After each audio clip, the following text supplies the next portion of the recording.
to the tune of OPP. Minority by nature, no time for idle chitter chat and petty iterations. Teaming to me exponentially like I'm Barack's inauguration. Erratic calculations, nah, I runs the infinite. Only way I slow me down is with some calcing by a limit. They might no longer show the work to answer self-evident. Some truth should be proclaimed in the Declaration of Independence. Things not instantaneous can be approximated by adding up our changes till everything integrated. Word to my partners in calculus. Yo, you down with BCP? Yeah, you know me. You down with BCP? Yeah, you know me. Integral, grind exponential. You down with BCP? That's the way we rotate radiannually. You down with BCP? Down with BCP? You down with BCP? You down with BCP? That's the way we do things limitlessly. Yeah. You down with BCP? Down with BCP? You down with BCP? You down with BCP?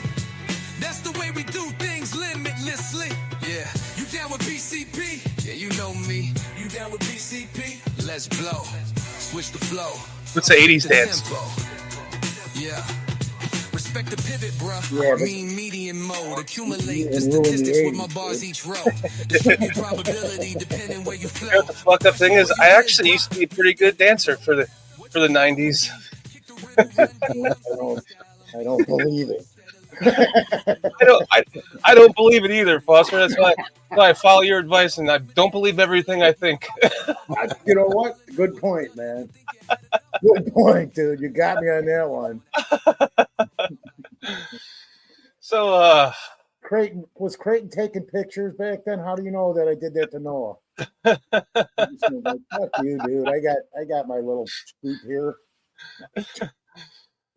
oh man, if it wasn't for seeing the lamp in the background, I could almost guess that you were on the toilet today. Yeah. Well, we know I like the podcast from the shitter, man. Yeah. Fucking Creighton. Good morning, gentlemen. PJ, Morning. J2. How you guys Yeah, doing? I'm here. What's up, Foster? What's up, Shorty? Oh, Hey, TJ. I barely am, man. Yeah, I slept in today and got up tired and feel a little bit better today. Lee started early. Thank fuck. Yeah, J2K and I were just talking in the background. I'm like, you know what, fuck it, let's just start early for once. So before we begin, how are you guys doing today? I don't know. That early crap messed me up, man. Yeah. I'm pissed off to the highest of pissivity. I couldn't get my lawnmower started. That's funny, Peach. Me too. Pissed off to the highest of pistivity? Man. Me too. And the grass needs it bad after the rain and the sun this last few days here. I mean, I've already cut it like twice in the last week, but I need it again. And I called myself, I was going to cut it right before I came on and go out there, and somebody, I know it wasn't me, but somebody turned the key on my brighter to where it was on but not running. Yeah. So it took the battery. Oh, yeah. It's really crazy because I had the same problem. It was in the garage because I haven't used it yet. But somebody must have nicked it because I just put the battery in it because I usually take it out in the winter and bring it in the house so they last longer. And it's dead as a doornail. Yeah. Whatever that means. I can one up you guys on lawnmower stores if you want. I pulled my lawnmower out a week ago. I'm driving it down into my down to the back door, and I'm like, this doesn't sound right. All of a sudden, bang, smoke everywhere, blew my motor. Oh crap! What? I don't feel as bad now, Peach. Yeah, for real. At least we know the motors are good, man. The battery's a lot cheaper than I didn't kill the motor. Yeah, I mean, it was fucked 2 ways from Sunday. There you go, Jason, UK. We were talking about ways to use that phrase. There you go. I just used it right there. We were talking about that on the way to the game, actually, in the car. But here's the crazy part. I called the lawnmower repair guy, and he just happened to have a used lawnmower of the exact same lawnmower that had barely been used, that he bought from some guy that was moving to Texas. and I got it for like 1/3 the price of a new lawnmower. And it's the same exact lawnmower, so all the parts and the belts and everything I have for it are, they all go with it. I got lucky. Dude, No, you got blessed, brother. Blessed. Yeah. I think the guy came over and put something in your tank to blow up the motor, man, because he knew. That was you. You put fucking sugar in it. Well, he gave me $100 because he figured he was going to make out like a bandit selling you that thing he got for nothing. You're like, Shorty's check keeps bouncing. I'm getting back at this fucker. What check? You keep sending me empty mail. Return envelope, Pete. He sends me an envelope with the return envelope on it with the address and not even a freaking stamp, expecting that $50 check every month just to be on this damn show. The next one I was going to send you was just going to be a check that I drew myself to make it look like a check. No, I already got that picture. You emailed it to me. Oh, What okay. am I supposed to do with this shit? You didn't try to cash it? I did. I got arrested. Dang. I just played dumb, and I was like, and they let me go. I said, yeah, this guy. We looked at his record. Something's really got to be wrong with him. We'll let him slide on this one.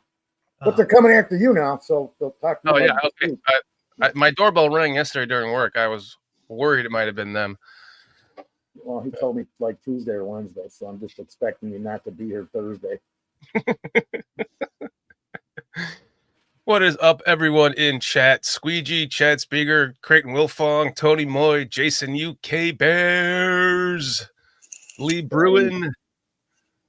You guys are awesome. Squeegee, thanks for joining us. And there's a lot of places you could be today. We're going to be doing some cross-talking with the Barroom. Did you guys get the link I sent you?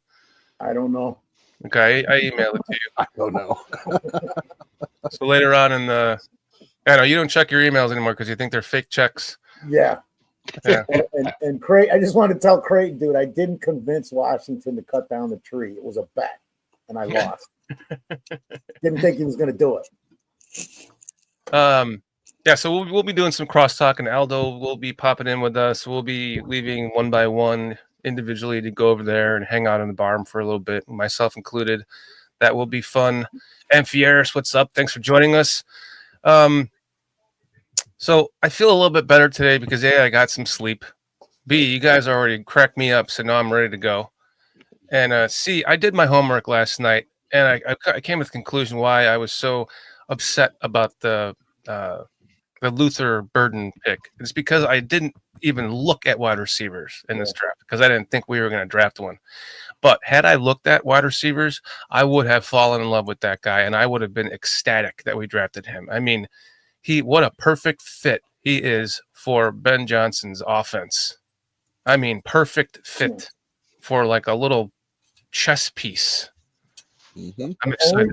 The only thing I get, but the slight negative that I can find is his route running. But the minute the guy's got the ball, dude, so it's just a matter of working on that with the coaching staff. And I also really, well, Shamar Stewart, I knew who he was, and I was jacked about that. But the more I watched Shamar, the more I could almost see he could play edge on certain downs. Dude is just a freaking baller, and he plays with what's the word that he used? I forget what it was. Just intensity, extremely intense player, and he looks like he's strong, and he's got some quickness to him. Loving Shamar Turner, but the more I look at Azie Tripolo, I like him. I like. You know what he reminds me of? I can't remember his name. I can remember every single other one of the offensive linemen from that '85 team, but the guy who just got recently inducted into the Hall of Fame. Covert? Jimbo Covert? Is it Jimbo Covert? Yeah. Maybe it's Keith Van Horn he reminds me of then. Oh, yeah. Van Horn's not in. Okay, no, so it's Keith, because Keith Van Horn was on the taller side, right? Yep. Yeah. Number 78. It probably is. You're just confusing it because I think Covert's the only one on that line, and they're Yeah. Well, no, I was thinking it was. I was thinking his name was something else. So yeah, Jimbo Covert that I was thinking of, but no, it's more like Keith Van Horn. I think he reminds me of with that height. Did you look at anything that I sent? Or were you looking at other stuff? Sent to sent- what? Our four-way chat. Four-way No. text. No. No? Oh, I sent like, I don't know, PJ. I don't know if anybody saw it. I don't know if Carl or PJ saw it or anybody. I sent like 3 or 4 evaluations on him from 3-4 months ago. Oh my God, I've got a million texts to read from you guys. I'll do that tomorrow. Jeez. and who pays attention to what email? Exactly. Oh man. I wanted to get your opinion again, J2K, on Azie. Yeah, I watched as much as I could last night, and I've warmed up to the pick, and I would say that the thing that really got me excited was his interview. Did you guys get a chance to watch his interview? Yes, absolutely. I saw it while we were on the air. Actually, I kind of I got a good snip of it on the air, man, about his father and everything. Yeah. Mm-hmm. Yeah, just him talking about moving around from position to position, and just saying, all he wants to do is get on the field as soon as possible. He doesn't care where. So I really liked that a lot about him. I still think my assessment of him as a football player and a fit didn't change. I love the prospect. I love the kid. I still kind of question the fit because I don't see him as a left tackle. He kind of looks like Will Campbell to me, but a lesser version and played on the right side. Mm-hmm. So I still think he's a right tackle and potentially an offensive guard. He could move inside. I know a lot of people don't think he could be an offensive guard because of his height. If you saw Ryan Poles' presser at the very end of the night, he really quickly talked about Azie, and he said he's got to bend. He's got to play low. Yeah. Just because of that 6'8" height. So look, I've warmed up to it a whole bunch. Good offensive lineman. He'll be a depth piece. He'll come in. Someone gets injured, 2 years, 3 years. He could be a starter somewhere. And we're off, gentlemen, because Shamar Dyke was just selected as the first pick in the third round. Oh, we're in it. So we are going, and the Jaguars are on the clock. So we'll be drafting soon. And I saw some stuff out there. I'm for Swinson or Latham Ransom, but I would prefer Swinson, man. Edge rusher. Did you guys see who I put up here earlier in the chat? I was thinking I'd like Jerry Carson, Atia Mia Tuamaki Adorabo, or Fred Chimpson, or Tatumunga Arson, Kylie Moore, or Paul Johnsonite. Kumba all of those again 5 times fast. Kumba Kambi, Terry Armstead, or Klikbo Klimosnari. Oh, Ugbu Uanmen Marumba, Steve Portsonite, or Glob Dabalina, and then finally Oogie Boogie Boogie Oogie. Those are the guys. Oogie Boogie Boogie Oogie is the guy I do not want, though. I think he's a sleeper. Oogie Boogie Boogie Oogie? Oh, wait, no, his brother. I like his brother more. Oogie Boogie Boogie Oogie? Chad Speaker, I want to thank you for the $2 super chat. Chad, thank you. This is for the great people of DCP. Love you guys. We love you back, man. Appreciate you, man. Appreciate all your support. Absolutely. Thank you so much, Chad. Chad's like, does he own a portion of the channel now? Yeah, he does. You got to give him like a share or something. You can draw one of your fake ones up again, like the fake ones you sent me. You know when I type Oogie Boogie Boogie Oogie, you guys ever seen Porky's 2? Yeah. The movie Porky's 2? Yeah. In the 80s? Yeah, when I was really young. Yeah. I've seen the first one. When they were in they were trying to scare the shit out of them in the graveyard, and the one guy was getting drunk, and he was gonna pretend he was a zombie, and he like comes out of the road, and he's like all drunk because they left him there, and he like gets up on the police car, and he's like Oogie Boogie Boogie Boogie Boogie, boogie, boogie, boogie, boogie. Yep. Boogie Boogie. He passes out. I think I saw that with my fifth wife. I hope you got it right by your 10th.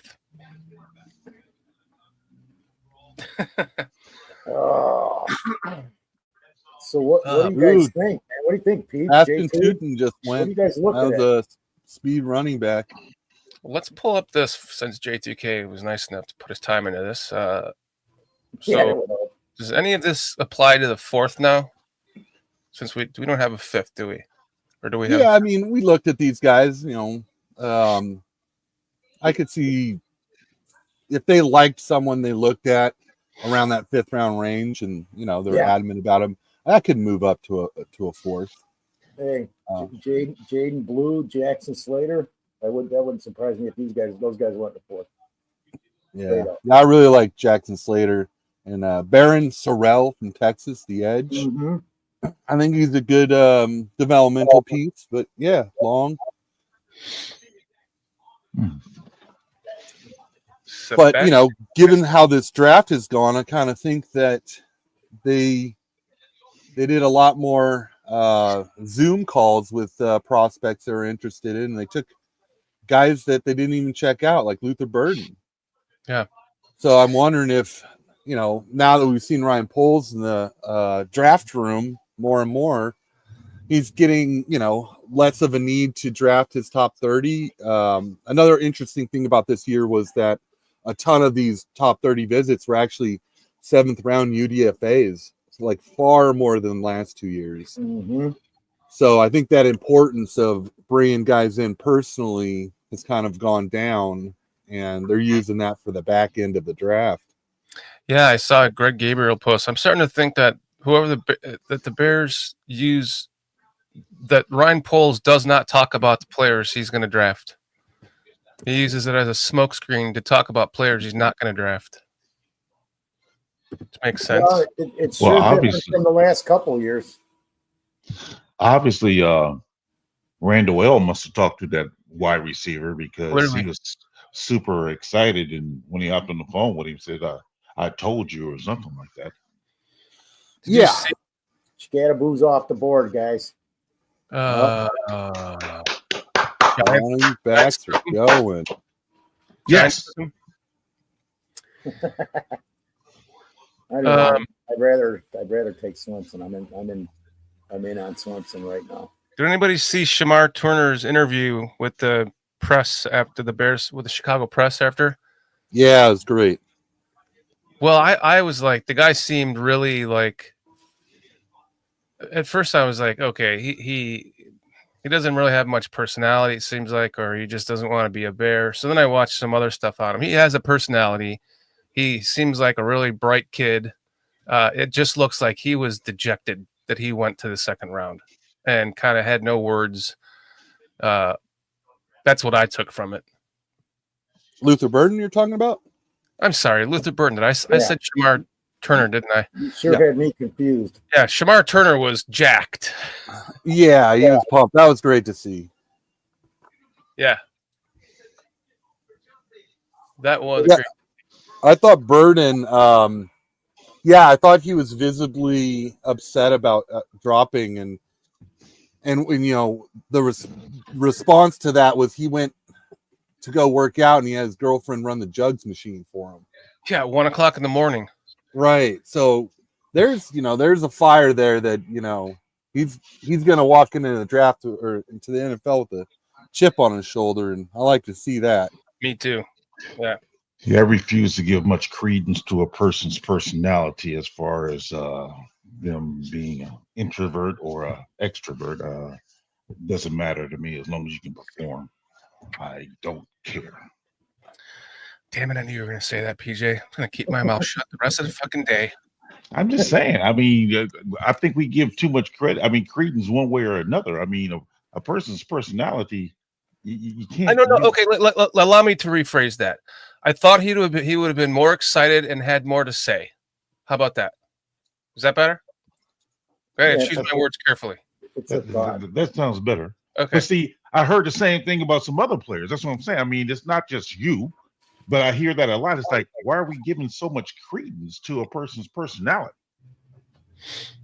Yeah. Well, I would Yeah, no. say for me, it's not like a good or a bad thing. Like I wouldn't say, someone's more of an introvert or extrovert, so it raises or lowers. But I have studied like a little bit of psychology and stuff. Had someone in my family who was a psychologist.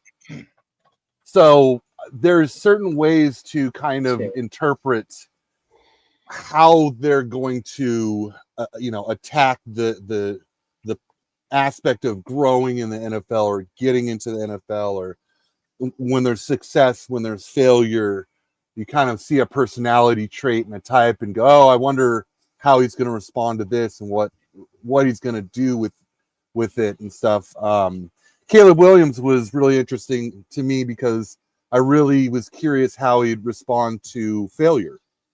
He's a guy who had a lot of success, and then in college at the very end, there was a lot of failure, and I wanted to see how he handled that at the NFL level. And I was really impressed with his personality and how he handled it. See, it's my belief because there's so many factors to enter in as far as dealing with a person's personality. Mhm. You have to look at the people around him. You got to look at Mhm. his support system. You have to look at his the players with him, his coaches, how they interact, even how he interact with his parents. I mean, there's so many factors to enter in that a person's personality by itself is just too much. I mean, too wide open and too much of a variable to have a specific thing that you can say that dictates success or failure to. I just can't attribute it to a person's personality. Understood. I- Fair enough. I'm like this. None of it matters. Whatever I'm doing, whether it's I'm hiring a guy to work on houses with me, or I go look at a mechanic, or my representative in government. I want the best person for the job. I always say this. I don't care if they're a purple elephant with white spots. If they're going to do the best job, that's the person I want, period. So Yeah. I could throw Might all be a that good stuff nose out the tackle. window, man. Doesn't matter. Just be a decent person and be the best person for the job, and I got you. Because that's what I want. And that's just my opinion, man. What's up, Aunt Moss? Saying hey to everybody, What's happening, everybody Aunt in here. Moss? What I'm talking about specifically, though, is the Bears always seem to draft a certain type of person because they want them to represent the Bears positively. And usually that when you see that person drafted, they're jacked, they're excited. He just kind of was one word answers and just didn't really seem like he had much to say. And the more I look at that, the more I attribute that to him just falling to the second round when he knew he was a first round talent, and he was just bummed because you watch other stuff on him. He seems like a really fun guy. Like if he would have been drafted in the first round by the Bears, he would have been that way. You know what I'm saying, Peach? So I'm not attacking his personality whatsoever. Well, no, I mean, I don't think you're attacking his personality. I just think when I hear this, because I heard the same thing about Justin Fields. Oh, when he was drafted, he seemed like he was dejected, and I'm like, oh, bruh, if he was disappointed because he went number 11th overall, as opposed to he thinking he was going to go 1 or 2. Again, I don't give off a lot of credence to that because you don't know what emotions a person's going through. I mean, I have no idea, but that's why I don't give it a lot of credence. I'm like, whether you have it, you come in here, you ball out, you can be crying and you can be throwing a tantrum. Either one, I don't care. But you come in here, you ball out, you got me. Cool, I'm with you. So that personality thing and the way they receive being drafted, that matters little to me. I mean, it really does matter a little because this is one moment in time. Mm-hmm. How they handle this moment matters little because it doesn't dictate the rest of their life. And I'm not coming down hard on you, Shorty. Please don't misinterpret what I'm saying. It's just I've seen it and heard it too many times about too many different players, and I'm like, that matters little. Yeah. Because this is just a 5-minute clip or 30 seconds of him being drafted or whoever being drafted, and people in general will sit up there and try to judge a person's personality or how they're going to play based upon that. And I think that is just crazy to me. Yeah, get and it. actually, Again, it's not you, Short. I'm not get talking it. about you specifically. I'm and you talking hit on about yeah, I the got you. things I see overall. Okay. you hit on a great point. It's the short term judgment, right, or opinion made from something that just a clip. And they Right. talk about in psychology, in the behavioral arts aspect of psychology, is you need a baseline. So you need to watch the person and understand the person for like a long time before you say, okay, that's just a quirk or that's a tell. And certain tells will tell you about their personality and how they are, and you can project that, but you can't do that until you have a baseline.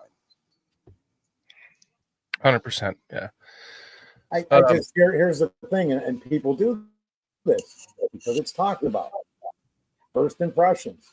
People are, and we're human beings. You're gonna judge a person by a first impression. Tell me you're not, in your own mind at least. You may not even say it, but it's the people that'll take the next step and go to get to see more, because you really, that the old saying, you can't judge a book by its cover. You can't or shouldn't judge a person by first impressions always either. I mean, realistically. And the But first we're human beings, and it's nature. You're gonna make that judgment call. Like when I saw Luther Burden, I was like, wow, he's just sitting there. I know he's upset because he thought he was going to be picked earlier, but he was very soft spoken and not excited. And maybe that's his nature. But did you notice when Randall L got on the phone with him, man, how he started smiling and his composure and everything changed for whatever reason. So I'm glad I got to see all that right off the bat. Go ahead, Peach. Or J2K wanted to say something too. But no, There's go ahead. around the clock, guys. But the first impression applies when you're there with them in person. Right. You watching them on television is not a first impression, because again, they're not interacting with you. And what I saw from the kid was him sitting there crying. I saw tears rolling down his eyes. So again, whether or not that's anger, whether or not that's joy, whether or not that's that. Yes. Oh, really? I didn't see Turner, not Turner. The Luther Burden.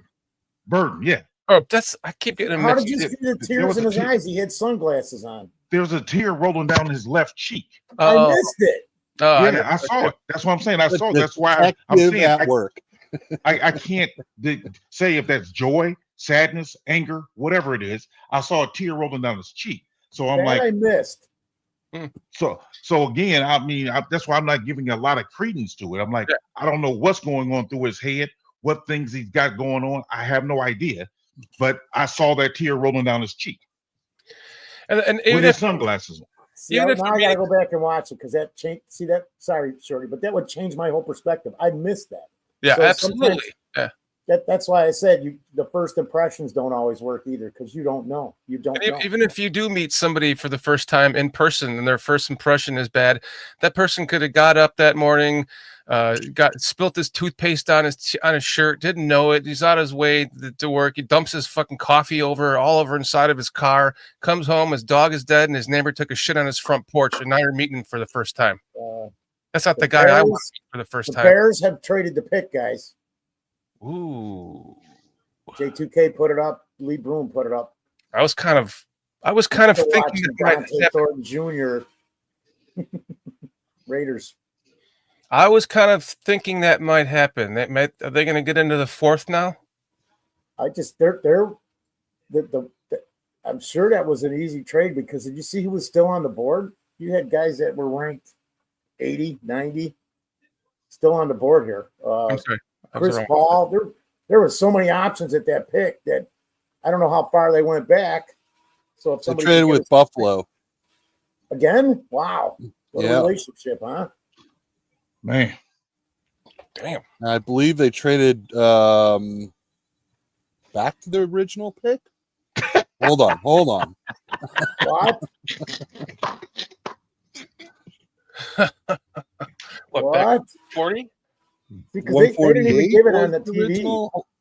Hold on, I'm waiting for the info to come through. Yeah, they're not even giving it on the TV. The Bills pick is already in on my screen. I don't know who they picked, but it's in. This is what I wanted with polls. I wanted us to get about 10 guys in this draft. They received a 4th and a 5th, 132, 169. All right. That's cool. I can take that. We've got Yeah, four at this more point in the picks again draft, now. with the running back still available. Yep. Sure. As long as they're not using that one of those picks to draft Oogie Boogie Boogie Oogie, I'm fine. Yeah, I like him. Down. Oh, you like Oogie, Oogie boogie, Boogie boogie. Yeah, Mhm. that was a great song from the 70s, man. Nice Exactly. dance. You know what I'm talking about, Pete. You get the women in there, and then oh, sorry, I'm going off on my own tangent here. I gotta go, guys. I'm driving to Wisconsin later. I'll catch you from the road. Cliff Victoria says he expects Nick Chubb to be a Bear. Wow, That's interesting. that's a There was pound some and- rumors Yeah. in free agency that we might be interested, but I think that was projection from other people saying he would be a good fit. Yeah. He's Yeah, got I remember that piece. That was, I mean, J2. That was like 3 or 4 or 5 weeks ago. They were talking about it at the beginning of free agency. Yep. J2K. Now I've got the name correct. I'm not going to have the wrong guy. I would like you to give us your scouting report one more time on Shamar Turner. Oh, I really like Turner, you guys. He was a 3-tech last year before that. He was an edge rusher. Mhm. So we got a guy who Dennis Allen is going to mold as a pass rusher. He's going to play inside, play outside. Fantastic character, personality. I know we don't want to overjudge the personality side, but I really, really enjoyed his interview and just how excited he is, and he's he sounds very, very motivated. Yeah. That's why I'm glad you said that, because that's why I asked you to give us your scouting report again, because to me, he seems like he could play edge on certain downs. He's got real nice bend to get around the tackles, and he's just got a motor.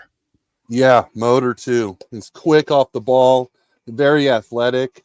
Violent. You know, the one knock on him, and I think it's kind of a fair knock, is that he kind of doesn't really know how to use his hands right now. He's kind of just throwing his hands around. And I think that's a byproduct of not being, just a defensive end or just a defensive tackle. So he's kind of just out there just like fighting people in a phone booth and, getting around people, getting off blocks as quickly as he possibly can.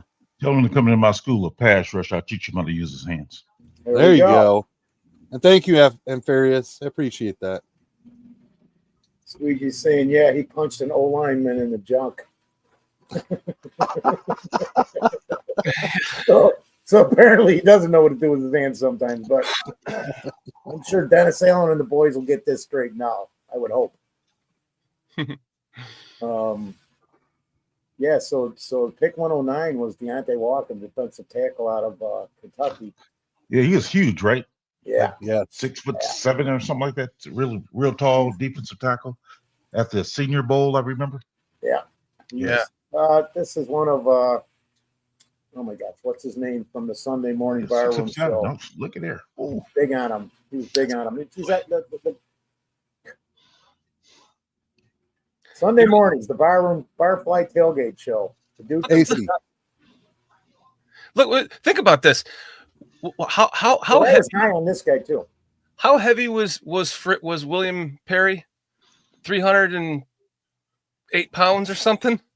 Oh, bigger than that. He was like 360 or something, wasn't he? No, I thought it was lighter. Back then 300 was considered big. Yeah. And this Oh, guy's 331, and look at his belly. He doesn't have one. Yeah, Well, he is that's amazing. 6'7". Damn. Yeah, he is tall though. Yeah, him and I like to see him and our Azie standing side by side. You know what kept running through my head last night when I was watching Shamar Turner's tape, Peach? Oh no. Porn? Yeah. Football porn. that too, Peach, but there was something else. We're gonna hear it. I couldn't resist sharing. I'm sorry. I don't know if it's the colors, but I just kept seeing a Jordan. I kept seeing a grandson. When he was looking at who? I kept seeing a grandson When he was looking at who though? of someone I know, Shamar Turner. I didn't even get a good look at him. I ain't gonna lie to you. I didn't get a good look at him. You should Oh, get a and look at him. Chad Krieger got it right. And Perry was 335. He kept reminding me for some reason of like he could be one of your grandkids that you're working with.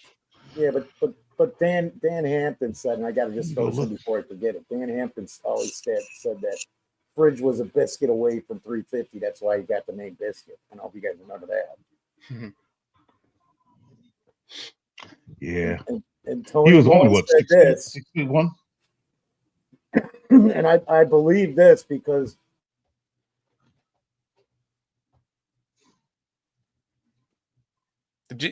How did you just mute yourself in the middle of talking? Right. I don't know. Okay, say that again. I said I believe that he was as big as 380, man. If you remember next season, whatever, he had a little fluctuating weight thing. But I just remember the story with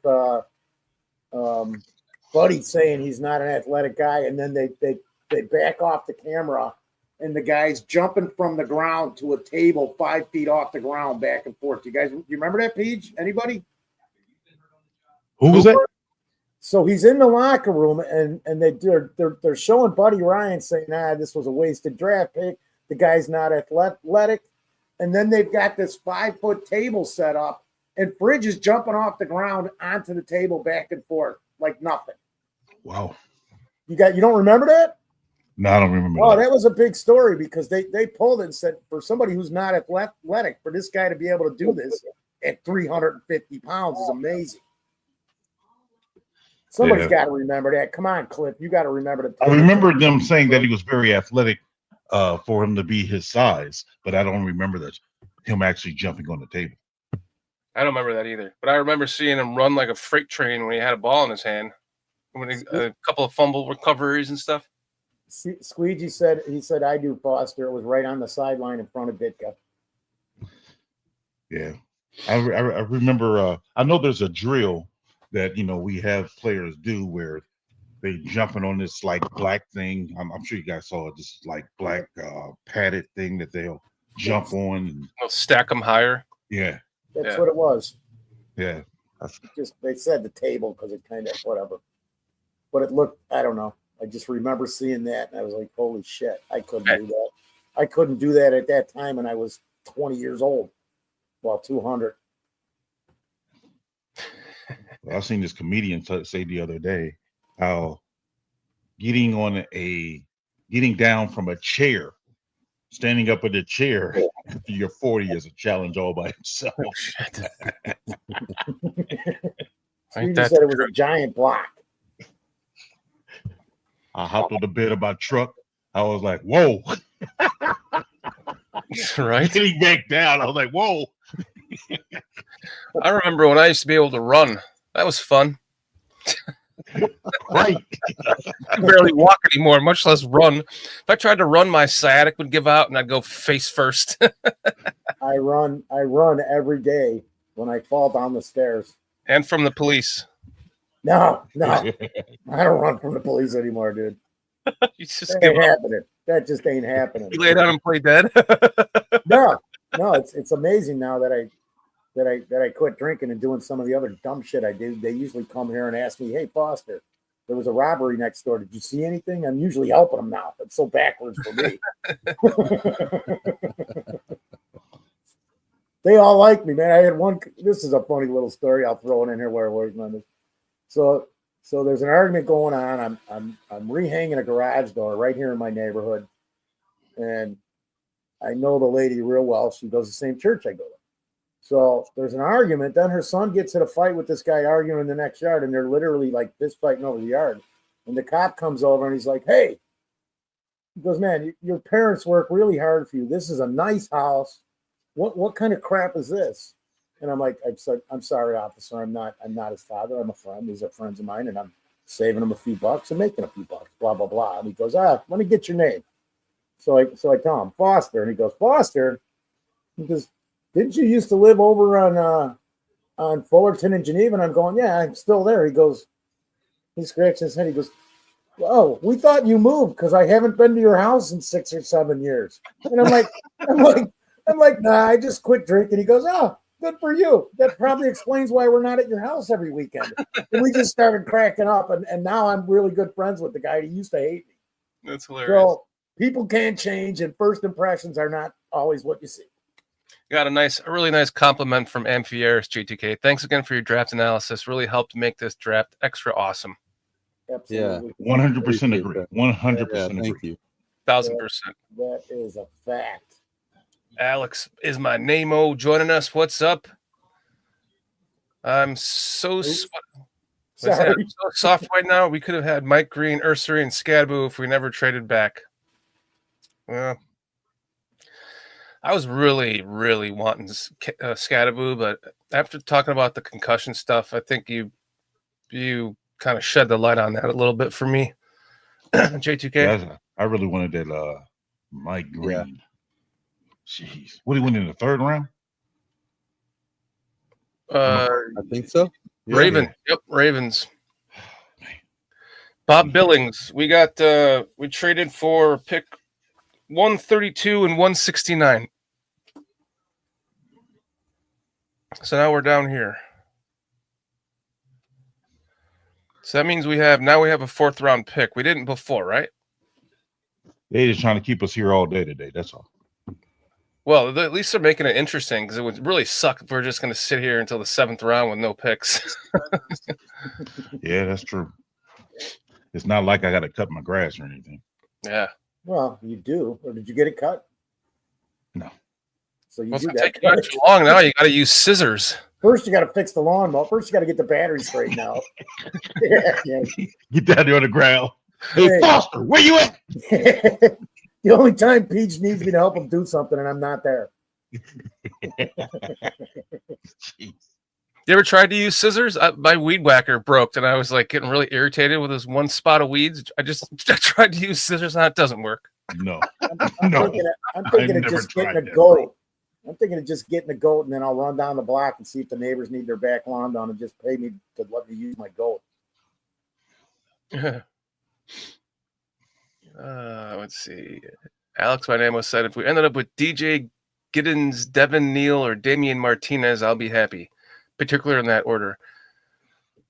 Now I got to go up and tell you who I wanted, because you just hopped in, Alex. Let's see. I was looking at linebackers that you're intrigued with, J2K, that we can possibly get. How about You know, Uamen Rumba? He's a linebacker, isn't he? The guys that I had on my list actually were drafted a lot earlier than I thought. I thought Nick Martin might be in this range, and Demetrius Knight. Right? Yeah. Demetrius Knight, yeah. I do know that a guy I'm really high on, Danny Studsman from Oklahoma. I love that kid. He's gone. Oh, he is? Oh, Well, okay. Didn't the Saints He just went. take him? I thought I just read the Saints took him. Yeah, He by just the went. Saints. Yeah. Yeah. There we go. That was I put a list on because I was watching Greg Gabriel this morning. So I put a list of like 7 guys, and he was on my list: Swinson, Stutzman, Lansome Ray, Lansome. I can't even say his name right. The safety, Ransom, Sawyer. There was a bunch of guys I put on there. And Stutzman, he was 2. I don't, you like him, J2K. I like him too. He was in line for the Butkus Award this year. Yeah. So, I mean, that alone, just like, even if you don't know anything about him, to be put in that category. You do a good Yeah, job. I know you don't know much about him, Shorty. He was a captain of the team, a 4-year starter at middle linebacker. The guy just looks like a middle linebacker with his play. 4'5", 240 too. Sure. He's quick, great tackler. He might move to weak side linebacker in the NFL. Just kind of light. Yeah, he is kind of light. But from his college tape, I just thought he had middle linebacker mentality, and that's something that I middle linebacker is one of the hardest positions to draft, just because so much of the game is in their head. The quarterback of the defense. So you just got to see, how does a prospect take in all that information, and if they can process really good, then they can play a middle linebacker. It's hard to see that on film, right? Yeah. But one name I could throw out, Kane Medrano from UCLA. He might be more of a 5th round linebacker, but he's got the speed. He's kind of light, but I know we're looking at speed. 9.87 RAS score. He's 6'3", 225, so pretty light. But at this point in the draft, you start looking at guys who can also help on special teams. So you get them in, they help on special teams. They're the 3rd, 4th linebacker on the list. Oh, CJ West to the Niners. Oh man, that's a guy I really liked. So that's a guy you might look out for. Yeah, I was hoping Mono. for CJ West is a 1 tech. Oh my goodness. Yeah. Oh, he was Andrew Billings Jr. Yeah. He's great. Yeah. Yeah, I'm seeing him, and I'm like, goodness gracious. I would be surprised. Golly. Alex is my name-o. Say Adam Mason was saying he knows a guy at Hallis Hall, and the Bears wanted Scadaboo, and they traded back because he was taken. That's really interesting. I don't see this Scadaboo as a fit, but I could be wrong. I thought I thought Scadaboo would be the perfect complement to Swift. But after talking about the concussions, I agree. Well, it yeah, works against him if he's had that many concussions and he's played through them, and I don't know. I hope he's going to be okay. I really hope he has a great career. Hop in the weight room and stay there 4 hours a day, 5 days a week. No excuses. I guess I got to go to the weight room. No, I got an incoming freshman. He's going to be playing my 1 technique, and I'm watching CJ West. So I'm sending him a message, let him know what I need him to do. Ah, nice. By the way, guys, I'd like to remind you guys that we now have a legitimate and new sponsor. So let me ask you guys: Do you guys love coffee? No. Like I do. Wait, did you say love coffee? Coffee, yeah. No. No? Anyone in here? I never drink coffee, but I am here to support this brand right here. So Connect in Chaos is our new sponsor, and they roast all their own beans in-house, and the beans are from all over the globe, and they roast different blends. You go in there sometimes, and it just smells so wonderful because they're roasting. They're now selling their product online. If you go to gremlingrowlers.com, because they also sell beer there. Obviously, you can't buy that. But if you go to gremlingrowlers.com and you go to the coffee section for Connect in Chaos, and you use promo code BCP 2025, you'll get $3 off per pound. And I got to tell you, that is very, very generous of them because their coffee is worth it. And I put the link to the description I put the link to their website in the description as well. If you guys like coffee like I do, and you like to support small businesses, please check them out. I promise you, it's the only coffee that I do drink when I do drink coffee. And that's not even a lie. I support them with all my heart. They're awesome. Cool. Check them out. Cool. Yeah, if you guys drink coffee, go support them. I mean, I don't drink coffee, but yes, if you do, go for it. Yeah. Did you say beer? Lynn says. Yeah, they started off as a craft beer place where you can go get a growler filled from all the different taps. Right. So that's why it's called Gremlin Growlers. And then they were selling the coffee out of there as Gremlin Growlers brand coffee, and they rebranded it to sound more coffee-like, because now they're moving into like the coffee online world where they're part of the coffee of the month clubs and stuff like that. But if you go right to their website, you can get it from them directly. Link is in the description. Please check it out, guys. Did Caleb Johnson ever get picked? Yeah. Yeah, he went to Pittsburgh Steelers, which I thought that was a perfect matchup. Yeah. Okay. Yeah. Yeah, it must be profitable, right, Cliff, until the tariffs? Because now I can't imagine how much the coffee costs coming in from different countries now. Trevor Etienne went to the Panthers. They do have great coffee, Cliff. Check them out, man.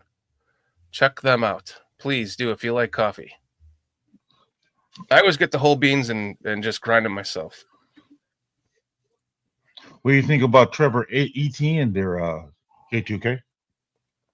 I really like him, and he was someone with such a stacked running back class, someone who kind of went under the radar a little bit, but he's a real shifty back. He's got great hands. He's got really good speed. What's his height? He's a little on the small side, which is why he's going in the 4th round here. But yeah, I really like him. Okay. Who's the running back that Amphiaris was talking about? Azie Gordon?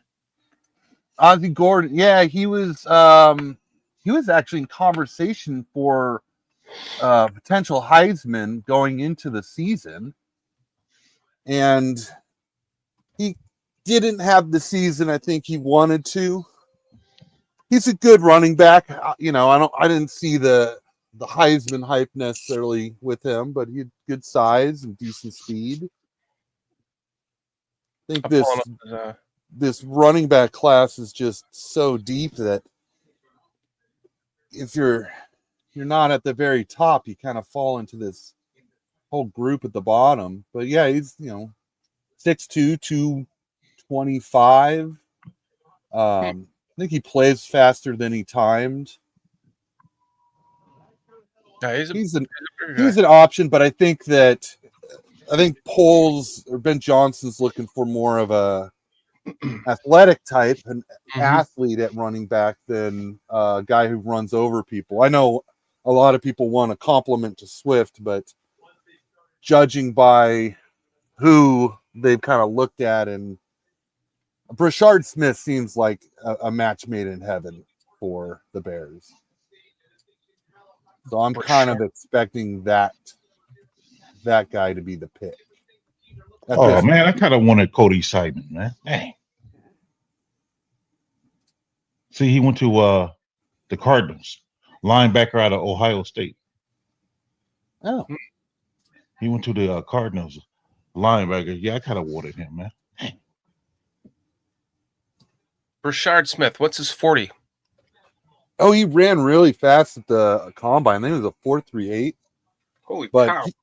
He plays a little bit slower than that on tape. You don't see necessarily the blazing speed like you saw with Tootin and Blue. They were like, those guys are like 4.3 guys. But I would say Brashard looks like he plays more at like a 4.42 speed on tape. But former wide receiver, he played wide receiver at Miami. He was a slot receiver. And he moved over to running back and transferred to SMU.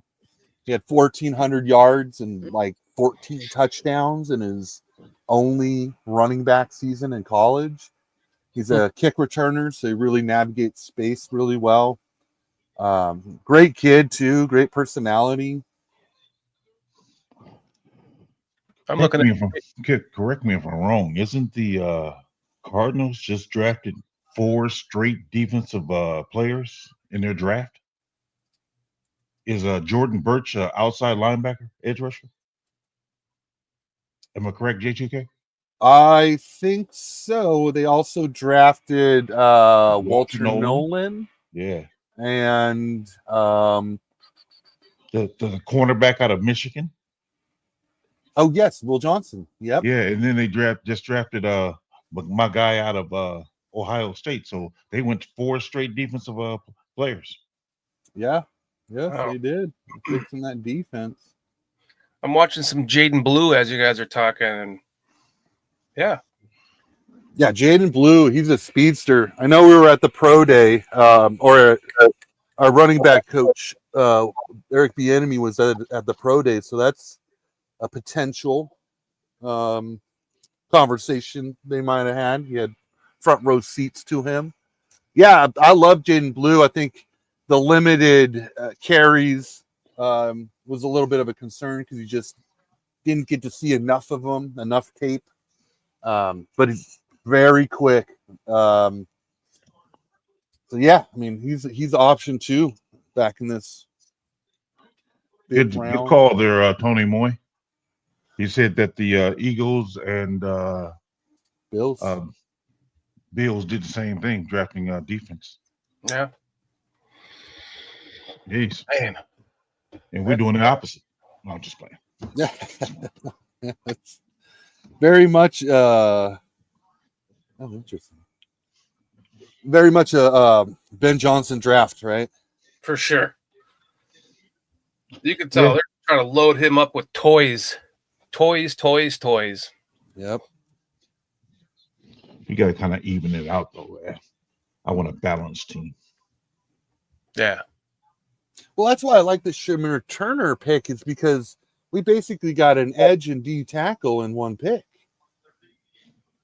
Yeah, doesn't he remind you with just that statement right there? Doesn't that remind you of Deo also?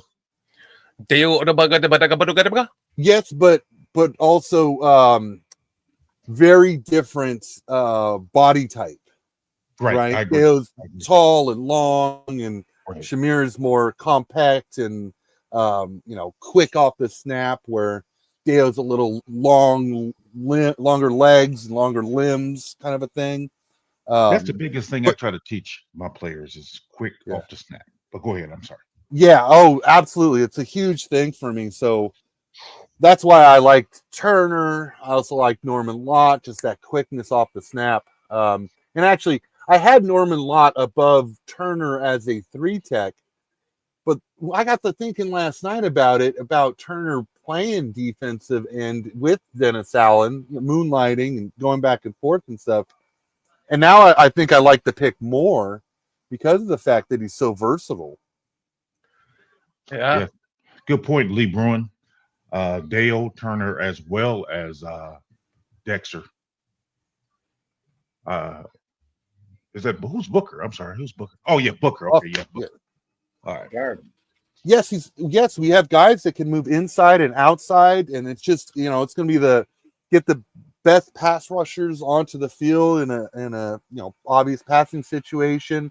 You can flex guys out if it's a run down. So now you got defensive 3-techs at edge and stuff. So it's going to be fun to watch and tons of rotation. Yeah, guys are going to be more healthy. Yeah. When I was watching him last night, all I could think of was PJ. Watch the bend. Oh my goodness. Yeah. Watch the bend. Oh my goodness. Yeah. He had good bend on the edge. That's not a joke. I was being serious. He had he was able to get his arm underneath the tackle and just bend around him. A bigger tackle too. That some of the plays I watched him at edge. Watching Watching the bend. Another good running back came off the board. Actually, Hunter. Actually, I wasn't too high on Hunter, but Woody Marks from USC. I really liked Woody Marks.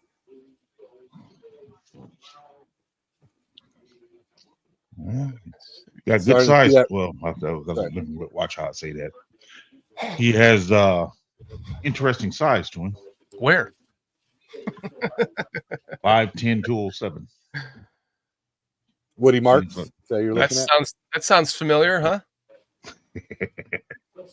I gotta watch what I say around Shorty. No, I'm being serious. 5'10", 207 is Walter Payton. Oh.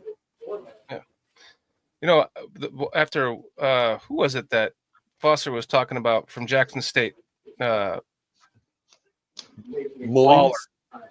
Yeah, Mullings. Not very quick, but neither was Walter. But dude, like I could see why he was comparing him to Walter Payton.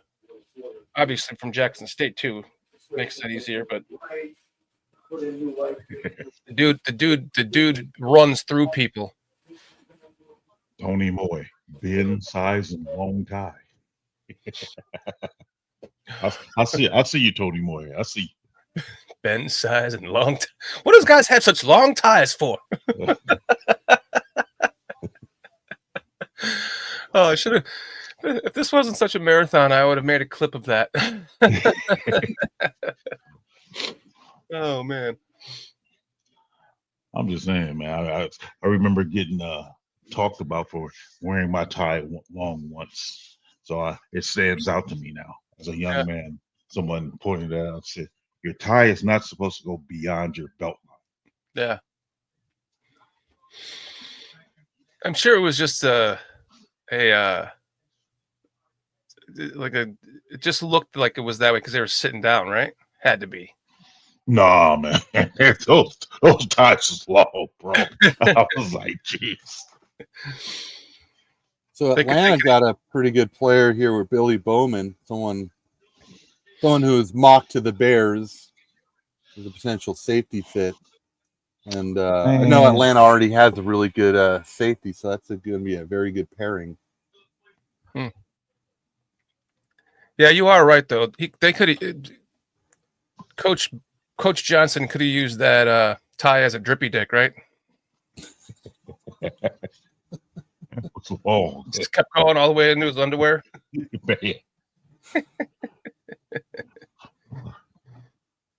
Oh, I can't believe I literally cannot believe that the company that used to be called Depends, which is now called Depend, made basically a drippy dicks. I can't believe it. Has anyone seen that commercial? I saw you play it. Yeah. I just cannot believe it. See if I have it in here somewhere. How are we not getting? I mean, why are we not getting these safeties? Man, Bowman looks interesting. And Watts is gone too, right? Yeah.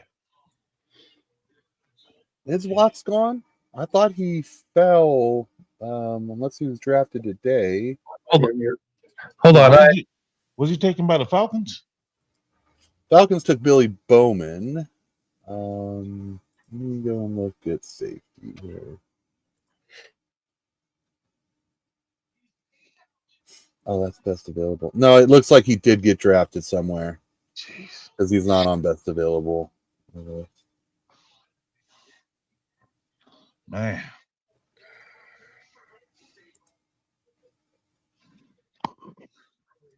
Where is that at?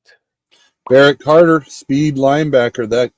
That would have been a good fit for our defense. He just went. Oh, man. Hello, everyone. Oh, shit. We got to get out of here, guys. Carl's here. Goodbye. What's up, bro? Not much, gentlemen. How are you guys doing? PJ, Okay. maybe we should go get Malachi Moore. Talk to me about Malachi Moore. Who is he, J2K? Chad Frieger brings him up in chat. Yeah, I like Malachi Moore. Athletic safety. Okay. Good kid. He's, decent size. I think he's a little under 200. A little under 6 foot. But yeah, good hands. Good cornerback. A little more of a strong. Oh, wait, hold on. I'm looking at my notes here. Yeah, I liked him. Actually, one thing that I remember the most about Malachi Moore is his family was really big on one of the videos I put out. So it's kind of cool to see his mom and someone else that elder, maybe his dad or his uncle or something, all thanked me for the video. But yeah, I like Malachi Moore. I remember he also played kind of a corner / safety position, so he's a really good coverage guy. See, not to interrupt what you're saying, but Watts went to the third round to Atlanta, so they drafted 2 safeties. Oh, you're right. Interesting. Wow. Who else?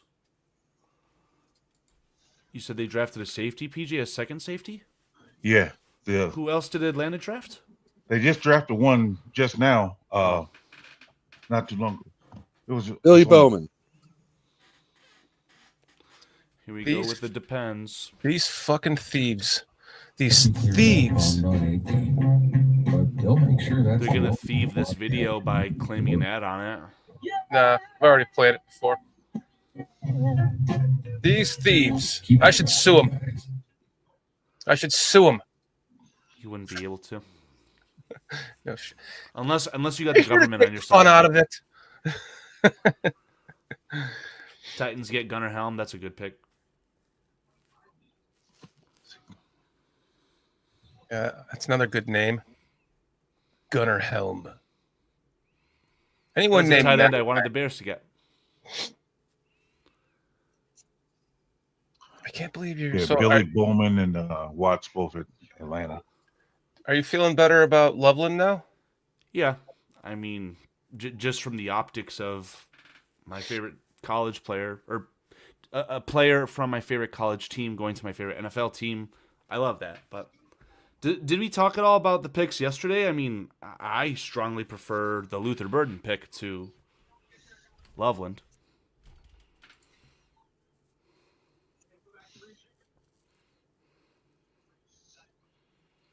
The Luther Burden pick was nice. At first, I was like, "Who the hell is this guy? I never heard of him." That's because I didn't scout wide receivers. Didn't even look at him. Yeah, if you look at my other, I'll call it my personal Twitter account, I made a joke about how the Chargers were tanking for Luther Burden. I genuinely thought he was going to be the first wide receiver taken like around this time last year. Obviously, his poor quarterback play allowed him to fall to the Bears, but I think it's incredible. Carl, did you get the email I sent you, the link to the barroom? No, I didn't. I don't check my email that often, but I can. I don't either. That's why I wanted to let you know. We're going to be doing some cross talking later. So I pretty much am just keeping an eye on the barroom for however many guests they have. Yeah, I was actually supposed to hop in at 10, but they got a packed room, so I'm just gonna wait until I see the guys pop out. But, And then I was also Sorry, supposed to hop in at later on with Aldo. I think Aldo was supposed to come over here, and then I was going to go over there, but I'm kind of just. They got 5 guys all chopping it up, so I'm gonna wait. Aldo sent me like a spreadsheet for us to put the times in. Yeah. That's what he gave you. He sent that to me on Twitter. I told him, like, I'll plan to hang out on Saturday, but whatever works, man. I don't care either way. If all 4 of you guys want to go to Barroom and you want me to hold it down for a little bit, I'm okay with that. Whatever you guys want to do. I told Aldo, I'm like, you're just too organized, man. He's like, just hop in whenever you want. I'm like, I'm not filling out that spreadsheet. I don't know what time I'm going to come over there. Yeah, I filled it out. I put myself in 2 spots, and now I'm regretting it. I saw that. I want to be with you guys actually for this pick, and then we traded back. So I want to stick around, and then I'm looking at the bar room. I'm like, you guys got plenty of people, Tooch and Berlissimo's in there, and Mr. Billings in there, and someone else too. So yeah, I'm just gonna go with the flow today. Yeah, me too. Latham Ransom, another safety taken by the Panthers. That safety run is happening. Yeah. Yeah, I liked Ransom. Really aggressive, hard hitter. I did think that he was a little too aggressive, and he might live up to that last name, paying a ransom for all the fines he's gonna have. So we'll see. Let's see, where are we picking? So we're 1, 2, 3, 4, 5, 6, 7, 8, 9. We're 10 picks from now. Well, technically 9. So some of the top guys are still on the board. Jalen Royals and Jalen Lane, 2 wide receivers that I really liked. I don't think we're going to go wide receiver here. Joshua Farmer, defensive tackle. Man, I really liked him. I thought he would be a great pick, but I don't see the need at this point. Is Brady it 1 or Swinson. 3? So, 3 tech. Oh, okay. Brady Swinson, the edge player. There was some chat about him possibly going early second round just because of his skill set. And man, he would be a steal for us to get him here. I This would is him right honestly here? throw out the positional anything, maybe outside of wide receiver and quarterback, but I think that the Bears are proving that they'll just go BPA. So if you're talking about a guy who has a second round potential grade, that seems like a great fit to me just from that alone. Right. Marcus Imbow from Purdue, offensive guard. Man, I loved watching him. Just a bulldog in a phone booth. Guy's got powerful hands, pretty good movement. I would think he's a fit. A little smaller, if I remember correctly, height-wise. Who you I talking liked about? him. Marcus Imbow, Purdue. What do you think about that defensive tackle for Florida State, number 3 on the best players available? Joshua Farmer, Florida State defensive tackle. Yes. Yeah, I liked him a lot. Is he a More 3 of a or a 3 1? tech. 3. 3? Yeah, more of a 3. Dude, I thought Quinn Ewers coming out of high school was going to be the first pick in the draft with the way that guy was slinging it. That's what happens when you are not clearly the best quarterback on an elite team, right? Mm-hmm. He just did not elevate that roster around him. Clearly, his teammates were viewed very highly by the NFL. So, again, just going back on what I was texting you guys this morning, every single quarterback in this draft is just bad. I was saying something like that yesterday, Carl. And like I said, look at Cam Ward. If he took last year's draft and this year's draft, where would he be picked? 10th? Cam Ward's like, they're talking about Cam Ward, like, wow, he's still on the board at the end of the second round. That's what would happen, in my opinion. Like, Oh, yeah. No, but I meant he'd be like the 10th quarterback picked. the 7th, but yeah. Okay, 7th. That's what I think that's even what I said yesterday. Wow, let's give J2K his flowers. He's the first person to compare Little Jack Sawyer to Watt, TJ Watt. Hey. And, now they're teammates. It's a good pick. Yeah, and that was actually more because if you look at the Watt brothers and how they were drafted, TJ Watt was, a much smaller version than JJ Watt. But when I think he went second round or late in the first. Late in the first, I think. Yeah, I think, and a lot of people were like, oh, he doesn't quite have the size and all that. And I was just like, same thing with Jack Sawyer. Just throw that stuff out of the window. The guy can play. Yeah, I thought on the tape and I thought Sawyer cemented himself as a first-round pick with his performance against Texas, and it just kept popping up, his little ass.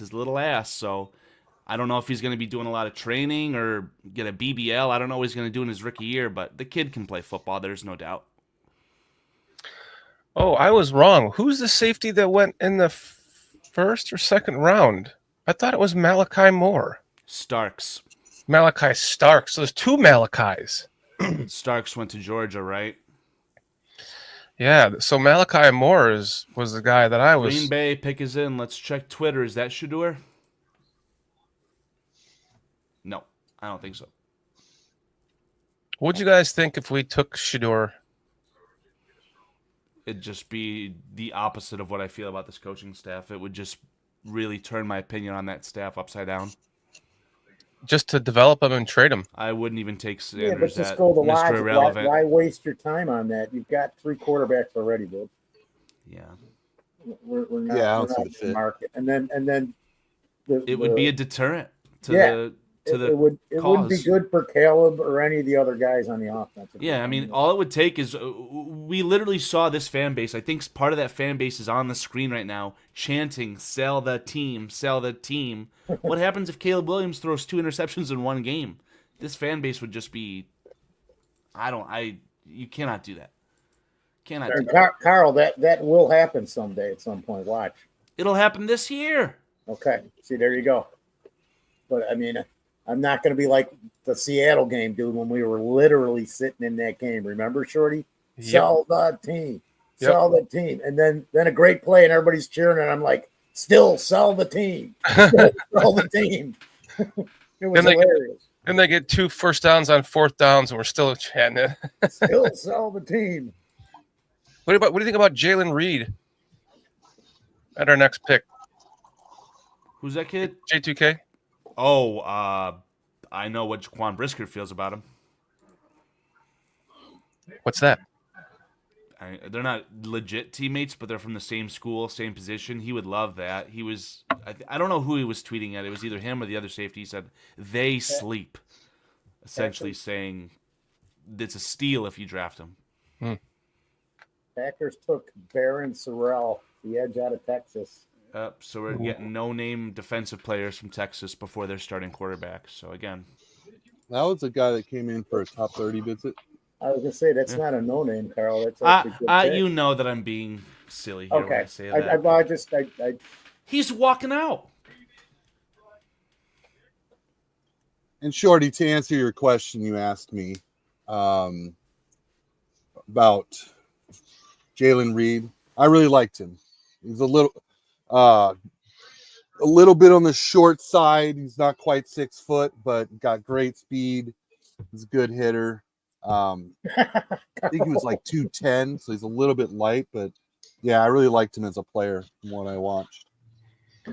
Vernon Roseman, thank you for hanging out with us tonight. I had a question for you the other day. I was going to text you and ask you, I forgot what it was. I thought I would ask you if I might have seen you in the show, but I forgot what it was. It was something about, gosh, I don't remember what it was. I had a good question for you. Thanks for joining us, Vernon. What do you think about the picks so far? So, J2K, let's see, Jalen Reed or Malachi Moore at safety? I would probably go Reed over Malachi, but I like both players. Okay. Lee Bruin wants to know your thoughts on Jared Ivey.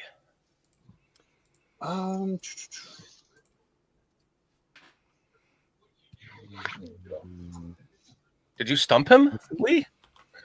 No, I actually did him, but I don't think he really cemented too much. He's a big, tall defensive end. I remember him having good size and stuff like that. Not necessarily the pass rusher. I mean, maybe a good fit, but I have other guys that I kind of liked a little bit more. Dane Brugler mentions consistency issues with Ivy. So it definitely sounds like a day 3 pick to me, but I can give you the measurables if you want them.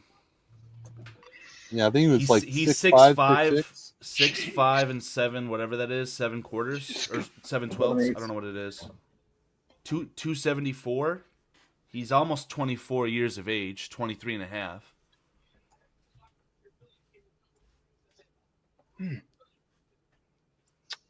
What do you think about Jack Sawyer? Squeegee was asking.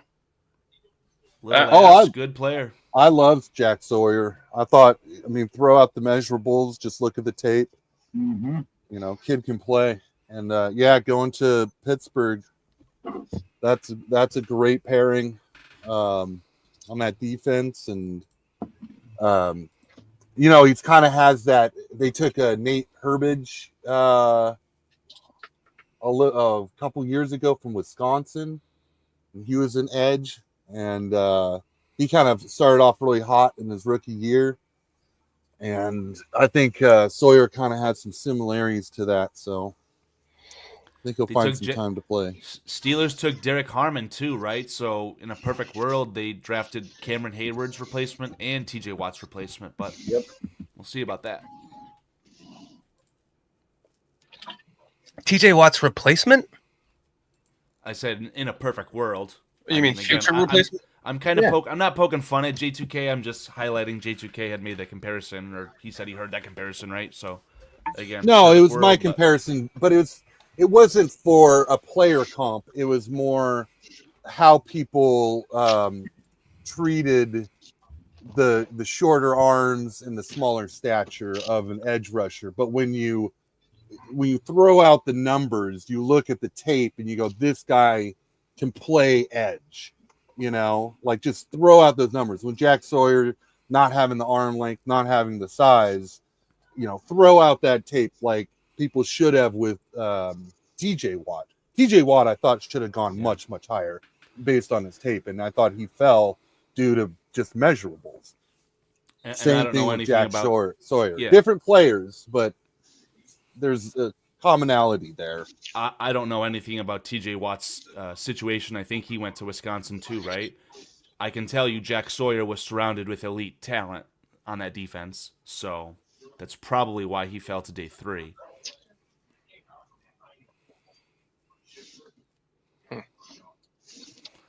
What are we saying about this running back situation, guys? Let's take a look at who's. We were talking earlier before you came in about Brashard Smith and Jaden Blue. I mean, Pete, my Twitter, Speed. how I feel about Jaden Blue. Damian Martinez. That's the opposite of Jaden Blue. No, I'm just saying that's one of the names I've Well, I think very highly of Eric Bieniemy. So if you're talking about a good coach getting the most out of a player with a lot of talent, I like Jaden Blue, but I also like Ollie Gordon. I mean, again, talk about a guy in 2023 who was considered elite, literally led the nation in rushing yards, I think. Ollie Gordon's a guy who you might be able to salvage a lot of talent out of with good coaching. How about Taj Brooks? What's his 40 time? I wish I would put that in here. I really like Taj Brooks. I thought he was a little underrated. 4.5 too, but I think he plays a little quicker than that. More of a compact guy, but I thought he was really he got good fluid hips. Wish I could play highlights on here. Sucks. Go watch him myself. Dane Brugler's right up on Taj Brooks. Let me see if I can get in front of me. And there's a ton of he has a ton of production. Like I think he had well over 4,000 yards in his career. 4,500, yeah, with an average of 5.2. He says, he being Dane Brugler says, overall, Taj Brooks won't be a fit for a team searching for a speed back, but his agility, contact balance, Adam Mason's favorite word, and feel as a runner directly leads to rushing production. Even with worn treads, the dependability factor plays to his favor because of his durability and reliability on third downs.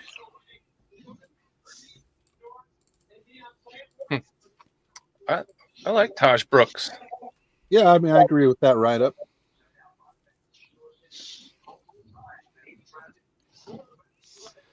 Well, at this point, I'd be happy with if they did draft any one of these few 3 running backs I've looked at. Plus, if they, like you were saying, Foster, if they got that UDFA out, if he became a UDFA out of Jackson State, I'd take a bruiser like that. He would be a good complement to Swift too.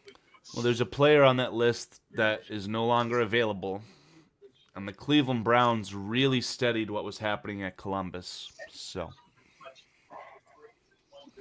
Oh man, the edge rushers are coming off the board. Kyle Kennard just went. Another big defensive end. so who's on the clock for you guys? Pick is in for the Browns And for me. I know what that pick is. Someone who they drafted is going to be happy, in my opinion. But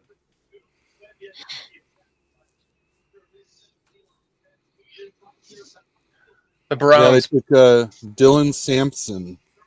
right, so everyone told me he's a speed back, right? Everyone said Trayvon Henderson speed back. So I think good old Quinshon Judkins gets his role right back. Same state as well.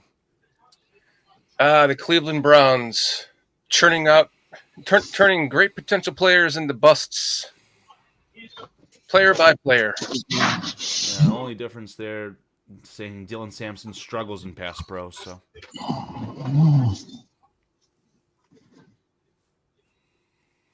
honestly, would anybody on this panel be excited if they were drafted by the Browns?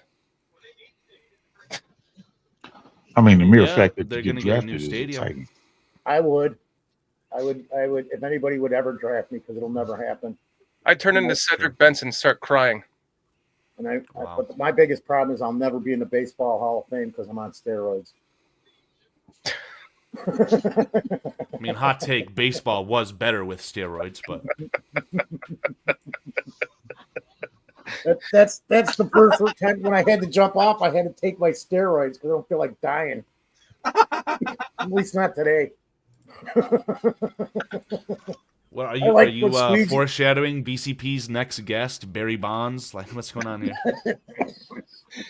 Oh, I like what Squeegee said. He's like, since I'm 5'9" and 215, I agree the dude is a stud.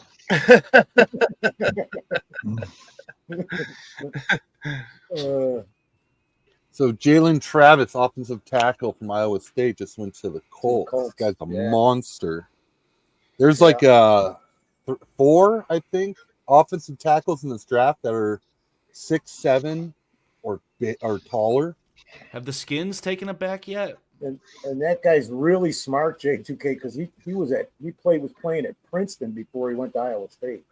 Yeah. Well, maybe I'm just saying he's got whatever. all right, Well, Game.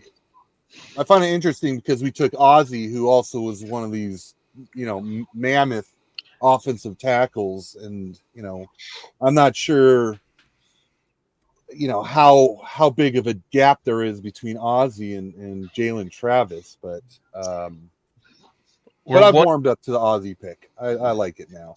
And Jalen Lane just went to Washington, who's one of my favorite wide receivers in this class as far as a late round, mid round guy.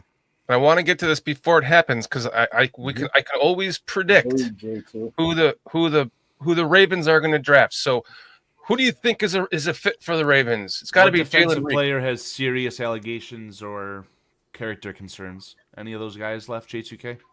I'm sorry, what's that?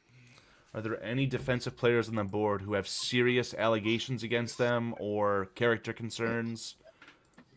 That's your fit in Baltimore, in my opinion. That, or you got to look at the name. Oh, you're joking. The fentanyl capital, yep. I'm going to say it's Jalen Reed. It makes sense. Just because of the name. He sounds like a Raven. Anybody see? I mean, Joshua Farmer. I think that would be a good Ravens pick. Greg back to Triple O. Greg Gabriel said he posted on Twitter that he is a right tackle. Yeah, I'm going to beg to differ, and I say Azie Triple O is going to be a left tackle for us. Well, I would beg to differ. You're beg to differ. I was going to ask you guys what your thoughts are on the tiny bit of like cigarette smoke on our right tackle, Darnell Wright, moving to left. I don't think that he's a left tackle. Didn't he play left tackle? Some left tackle? Yeah, he played left tackle. I think his freshman year, and Will Anderson kind of took him to school. Then the next 2 years he was at right tackle. I think he could play left tackle, but I wouldn't understand why you would suddenly pause the development of a potential Pro Bowl right tackle. Yeah. To like make a Azie Triple O fit at right tackle. I don't think Azie is a right tackle. I don't think he has that type of athleticism that you really want from a left tackle. And he also doesn't fit the mold of left tackles that like we currently have. Both Braxton and Karan have these super long arms, and Azie, like I was saying earlier, he reminds me of Will Campbell, but as a right tackle, and at a lesser college, not in the SEC. So, I mean, he did have really good coaching at Boston College. I actually see Azie as a guy who's going to move inside, and the biggest part of his game, which Poles said in the presser, is that he's got to bend. He's got to bend, get low. He's got to stay low if he wants to, succeed in the NFL. Right. I'm saying more words than Poles did, but he said he's got to bend and stay low. So I like the Azie pick. I love the kid. I love the interview. I just thought that a backup right tackle, swing guard, or swing tackle, if you need him to be, if you've got an injury on the left side and nobody else, that's all right. But to do that at the 53rd pick in the draft, I mean, pretty expensive for a depth piece. That's what this panel, a lot of these people on this panel wanted, though. So, I mean, Dane Brugler says Azie is essentially a right tackle only and has swing tackle traits. So, Yeah. I don't know if you I can wouldn't have two discount swing him at tackles. offensive guard either. That's Just the way Ravens he pick talked symbol. about he would play, he just wants to get on the field, and if that's offensive guard, he'll put everything into being an offensive guard, and even said that he's trained to play every position except for center. I just think he's awfully tall for a guard, man. Yeah, I did. Yeah. With a 6'1" quarterback, it's awfully tall for a guard. So I want to give you guys a little update I'm reading on Shador Sanders. The Giants reportedly gave up on Shador Sanders when he was unprepared for a meeting. Dable called him out on it, and it didn't go well from there. Probably because his father wouldn't want to coach the Giants next year. I say that jokingly, but I don't know, man. I don't know. Probably because he knew it was a cold weather team. Go ahead. Malachi Moore went. Ravens took a linebacker. Teddy Buchanan. Jets traded up.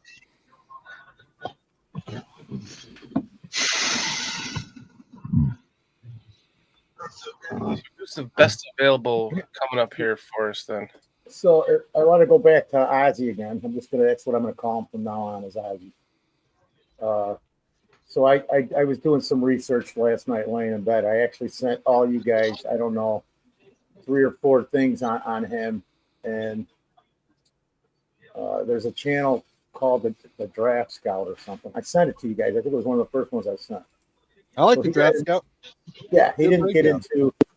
Yeah, I like him. I like the guy. I think he's really does a little deeper take.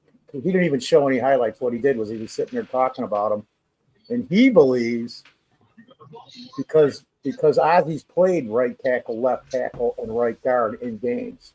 So he stated this, and then he was talking about that he feels that he could make the transition. It's something it's not going to be like immediate. It's going to be a couple years down the road. You're going to see this guy at left tackle or possibly left guard, which would make sense, especially if you go to left guard, because how long do we have Tooney for? And I'm not saying I even know anything. I'm just repeating stuff that I hear, and I respect the guy's take, because I don't know if you guys found, but JTK, you obviously know who I'm talking about when I say the football scout. I can't even remember, but I said it to everybody last night. So not you, JTK, because you went on the 4-way. And I know you don't want me to have your phone number, because I'll show up one day and try to make you a roof somewhere. Yeah, I don't Is want that to a join sexual your 4-way, position? Foster. No, what it's are you talking not. about? What are you talking about, Foster? But I want to hear what J2K said, because we were laughing over it. Oh, I don't want to be a part of your 4-way. You know what's funny is that's what she said too. Right? That's because there was 3 other guys, 2 other guys with you. No, just because I was in the 3 other guys, or the 2 other guys were okay. It was just because I was involved. If it's a 3-way with the 2 other guys, and that would be PJ and Dan. But boy, I can't even. Wow. I'm gonna just have to stop talking right now. This guy's got a motor. Who are the Saints going to take that the Bears? Who are the Saints going to take right now that the Bears were going to pick? This guy. Or Jalen Reed. Oh, Swinson. Yeah, that's my pick right there, Swinson. Yeah, Who do you want, J2? Swinson to me is a surprise faller. So I'm not sure what's going on. Is medical care or character concerns? I kind of think this range, this might be Brashard Smith the running back. I'll Okay. take it. Okay. Yeah. I'll take that. I or think the Jaden Blue. Bears have actually targeted running backs and had other teams take the running back they wanted ahead of them. That sure. So while looks you like might be able to get Brashard Smith in the 5th round, I think they may just call it a day and take him here. They've recouped the assets from this trade today to afford to take him now, in my opinion, too. absolutely To take who? Richard Smith, running back. converted wide receiver to running back out of SMU. Brought him in for a top 30 visit, I believe. Writings on the wall. What's his 40? I can find it for you. 4.38. Oh, done. But he doesn't play up to 4.38. Just to be fair to the prospect or the grade.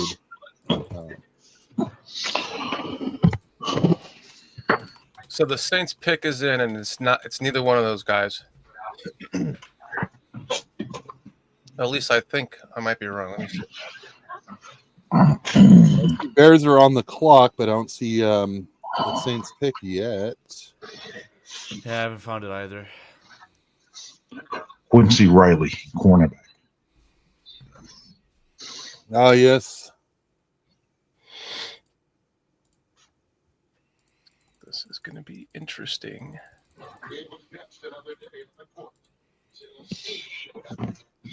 Let's see. Yeah, 4.39 40 time for Brashard Smith with a 1.54 10-yard split.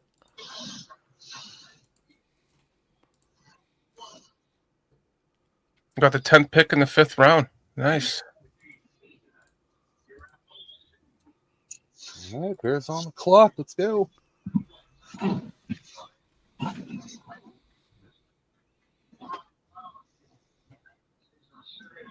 Yeah, we picked up. Now we have 2 more second round. We have 2 5th round picks, Jason, UK. No 6th and a 7th.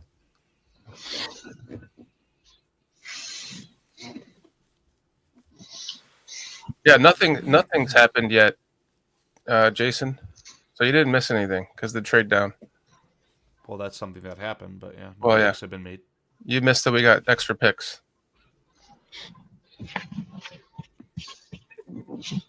Jackson Slater, huh? Creighton Will Ooh, I Fonz. love Jackson Slater. Now, who's this big man with the gray hair? He's kind of heavy set, sitting in between or standing next between Poles and Johnson. What coach is that? Do you have any idea? I can't see what you're watching. Are you watching? I'm watching NFL Network. Okay. I'm on a commercial. I don't know. Who is that? Normally, that's an indicator, and we'll hear him on their little videos they do, right? Just like how we had that guy talk to Troy Taylor last year. That wasn't our defensive line coach. It wasn't our offensive line coach. No, it was not Rushar. It wasn't our defensive backs coach. It was the janitor who knows the kid's wife. I don't know. It's always a silly connection. So Come on, Jackson draft Slater diamonds. actually might be a pick here. Creighton put that in there.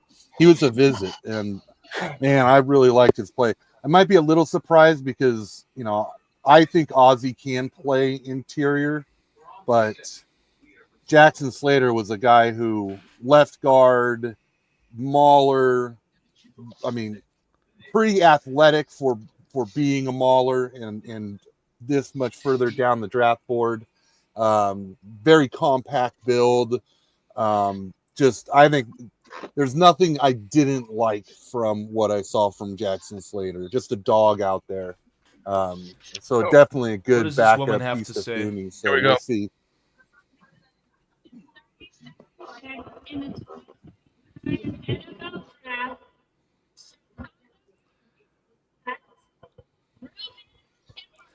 All right. Whatever. Oh, Did the Bears just take a linebacker? Yeah. yeah. The need's there, but I'll be honest. I did not scout this guy. 4.42 40-yard dash. It's a kid out of Maryland. I would love Braden Swenson here. A lot of people had him as a second round pick. Oh, man. Who's Wow. TV? Who's TV is that? listening to Swift Sports Network? Me. I wanted to see if he got it quicker than I did. He's behind us. Foster, don't you have a satellite connection? Like ABC 7, unless they're on a delay, that should be the fastest input you could get. I'm on ABC 7 live. I've already got the Chiefs on the clock. Yep. So Ruben Hippolyte is there's not even a markup on this from No. Mr. the Beast, Dane Brugler. He I've just seen has him the as his name, 35th but I ranked. don't know anything about this guy. Never looked at him at all. He's Anybody Yeah, else? he was not in my top 324 that I did. Yeah, I don't know. They must have really liked something. there's got to be a reason. 4.4 speed. What is it? 4.2 speed. 4.4 speed. 4.42 with a 1.53 10-yard split. Hey, everybody Oh. wanted Swinson, man. Even Swifty was saying, "Come on, Swinson." I'm just saying. Who's Swenson? LSU edge rusher. Man, Is it Swan? I saw Right here. from the tape I saw. I thought I'm not he was looking. excellent and could be an early second round pick. How do you spell I'm the last really name? surprised that he fell so S- far. So there must be some Right- kind of injury. Right here, or- Braden Swinson, Edge Right here. LSU. Can you please spell it for me? SWINSON, Swinson. It's in the chat. And I've as got far the as beast open. linebackers, J2 guys, I was looking at Paul because he's still sitting on the board, man. Right. Paul's through So- there. I'm just, I don't know anything about this guy that we took. Here's his highlights, Carl.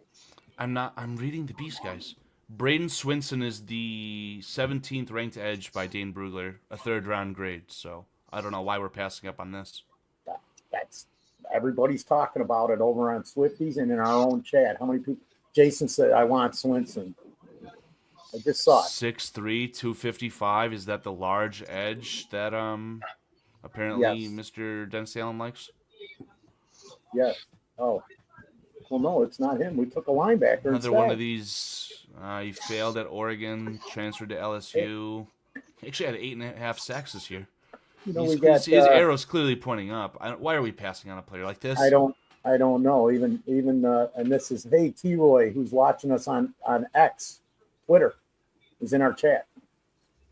On the What's YouTube up, chat. T. Roy? So that's cool. I like that because we don't see that enough. Yeah, thanks for doing that. I was telling me earlier I had a problem with Twitter, so I didn't think it was broadcast there. So Well, we got a green check on the Twitter because it sent. I saw the message too, man. I almost hit the wrong thing and ended the stream on Twitter. I was So gonna this is a pick very up Twitter. curious pick, you guys, because everything I'm seeing, I mean, graded as a UDFA. So they must really have liked what they saw in him or met. You know, I mean, let me look at my list and see if he was even on it. hey, there. Did they make a mistake? I'm Forgot just what going. I round don't they're get in. it. With who's a? Watch the Chiefs are going to take Swinson right here. Oh yeah. Well, hey, look, I'm gonna trust the scouts and polls on this until I get to see this You're a guy brave play. man, J2K. Everyone hold your Yeah. breath. Is it Sanders? Is it Sanders? So, I mean, I'm not. I would hold off on getting too upset about the pick, but it's definitely a head scratcher. No, I'm going to just stay upset about the pick because it just doesn't make any sense to me at all. When you could get this guy in the 7th round if you wanted him. What a that bad. royal selection. Doesn't their starting quarterback have stock in the Kansas City baseball team?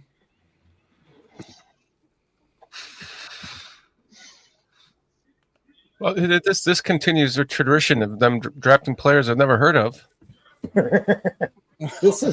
This is my worst draft since Poles took over. I've gotten 2 players right every year, and I've gotten nothing this year.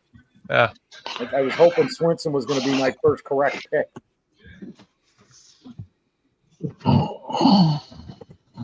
It took wide receiver Jalen Royals.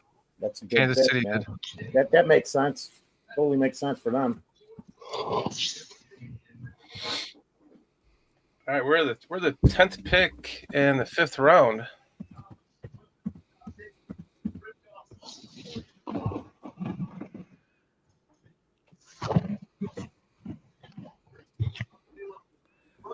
Wait, so, I'm sorry. What's the order for us?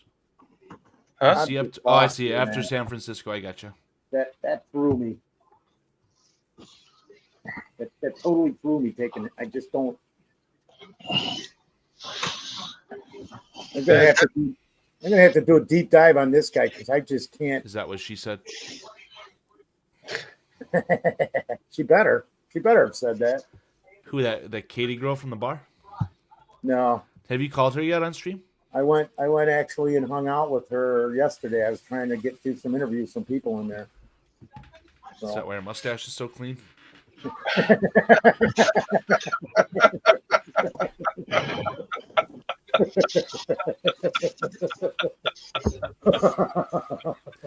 Yeah, nothing happened. Did you know Foster? No stainage. Jesus, Lord have mercy. Foster, did you know that you're responsible for helping break news on BCP? Didn't that Dave and Buster's in New Orleans select Calvin Banks as well last Thursday? She didn't go specific, but she said lineman in the first round, and they would get their quarterback later. I mean that's exactly what happened. I'm pretty sure. Yeah, That helped us mock Calvin Banks, so we might as well say that BCP broke that news. Yeah. I'll go with it. BCP is a source of I information. meant to call her back. I just can't find the number. I got to Google David Buster's again in New Orleans. You should call her back and say, "Do you believe in life after love?" I wasn't even looking for that. I just said Dave. Every city I went to, I just said Dave's Bar and Grill because it seems like there's always a Dave's Bar and Grill in every town. But Bears tweet out or so they say, taking a terp. God bless you. I cannot. Thank you.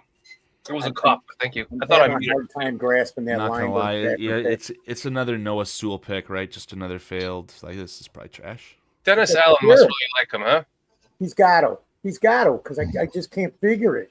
This has got to be Dennis Allen or one of the scouts or one of the defensive guys, because Pohl says that he does ask his guys, and at times he will go with one of their picks.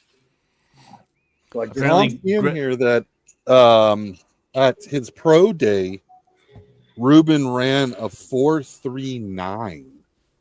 Holy shit sticks. And had more than 10 pre-draft visits. So I think the non-scouting community probably just wasn't in the know on this kid. Like What is he going to play then? Is he Weak side linebacker. okay?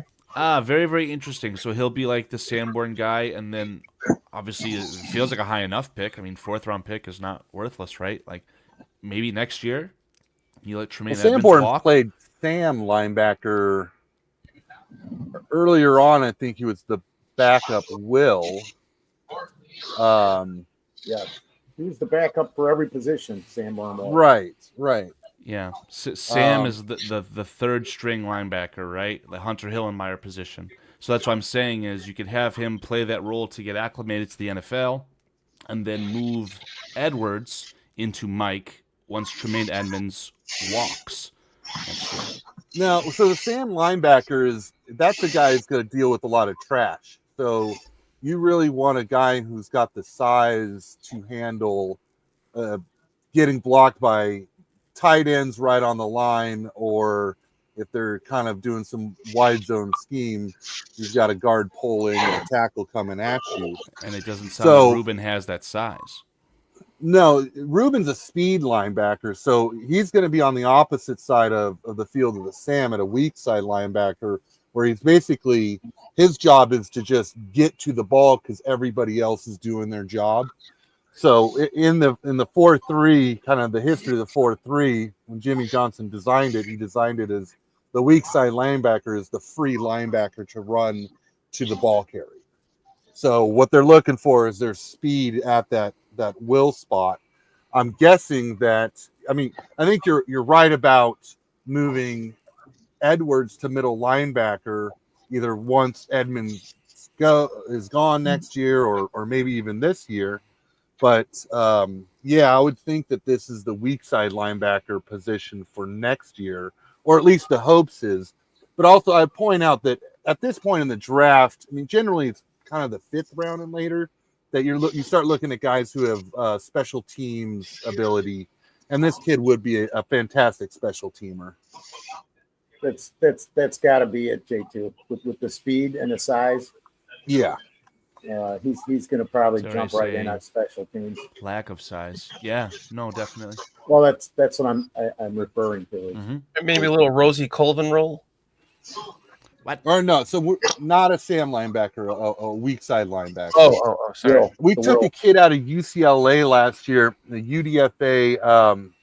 Is it Carl Jones? I think it was. He was an edge rusher in a 3-4 that, because of his speed, we moved him to weak side linebacker. And in preseason, you could see the speed was evident. The guy was flying past people, but sometimes he just ran right past the tackle. So the guy still needs some work to do to break down and, not just run by people. But yeah, this is a weak side linebacker, special teamer. Like Lee Bruin said, at least it's not a punter. Right? He's a weapon. My guy went to the Raiders, Tonka Hemingway. Oh yeah, I like Tonka. I Me just too, actually man. watched a little bit of him the other night. I was not worried about that position because I knew the defensive tackle we could always get later. That made me question that pick earlier of taking a tackle at that position because I thought we could have got an edge rusher there. Well, yeah, I mean, it's a deep class for defensive tackle, but I like Turner because he was the edge rusher the year before. Yeah. After looking at later that night, because I'm going, man, they really got so much versatility on this defensive line now. Every one of these guys can play up and down the line. I mean, exclude some of them for the one tech, but I mean, you can put them in 3 of the 4 positions, most of the guys that we have on our defense. So I cannot complain about that. And you know how Poles loves the versatility.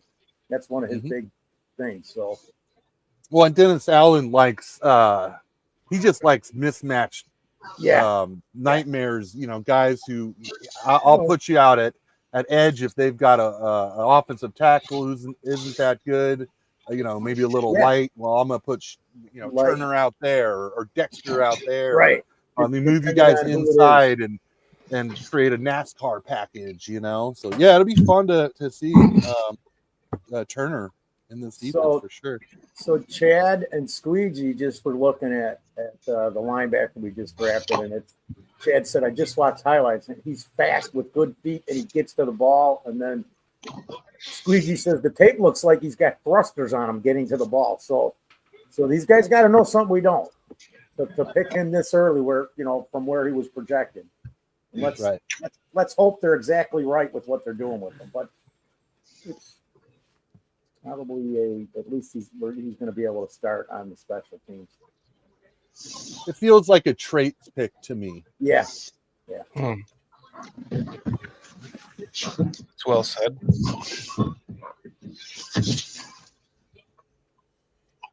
I just took a wide receiver, Felix Amer out of Stanford. I've seen a little bit of him by accident.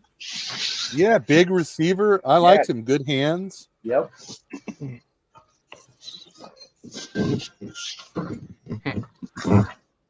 See if Ward can get him the ball. Yeah, big X receiver. Right. Thought he was a bit underrated because I liked what he did. He had almost 900 yards last season or something. Or 831 receiving yards and 6 touchdowns last year. And in 2023, went over 1,000 for 6 more TDs. And I'm just reading what they got on the TDs.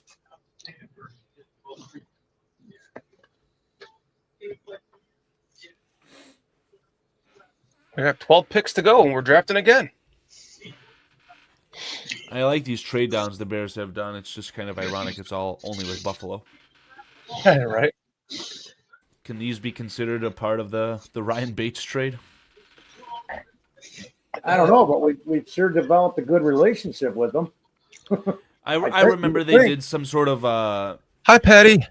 Behind the stage 1920 football drive video when they made that trade with Buffalo surrounding Torrey Taylor or whatever it was, right? It sounded like Poles knew the guy on a first name basis, all these things. So there's definitely a connection there. It's pretty strong. Hey, so officially the haul from Carolina is done with the Luther Burden pick. Not yet. Not yet. What do you mean not So- yet? I texted you about this with you guys ad nauseum. I woke up to Um, 50 texts I haven't read yet. So Yeah, From One you more guys. trade left. Oh, I was going to read off what Bears Assistant Director of College Scouting, Francis hi Patty. St. Paul on Ruben, always looking to get faster as a team. You see the traits. We're also getting instincts, leadership, and toughness. So he must have been a really good interview.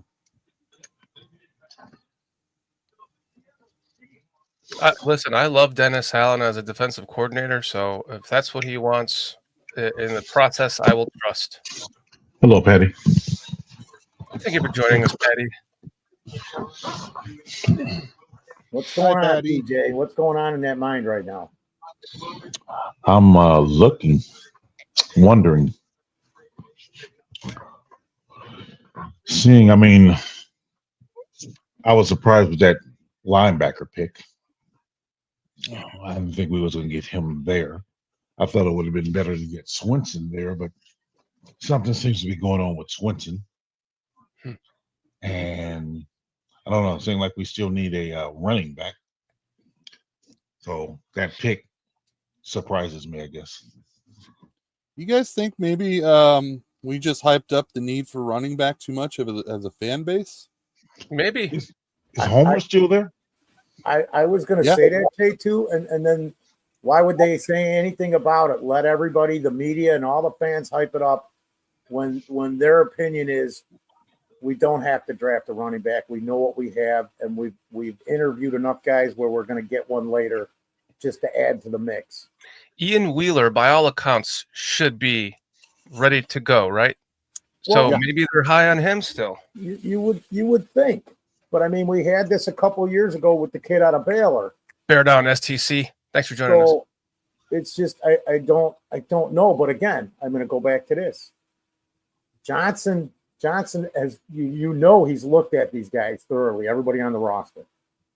I mean, because would have seemed to me that's the guy he is. He's going to go through everything. And if he's sitting there going, you know what? No, we don't need to take. You know, if they wanted Henderson, I could see something like that happen where twice they've had 2 or 3 running backs that they would have taken, but it's not like they went out of their way and traded up or took them early, thinking that, okay, you know what, we've got what we need to work here with the start. We'll bring in some. They're probably going to bring in 3-4 more running backs just for competition, because we've got Wheeler, Johnson, Swift. Who am I missing? Travis Homer. He was re-signed. Yeah, Travis Homer was re-signed. So they might say that's going to be okay for this year, and not have to pull one of these draft picks because they didn't get the guy or the guys that they wanted. So now they're going to the next phase, which is they're going to bring in, maybe draft one here later. I'm sure they'll bring in a couple of UDFAs. I mean, wouldn't you think, J2? Carl? Oh, absolutely. Absolutely. So- They'll bring in competition for sure.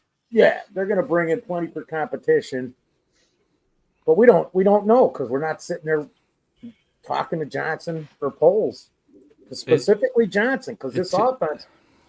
I just keep saying, man, all these picks are all until we got to the last one and anything defensively. I'm like, all those picks to me are Johnson talking to polls saying this is the guy I need him for this. And we didn't get this guy, so we're going to take him. And this is, because he's designing, according to what his own words are, he's designing a new offense for Caleb Williams. And it takes a ain't lot the Lions longer for a offense. tight end and a wide receiver to develop, right? So you take those players, you let them develop in your first year of your new system. And you can get the running back later because the running back really doesn't need time to develop, right? You either got it or you don't. Save some tread, get your elite running back in the next few years. I came to the realization, too, that if you really liked Ashton Genty, maybe Ashton Genty can be Saquon Barkley for the Bears. Let him waste his time in Las Vegas, and then we can sign him to his second contract if things work out perfectly. So whatever they want to do, man. Carl going down the road a few years. I got Chess, another not update on the checkers. linebacker, Ruben. Okay. He took a top 30 visit that was not leaked out. All the coaches loved him. Probably a Mike or a Will, but will play special teams early. One of the leaders at Maryland.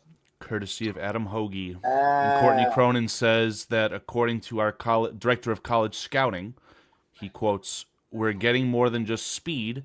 We're getting instincts, toughness, and a leader that can help our defense." And it's character too. Character. The continuity of the team. If he was a leader in Maryland, they're high on that. Have we drafted any Bears fans yet? Obviously, our general manager loves to do that. He loves to hire coaches like that as well. I don't think so. Not that I've seen. Who's Jed York? San Francisco 49ers. Oh, father of... Who's that? 49. Jackson York? I don't know what you're watching. I was watching 49ers interfere. Jordan Watkins, Ole Miss, wide receiver. Immediately a better receiver of the football than the kid who went to the Redskins, Debo. Don't know if he's a better athlete, though. 5'11", 196. They're putting up some highlights there. Huh? What's the yak look like? 4.37 40-yard dash. I mean, this might be your replacement. They were never going to catch that, dude. Sorry. Jordan Watkins goes to the Niners. Yeah, you're That Joshua Farmer pick was a good. You're a minute behind, Shorty. Yeah, it was. I gotta go up to round 5 now. I've got Minnesota. Can you on that graphic throw up team by team what their selections have been? What have those Minnesota Vikings done? I don't think they've done much as far as not having enough capital, but Donovan Jackson. Oh God, nothing. Yeah, and then they waited until Ty Felton. I mean, you have to assume that Ty Felton is another one of those best pick available type picks, but I mean, that depth chart is looking awkward, man. Breaking news. I got breaking news, guys. Lynn Hayden. Polls just called me. They're going to draft her in the 7th round with pick 233. Is that Mrs. Irrelevant? I'm just kidding. Well, you asked if any Bears fans had been drafted, Carl.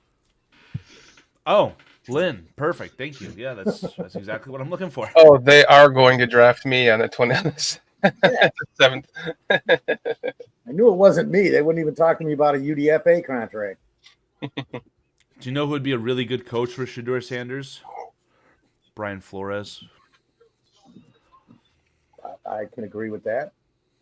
Vikings only have one quarterback under contract. Is this? You know who else would be a really good coach? Wow. Tomlin. The Niners. No, I don't see that. Niners and Rams. Lynn, what position are you going to play for us? The Rams would make a lot of sense. I'm curious to know what Lynn's going to play for us. What position? He's on special teams. Just don't say tight end or wide receiver. That'll go south for you very fast, Lynn. Is you going to be a With quarterback? this group of men on the screen. It's strictly a special teams draft pick because she can fill in as kicker, punter, or Can I quote you, Foster? Can I quote you on saying that Lynn Hayden can fill in? Jesus. No, you can't. Good. You can't quote me on that. Watch your mouth. Sorry, and your Lynn. mustache. Part of that's my fault. Watch that mustache, Foster. Lynn's laughing her ass off. Let's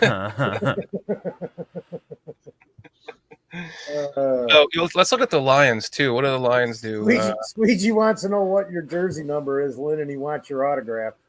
Do you guys know what number Loveland's going to wear? It's 84. Really? If you guys care. Yeah. That's cool.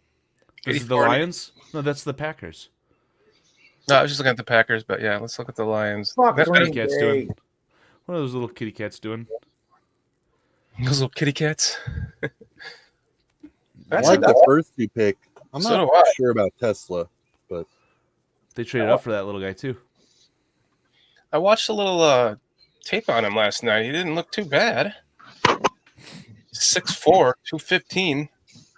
I feel like the Lions were pissed that they couldn't draft Jack Beck.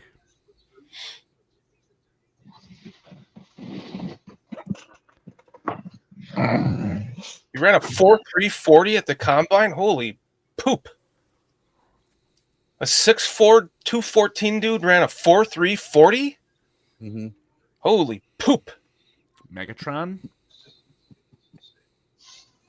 Jamison Williams replacement, maybe. Replacement. Oh. General manager got pissed off when someone asked him about trading that guy, so I doubt that happens. You can't wear number 1. Jalen Johnson's got number 1, Lynn. And you're gonna. I tell you what, we need to have the Bears bring number 34 out of retirement just for you, Lynn. Now, Just for your season, for I'll- your career. I'll embarrass myself on camera. I mean, I was looking at the available numbers for the Chicago Bears. Saw our wide receiver Luther Burden the third, who wore 3 in college. For a full 60 seconds, PJ and Foster, I thought that Luther Burden would wear number 3 for the Bears. 60 seconds is all it took. You're out of here. I forgot about Bronco Nagurski. That guy probably played for the Bears before my dad was born. I don't know. There's so many good numbers. 3, 5, 7, retired. I love number 3 too. I wish he could be number 3.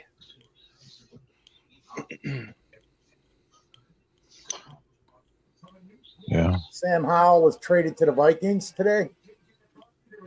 Are you kidding? Nope. Wow, They just that's a terrifying. That's terrifying. They just broke that up on literally on ABC 7 here. Coming from Seattle, right? Yeah, after Seattle selected a running back out of Alabama yesterday, so that's a good trade for the Vikings. Sam Howell's a running back? No, I'm making a joke about Jalen Milroe. The Oh. Seahawks drafted Jalen Milroe yesterday. What position is Sam Howell? Quarterback. Oh. Sam Howell was the quarterback for the Redskins when he was being coached by Eric Bieniemy as their co-head coach and offensive coordinator. Right. Oh, And according to the 50-plus people who have commented on my quote-unquote viral YouTube short, everyone despised Eric Bieniemy for that, said that he ruined Sam Howell. So I always thought Sam Howell had a lot of potential. I really liked Sam Howell in college. He was a fun prospect to watch, a real gritty guy. And he had Daz Newsome as his slot wide receiver. And he had, I forget the first name, but the last name was Brown. He went to Washington. They drafted him pretty high, I think second round. And he was kind of a bust. But I thought Sam Howell elevated the players around him and got people drafted higher than they should have been. Daz Newsome was a bust, and I was very excited about him. I thought he had a chance, so I would have to agree with that about how. I want to go back to the Bronco Nagurski thing because he wore 3, and I don't know if you guys know this. Now he was a fullback, and he was an excellent fullback. So a lot of people only know him as that position, but if you look, the Nagurski Award is for what, the best linebacker, is it? I'm confusing myself. PJ's listening to something. I'm not sure what you're talking about, Foster. So Bronco Nagurski, a lot of people just know him as a fullback because that if you look into Bears lore, but he played so great on defense that there's a defensive award, the Nagurski Award. So you get what I'm saying? Because most Bears fans only know him as being a fullback because he was one of the great runners in the line of runners. Here, let's just knock out the low-hanging fruit because I'm a caveman. The Nagurski Award is for the best running back in college? No, it's a defensive player award. Interesting, okay. So he was an excellent, I want to say, not linebacker, but you could consider him a linebacker because he was kind of a pass rusher back in the day. So, but most Bears fans know him as a runner is what I'm getting at. But the award itself is for, and Google it. Let me double even check it. Because it's a defensive player award because he was an outstanding two-way player it's back not, in the day. It's not a linebacker award. It's lineman. Lineman. Defensive lineman. Because he was on the line. But what I'm saying is everybody knows him as a running back, somebody who carried the ball a lot. and he was probably a better defensive player than he was an offensive. Yeah, you know what, Foster? It says that the Bronco Nagurski Trophy is awarded to the best defensive player in college football. It has nothing to do with position, so your story holds true. And I just Alex is wanted my to- name. Oh, hello. To throw it out there because everybody I know, when you bring his name up, they all go right away to running back, or literally he was a fullback. Carson He was a very good one, Vinson. but he was a better defensive player than an offensive player, and he never, today, he doesn't get the credit for that other than the award. And people don't even know, when they see the award, they don't even have no idea anything about the man. So if I said that Travis Hunter has a chance to be a better two-way player than Nagurski, you guys would immediately ban me? No, I wouldn't. But he's So got I'm- to he's got to do it over time. He's got to do it over time consistently. That's all. I honestly really liked the Jaguars moving up. I hate the compensation they gave up for Travis Hunter. He'll never be able to justify that. But I think that Travis Hunter deserved to go at the second overall spot in this draft. First was supposed to be the defensive edge from Penn State. So I like it. They need something too. And then I'm getting a little more news on Ruben. I started to really warm up to this draft pick, you guys. So he said this is about his top 30 visit. He said he wanted to convey to the coaches that he was a smart player, that he knew his defense inside and out. Just wanted to get across to them that I obviously have the speed to play the position and the ability. I love the visit. And someone else said that the Bears' top 30 visit was the highlight of all of his visits. So he's definitely happy he got drafted by us. A connection was made there. Yeah. Please God, be better than Noah Sewell. That's all I asked. All I ask. He needs to be better than Sanborn was. I mean, I'm still $1.5 million, and we couldn't re-sign Sanborn. That might have been a respect thing too. But at the same breath, I mean, he had what it took. I don't know. They let him go back to Time's going to Seattle. tell that story, Carl. Time's going to tell it. He could end up being very, very good for those Cowboys. Familiar coaching staff. I'd expect nothing less. He's a good player. I made a comment that I went off the deep end a little bit because I'm like, dude, he's going to be a Hall of Famer. Watch. Don't ask me why. I don't know why I'm saying it. You sure those were steroids, Foster? I got so many of them laying around. I better start checking the labels on the damn thing. Oh, you can just give those to me. That's fine. Minister Charles Johnson. Good afternoon, sir. Hey, Charles. Oh, Minister Charles Johnson. Talk to me about Colston Loveland, man. How are you feeling? Talk to me about your fishing trip. I want to know what you caught. 5-day fishing trip. Yeah, there better be some big fish. Riley Mills, the Willis Twin Tower brothers are rolling. I get it, Lee. There's something about that guy from when I saw him in college there's something that just makes me, I don't know if it's his heart or he just never gives up. He never quits with anything, man. Just go back and watch him from his rookie season. Yeah, I watched him a lot in college. I was very surprised he became a UDFA because the other two linebackers, one of them went to Pittsburgh, Herbage. Yeah. And I'm blanking. I always blank on the other guy too, but he was also a high draft pick. Yep. And Sanborn was right in the middle of them all, looking just as good. When that started, the boards had him going in the late 4th round, and I just watched him go down the boards, and I kept questioning why. Because I took him in every draft, and by the end, I was just using the last pick for him to fill out my roster. I was that high on the guy. And I was so happy that he came to the Bears. I was like, I can't believe we got this dude because he's going to be better than people think. And hopefully you're right. That was a respect thing because now he's been given a chance to go play somewhere else where he can play every game, every down or more downs. Wow.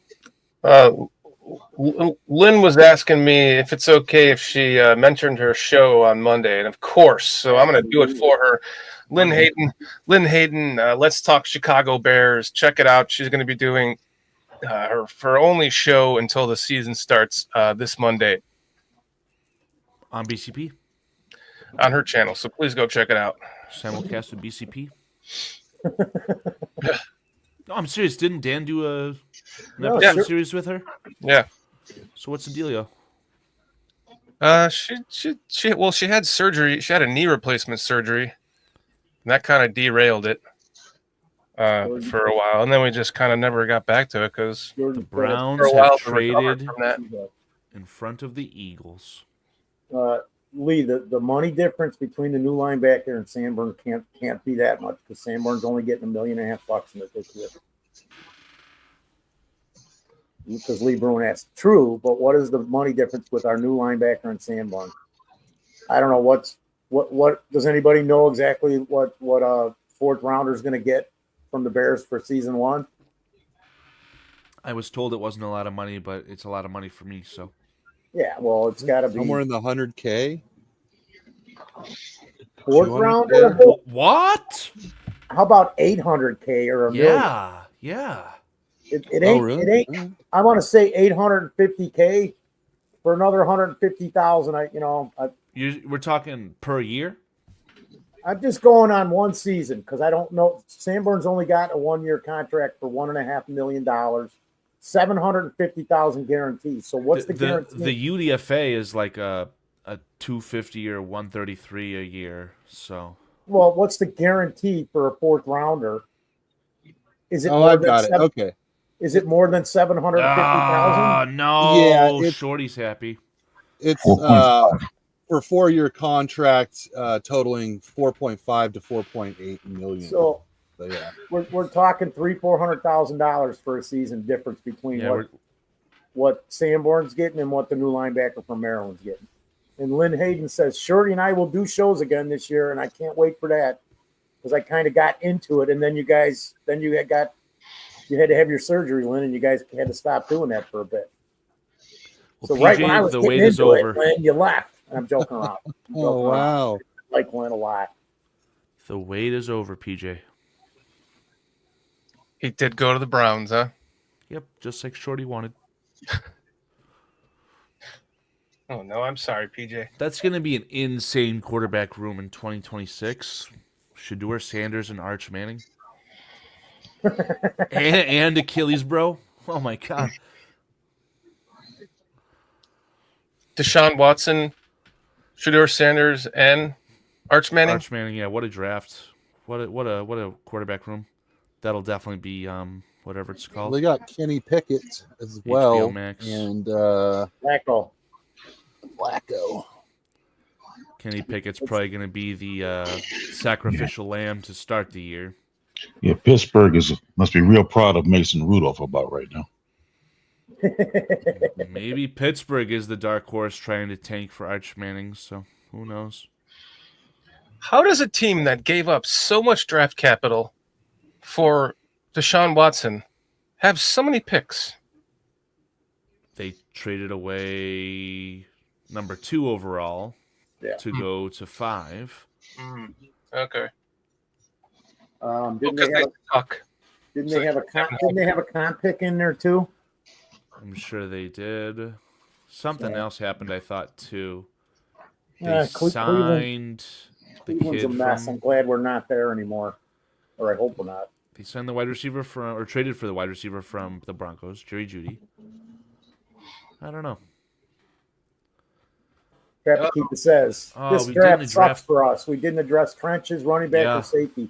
Yeah, you're Foles right, and Johnson, the Trappakeepa. clown. 2 second-round picks invested into the trenches wasn't good enough. I hear you. Jesus Christ. Fuck. I mean, Luther Burden's the best wide receiver in the class. Colson Loveland's the best tight end in the class. 12 personnel helps your running game. I don't know. So STC says, do we pick a running back next, PJ? Let's take Ollie Gordon in the 7th. Screw it. They're coming up, I'm though. looking at the board. I'm going, is Swinson going to make it to us? Do it. Oh, Maybe he's fallen so far because teams have evaluated it as a short third leg. Yeah, Trapakeepa also's got that short third leg. Gosh, buddy. That's Calm what down, man. that's what Kitty told me about you, Dan. But I wasn't going to say that out loud. Yeah, Foster, I didn't feel comfortable telling him that either, but corroborating stories. I love Dan.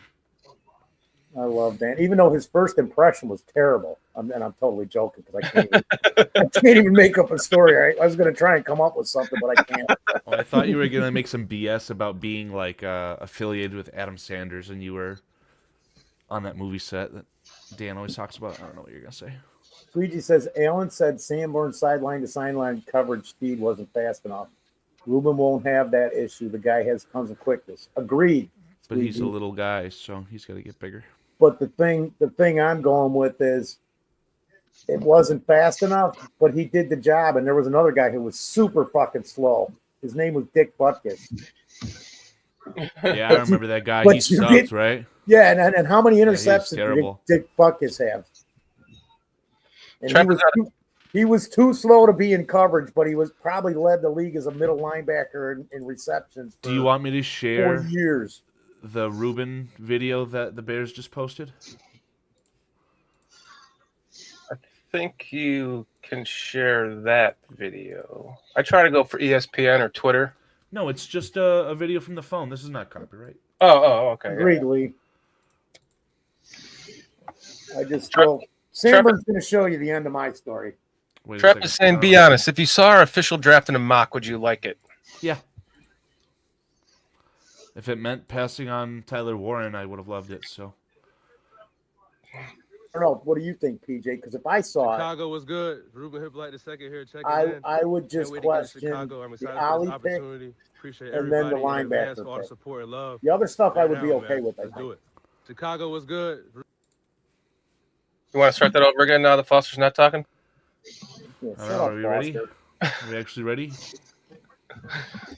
Chicago was good. Ruben Hippolyte the second here checking in. Can't wait to get to Chicago. I'm excited for this opportunity. Appreciate everybody in advance for all the support and love. Bear down, man. Let's do it. Chicago. I love Creighton Wilfong.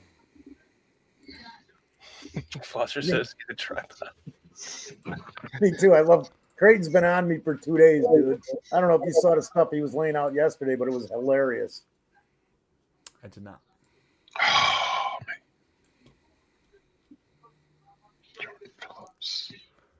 The quarterback room in Cleveland. Flacco, Sanders, Pickett. Wait, hold on. They also drafted Dylan Gabriel. That's right. This is insanity. That's Who did? insanity. Who did? The little stinky Cleveland. Wow. Little stinky Cleveland. That's incredible. Look at the... Bro. You want Talk me to look about darts on a dartboard. You took 5'2" Dylan Gabriel, 48-year-old Flacco, the Achilles massage mask. What a room.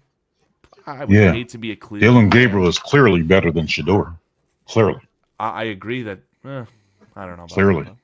that is the first question mark, Oh, if we're no, being no. honest. Hey, No, left there's handy? two of them because two of those quarterbacks definitely should have won ahead of the last two that were drafted. There's no doubt. Who's the other one though? Like Dylan Gabriel's terrible, so that was an awkward one. Go- But so go was back. Sanders. But who's the other one? Go back and look in the late second, third because there was two other guys that I went. There's no way they. I mean, I've been hearing this Shuck stuff, Tyler Shuck and Jackson Dart. I've been hearing them being fringe first-round picks for a long time. So Yeah. the fact that they went ahead of Shador Sanders, I expected that. I'm not counting any of those guys though. I know there's another weirdo who went. I just don't remember who it was. It was before Dylan Gabriel. What, is Cleveland going to keep 5 quarterbacks? No, Mm, I think this is perfect for Shador because he'll be able to shut people up. what if they take He's it on going the to be chin in and Cleveland cut? and he's going to take that job. What if they take it on the chin and just cut Watson? That could be a possibility. They're I going to don't have think to. they have the cap space to afford to do that. I think he's stuck. But he's also out for most of this year coming up because of the ACL.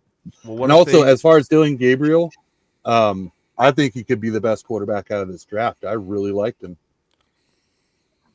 I mean, Well, with how terrible the quarterbacks are, I can't disagree with that. But I see nothing. The in other Dylan quarterback that Lee Bruin said was Show, but I would have taken him over Sanders too. The way that the broadcasts, by the way, when I say shuck, that's how they pronounce it. So I don't know. I don't understand it, but Shaw. no, I know that's how the spelling is. But I've heard Ian Rappaport, Daniel Jeremiah say it's Tyler Shuck. So I don't know. You might be overpronouncing the G.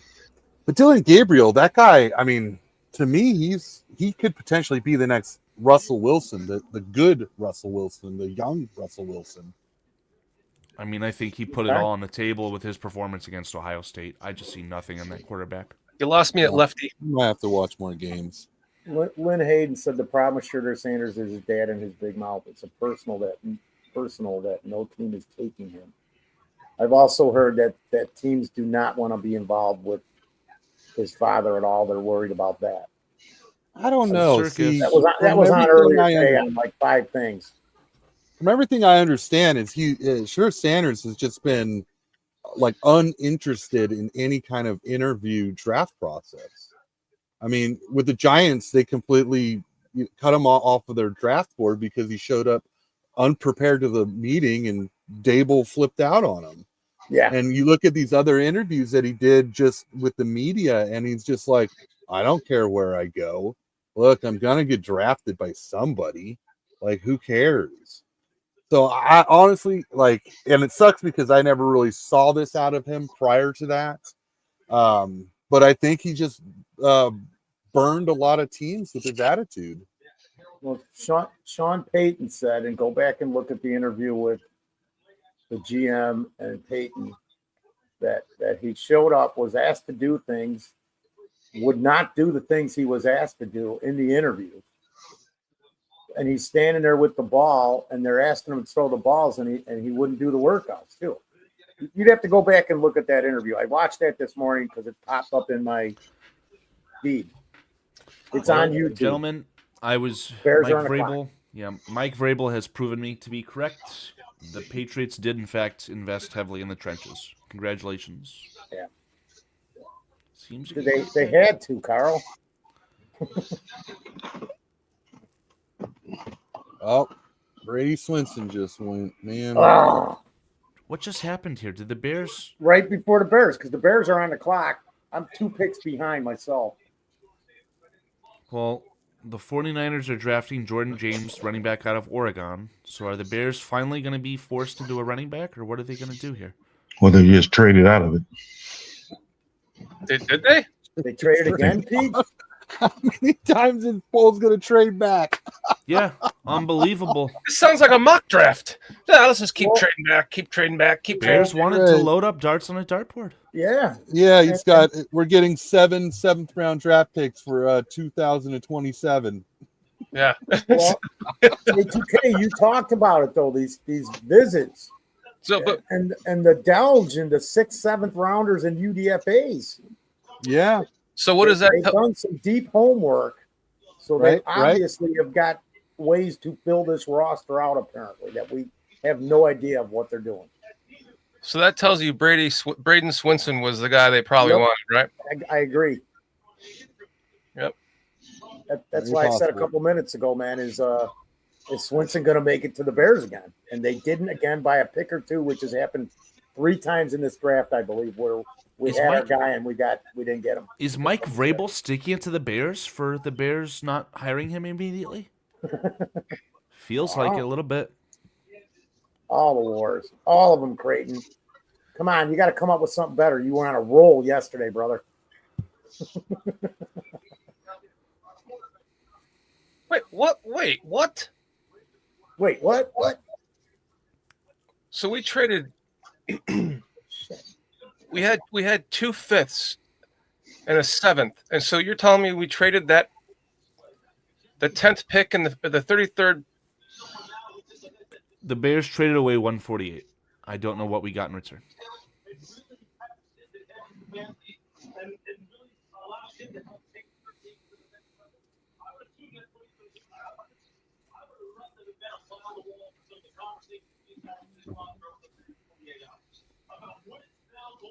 Thank you, my dear.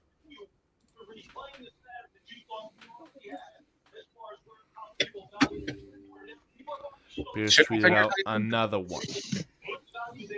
Yeah, it was the Rams. What did they get for the Rams? I don't see it. All I Bears see is Luther traded Burden at the PNC Center. with the Rams. There's a fifth. So we have 169, 195, and 233 as our remaining picks. I don't see what the trade. Bears got 195 after trading away 148. But what else do we get? It looks to me like we got a pick next year. Seems like that. Because we had 2 fifths and a 7th left. And we just traded that, which was the 10th pick in the 5th round. And now we got a 6th round pick. You guys are talking that now. I'm going, it makes sense why Creighton's a little off his game today. He hasn't smoked yet.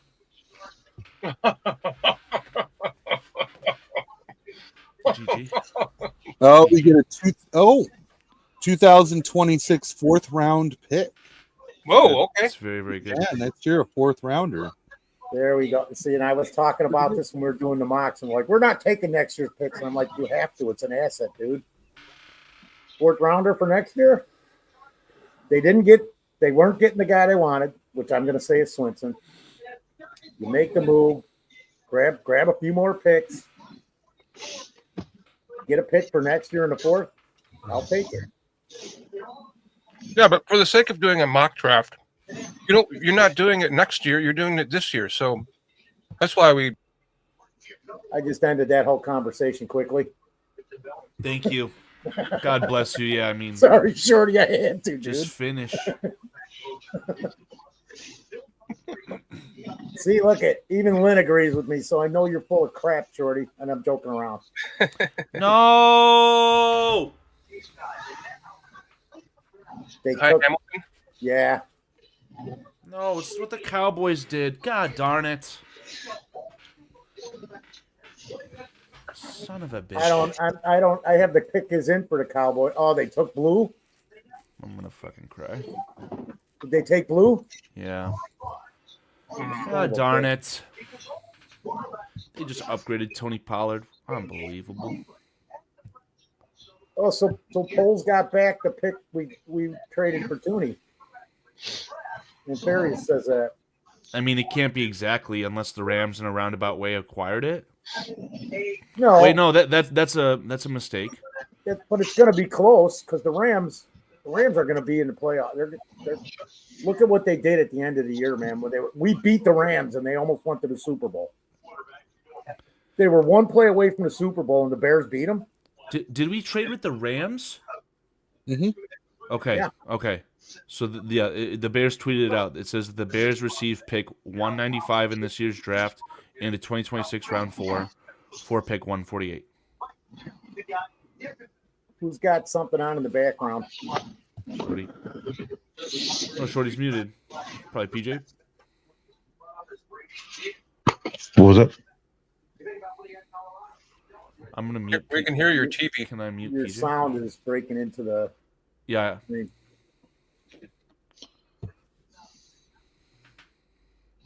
That's better.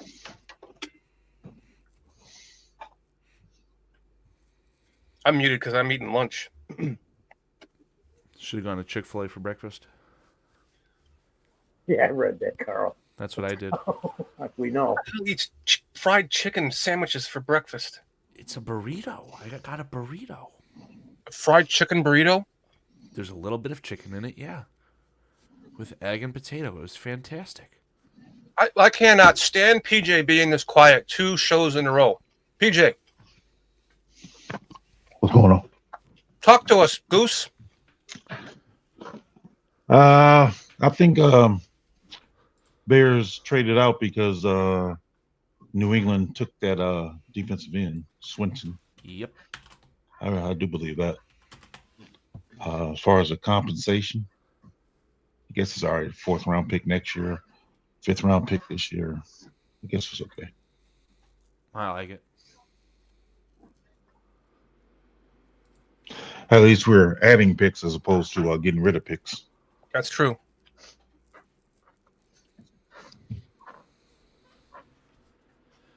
That's all you got, huh? This is pick Yeah, that's all I got. 150. Jadon Blue, is that the guys you was talking about going to the Cowboys? Yeah. Yeah. Are you- We're looking at for a running back now because I mean, if you look at what we've done, It's got to be Rashard Smith, one of those kids from Kansas. all the needs that we were going through, Peach, we've gotten everything but a running back and a safety. Never did get an edge either. Oh yeah, we did. You're right. Because Swinson was going to be that edge. I just saw something funny on Twitter that I gotta tell you guys. Breaking news: Cleveland Browns quarterback Dylan Gabriel has entered the transfer portal. Yep.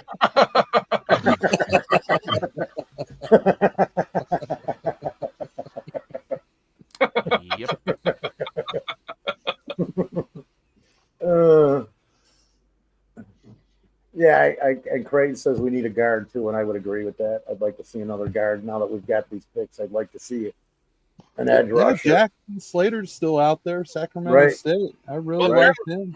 Apparently he drafted a 7-foot guard. We don't need a guard. I'm not projecting him as a guard yet, and it's based on what a couple people said on stuff. Because I sent you guys stuff on Azie that is up to 3 months old, and these guys were talking left tackle. So I'm not there. I heard everything J2K said. I heard everything everybody said.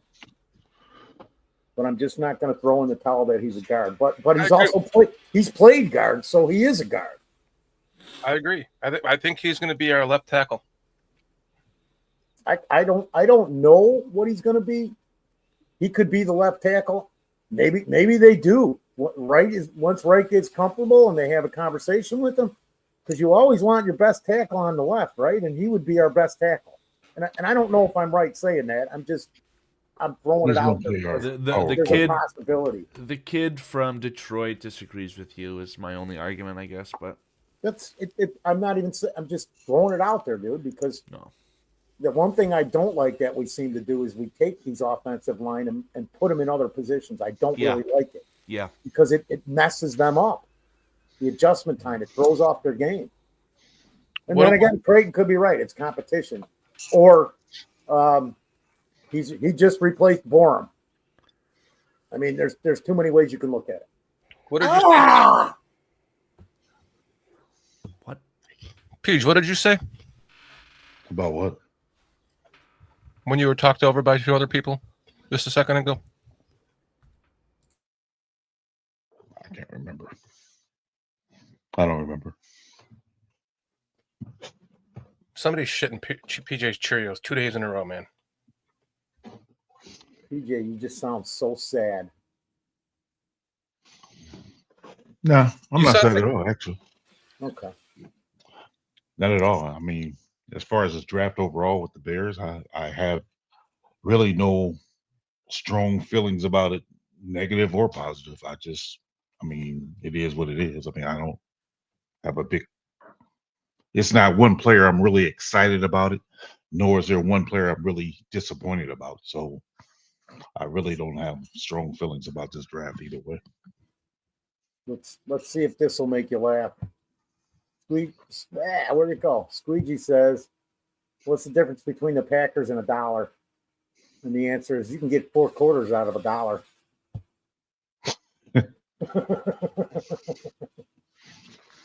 What's up, the college? The college?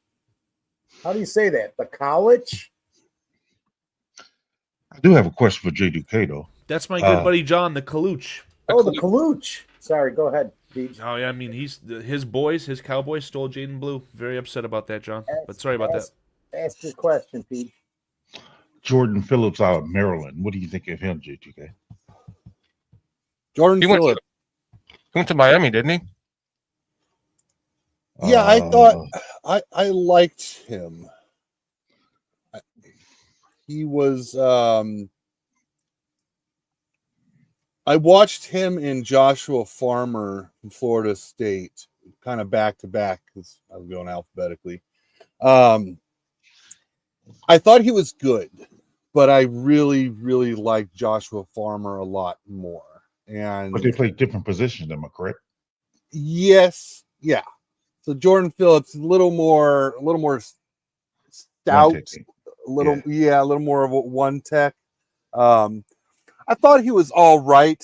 I didn't necessarily see the fit because I didn't see enough explosion out of him, but I thought he was a good player. Overall a good player. He held his blocks well and all that kind of stuff. But as far as like attacking the gap, I didn't see that as his kind of style of play.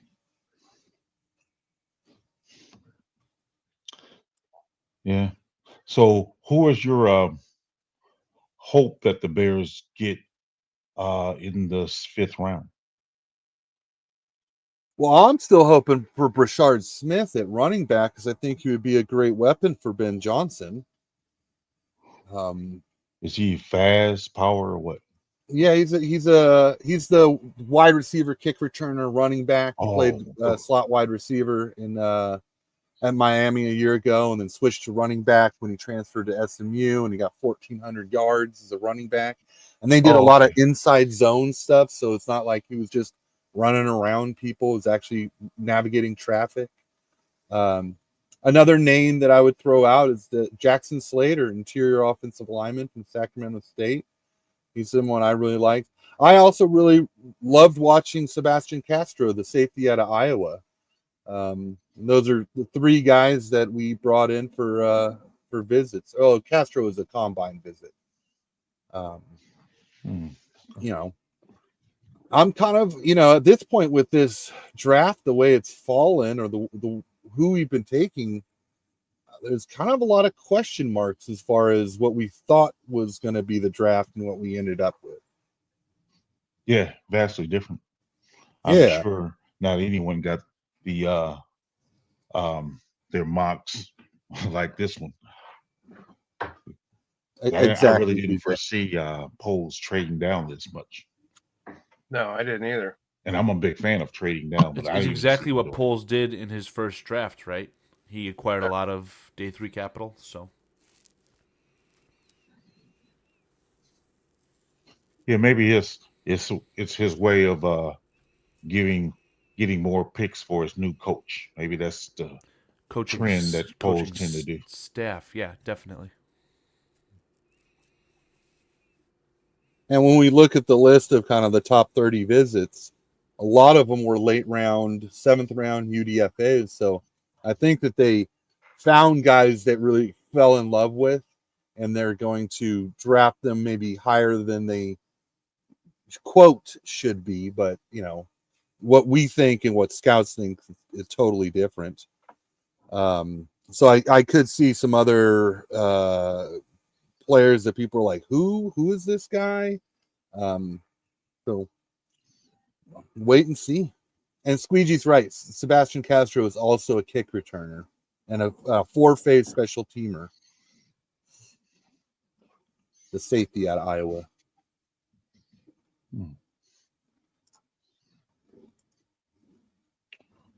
Is this true, PJ? So do we have 3 picks left? Yeah. Okay. What'd you say, Foster? I just wanted to know if this was true because Creighton Wilfon says, I know what's wrong with PJ. He accidentally took weed gummies and he thought they were regular gummies and he ate the whole bag. Actually, that has to be spot on. That has to be spot on. I'm just Creighton must have smoked, guys. He must have toked on it because he's coming back on board like yesterday.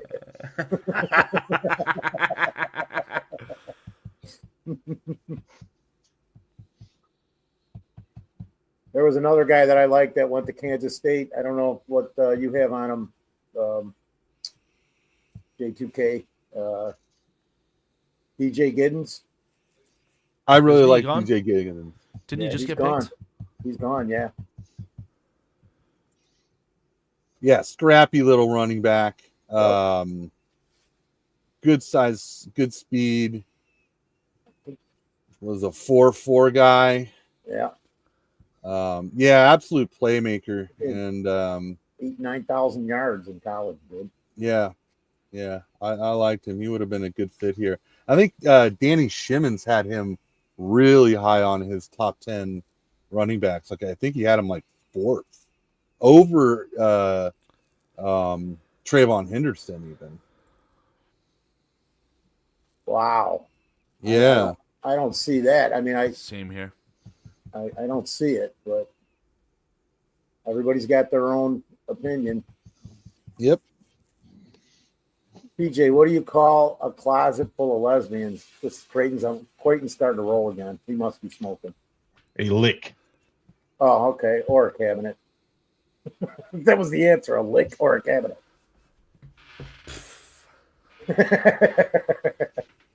But do they have liquor? What Ah. kind of party are we talking about? Oh, that's what I wanted to ask you guys about. Because Embo, did they just take him? Did the Giants just take Membo? Yes. Okay, never mind. I liked Membo. Me too. Offensive guard plays with a defensive lineman's mentality. We got one of those. And Lee Bruin said lick or cabinet. Lick or cabinet. Never mind. And Chad Speaker just said strictly, damn it. I'm sure that has regard to Membo being gone. Oh. What is our next pick? I kind of lost track because I'm trying to look at like 5 things. Like 169. Oh, that figures. That's Lynn's number on her jersey. 169. God damn it, Foster. How many flies? Creighton says, how many flies does it take to screw in a light bulb? And Squeegee said 169. Squeegee said 169. No, Squeegee's responding to you asking what pick we have next. Oh, okay. I still like that as the answer for how many flies it takes. Yeah, that's kind of funny. Yeah, and Paris, I like Membo. I actually thought he would go a little sooner than now, honestly. And the answer is 2, but how the fuck they get into it? Screw in a light bulb? I found something interesting on Twitter that I'll read to you guys. Adam Hogue tweeted this out. Pick number 38, New England drafts Travion Henderson. Pick number 39, Bears trade back. Yeah. Pick 104, Jacksonville takes Bouchon Tootin. 105, Giants take Cam Scattaboo. Bears at 109, trade back. 147, San Francisco drafts running back Jordan James out of Oregon. 148, the Bears trade back. Keep going. There's one more. Did they make 4 trades, or am I off? Only 3? 148 went to 169, I think, right? Okay, yeah, so I'm off. Shorty, what are you doing, man? What is he doing? He just joined you. He joined you, Creighton. He's sniffing giraffe pussy now. What? What? Dude, what the? What's going on today, man? What is going on today? And then Creighton says, "Yep, Shorty came on the board. Come on the board." Wow. Creighton asking short. I'm not finishing that, but Okay. I'm just trying to be respectful to other people on the show. That's all. We'll cut it out because you're pissing me off. Without being blatantly I'm obvious. joking. 169. I got to go back to my board here. you should put up a whiteboard. Well, Have as your- long as it's not Shorty's board, because I know what's all over it now. It wouldn't be white; it'd be yellow from smoke tar. Regardless, I mean, we could get him a whiteboard, a magnetic board, get some magnets on there. Lee Bruin hit it on the head. It's draft fatigue. Absolutely. Draft. Shows on the rails or shows off the rails, Chad? Stop asking to rail our audience, Foster. You know where I'm at. Miles Frazier's gone.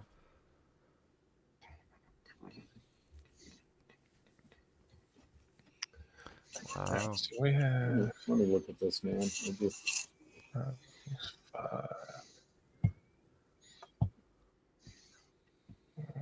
oh, Shamar.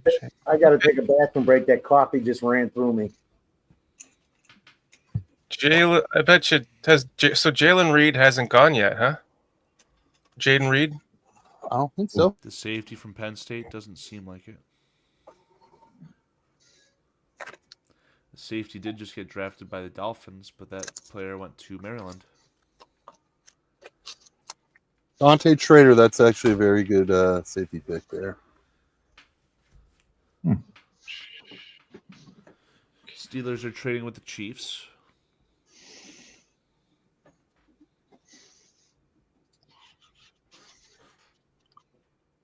Wow. Chiefs got Josh Simmons, Norman Lott, Jalot. So what? Who do you think the Chiefs are going to take? Or did they already pick? I'm gonna take Chiefs are coming up. a predict. Hey, I'll be right back. Okay. So the Steelers traded 156 for 164 and 226. So the Chiefs are coming up 10 picks at the cost of 226, which I have to imagine is a seventh. You're coming up for a safety, I believe. Yeah, it's going to be Taking Jaden Reed. probably. This is. You know what? I've decided that I am not going to do this to myself anymore. Do This what is to the who? final year I am ever. I finally got PJ to laugh. Let's keep that going, Peach. Okay. So I've gone from scouting so many players in every draft, usually quarterback heavy, to this year scouting the least I ever have. I think it's because I'm quarterback content now, so I don't even know what to do with myself. So then the few players I did scout, I shouldn't say few. I scouted more than that, but not as much as I normally would have. And I fell in love with the few players, and I keep watching them go off the board right before us. Oh, they took left linebacker Jeffrey Bassa, so that's good. But like Swinson goes right before us. The two running backs went right before us. Jesus Christ. I mean, this is ranked the fourth best running back or linebacker according to the Beast. So that's a good pick for these Chiefs.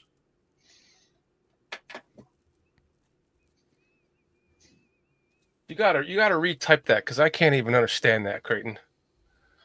Shorty's wife hurt him. He keeps telling her thin kink is too much, but she still wants lesbian midgets. What? Dude, I think that Creighton's crossed up. It's not even 2 o'clock Central. Oh my goodness. Midget hurt that price.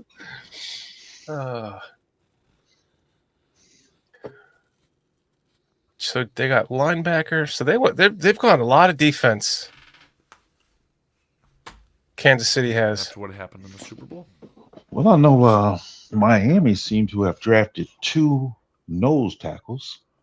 I know they have. Well, I don't know. Let me rephrase that. I don't know who their defensive coordinator is now. But Miami Dolphins. But And they got Grant and they have Jordan Phillips. Yeah.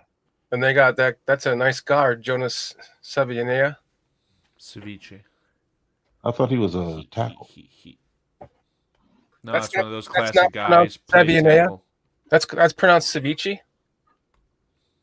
The idea with all these guys early in this draft was arms not long enough / the traits weren't there.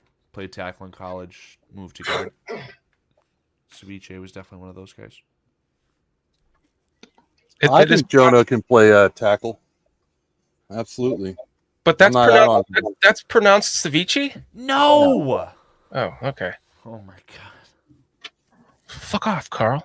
I mean, I can't pronounce the last name, so I know how to say ceviche. Savianea. Do you guys know off the top of your head who the defensive coordinator is now in Miami? Didn't we interview a guy that ended up staying with the Dolphins for a head coach position? Or had him? Yeah, no, we definitely interviewed him. Hey, J2. Is Brashard Smith still available, the kid from SMU? Real quick, Yeah. Anthony Weaver, PJ. Anthony Weaver. Okay, thank you. Yeah, the Bears interviewed him to be our head coach. Yeah. Anthony Weaver. He came from Baltimore, I believe, right? I don't know. Baltimore runs a 3-4. So okay. Does anybody know if Brashard Smith is available? Yes, he is. He is? Yes, he is. And the only reason I bring him up is because he was actually a wide receiver. And you know how everybody liked, oh my God, what was the guy named that I didn't like that everybody was so high on? The small guy that we drafted that got injured that didn't play and is now out of football. Sounds like Tyler Scott. I don't know. No, Who you I'm talking going about? back. Daz Newsome? No. He was a running back. It was Montgomery and him. And he got hurt. He had a good rookie season. Everybody really loved him. He got hurt. Wolf? Came back. The gadget player. Oh, Tariq Cohen. Cohen? Tariq Cohen. So I'm just looking at the next pick coming up, and I thought he was on the board. I just wanted to verify it. What does anybody think of? What do you think of him, J2K, as their next pick at running back? It's not the guy we want. I mean, it's just. You're talking about Brashard Smith? Brashard Smith. We brought him in for a 30 visit. I'm sure they'd love him. Well, could that be their next target? If he doesn't get picked, the pick before us again. Well, if he does, then we're trading back. You got to make a pick here, man. No, I know. I'm just. We're gonna just pick up more picks for next year and a couple more 7th rounders. Yep. I'm glad that my opinion on Mr. whatever his name is, Eric Bieniemy, is kind of, I wouldn't say coming true, but it seems like they rely on him to be able to get some value out of a late day 3 running back. So I feel like there's no one else better suited in the NFL to do that. And you're talking about. And then there's another guy. I mean, I'm looking at, depth parts, but also that Luke Kandra, the guard out of Cincinnati, because he was another guy. Was there anything with him? I would want Jackson Slater too, Clayton. I'd be happy with Taj Brooks too. Yeah, there's another. Taj Mahal. Same thing. I like good names. Taj Brooks is a good name. Oh, we're looking at names now? I'm just saying. Sure, he always does that. In addition to the player, I like the name. And Ollie Gordon's still on the board too, right? Yeah, I mean, there's a super fan of Adam Mason who has probably given Adam over $100 in super chats just referencing Ollie Gordon. So just for that alone, I would imagine that would be an amazing pick for the Bears. And again, Ollie Gordon, 2023, led the nation in rushing yards, potential Heisman winner.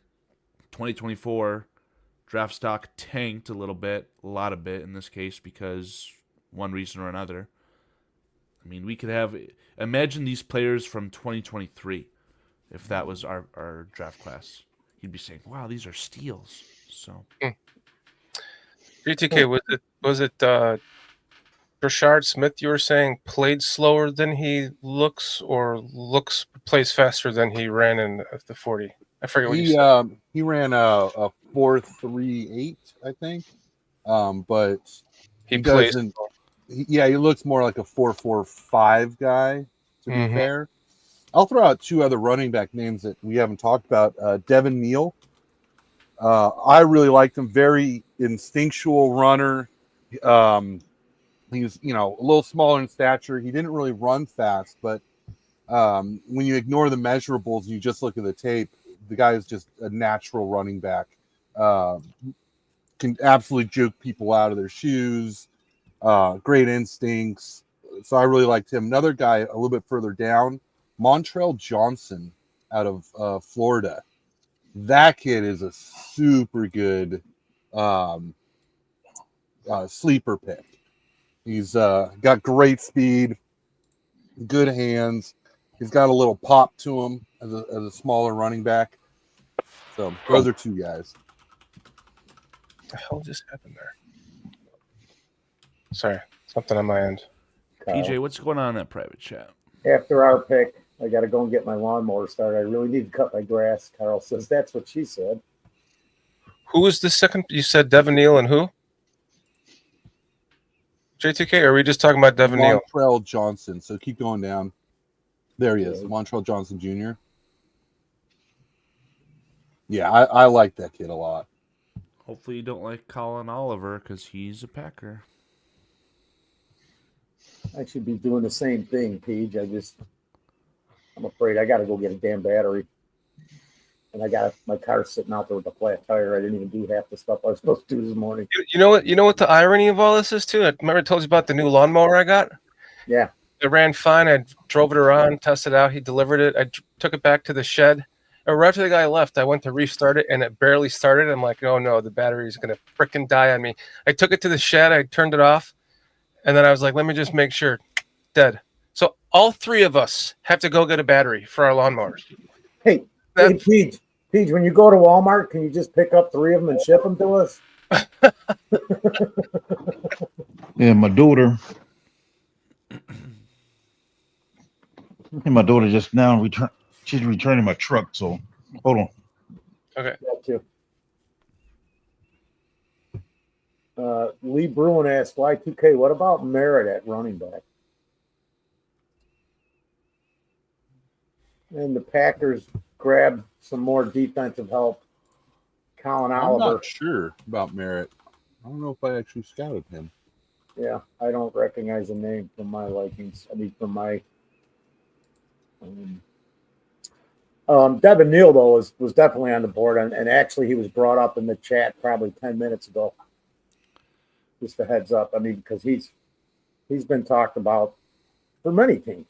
When I go through some of the stuff I've been watching on YouTube over the last few weeks. Ooh, Chad Speaker. I forgot about Phil Maffa. So apparently this Jackson Krosky Merritt kid is from technically Arizona, but he had 4 years at Alabama State, transferred to New Mexico where he was second team all MAC, and then in 2024 he played 1 game for Arizona and missed the final 11 games because he was ineligible. This is all courtesy of the Beast. Dane Brugler's bolded statement says, overall, there is an unpredictability to his run style that keeps both defenders and his own coaches on the edge of their seat. But you'll live with the volatility because of his electric plant and because of his electric plant and burst to naturally string moves together and create chunk plays. He projects as an offense's change of pace weapon. I don't know if the Bears need that. Who is that? This is for Jackson Krosky Merritt. I forgot who asked about them. Someone just asked. What position? Running back. Lee Bruin.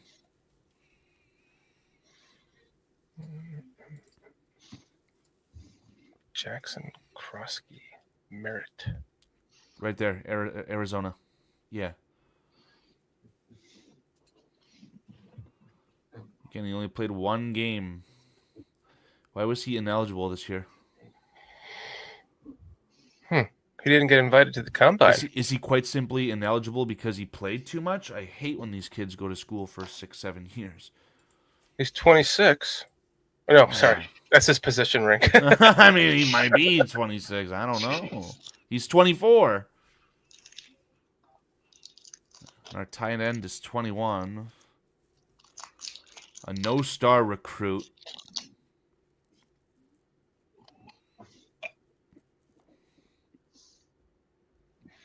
Oh, so now I got to go look at some tape on this guy, if there is any. Jackery Krosky Merritt.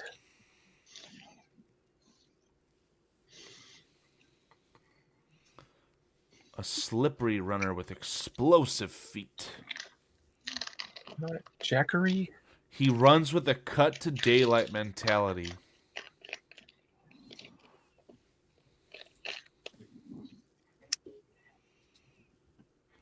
A lot of people liked, is it Damian Martinez? I mean, Yeah, I love- Martinez is like a little bowling ball, little Yeah. powerful bowling ball. I liked him. He didn't time that fast, but I think he shows better speed than he timed. I think he was a 4.5 guy, but he's got some pop to him. And Phil Maffa for Chad Speeger, powerful running back, big guy, you know, built like Derrick Henry. Obviously not the special superstar that Derrick Henry is, but a team that wants a big power back to get a good one in him, like late in the rounds. So I'm sure no one wants the Bears to draft another wide receiver. And Krosky Merritt. Who are you talking about? I was talking about Phil Maffa. Oh, sorry. I'm Before watching that, Krosky Damian Merritt. Martinez. I'm watching Merritt highlights. I didn't scout Merritt. He's an NFL running back. Just want to say, no one wants the Bears to draft another wide receiver, I don't think, but Isaiah Bond, still available. A little slow, but he's an NFL running back. Let's get out of here. Where are we at here? Yeah, and Lee Bruin's right. Martinez is fun. He's a fun watch. He's a scrappy little power back. Got some pop to him. Lee Bruin. Man, I wish I could play these. This just sucks.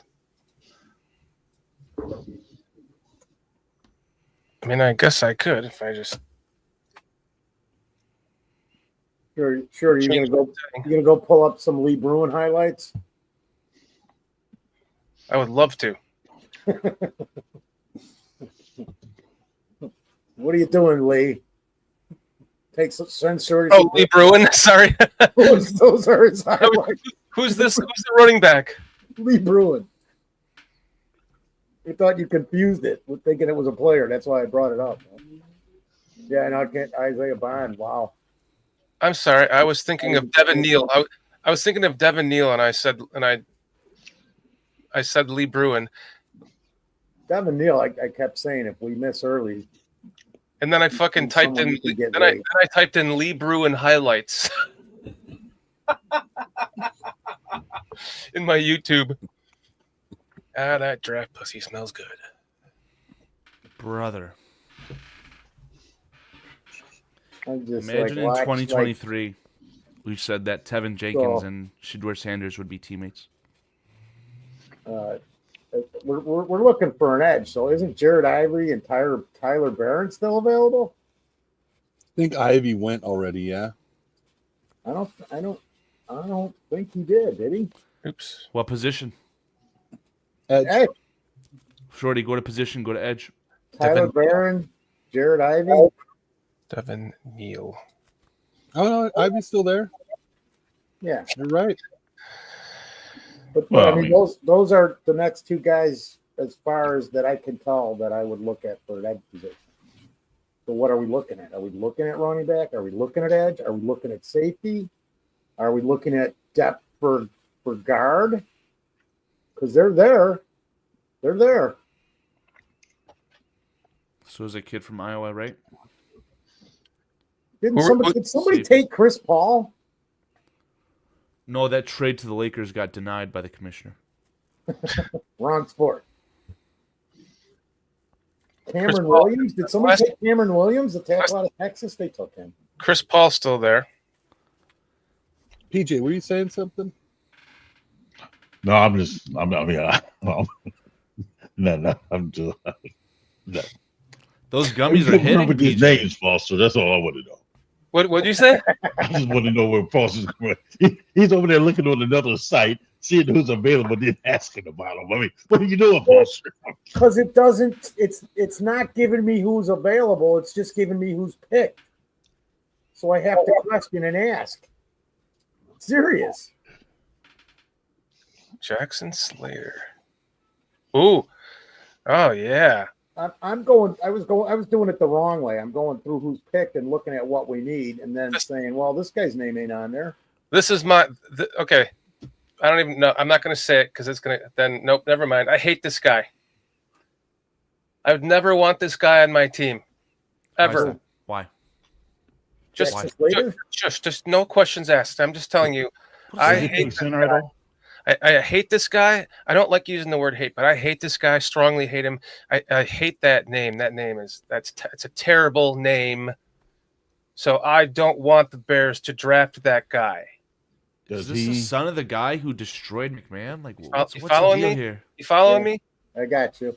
Reverse psychology over here, Sean. I'm just wondering, does he play center at all?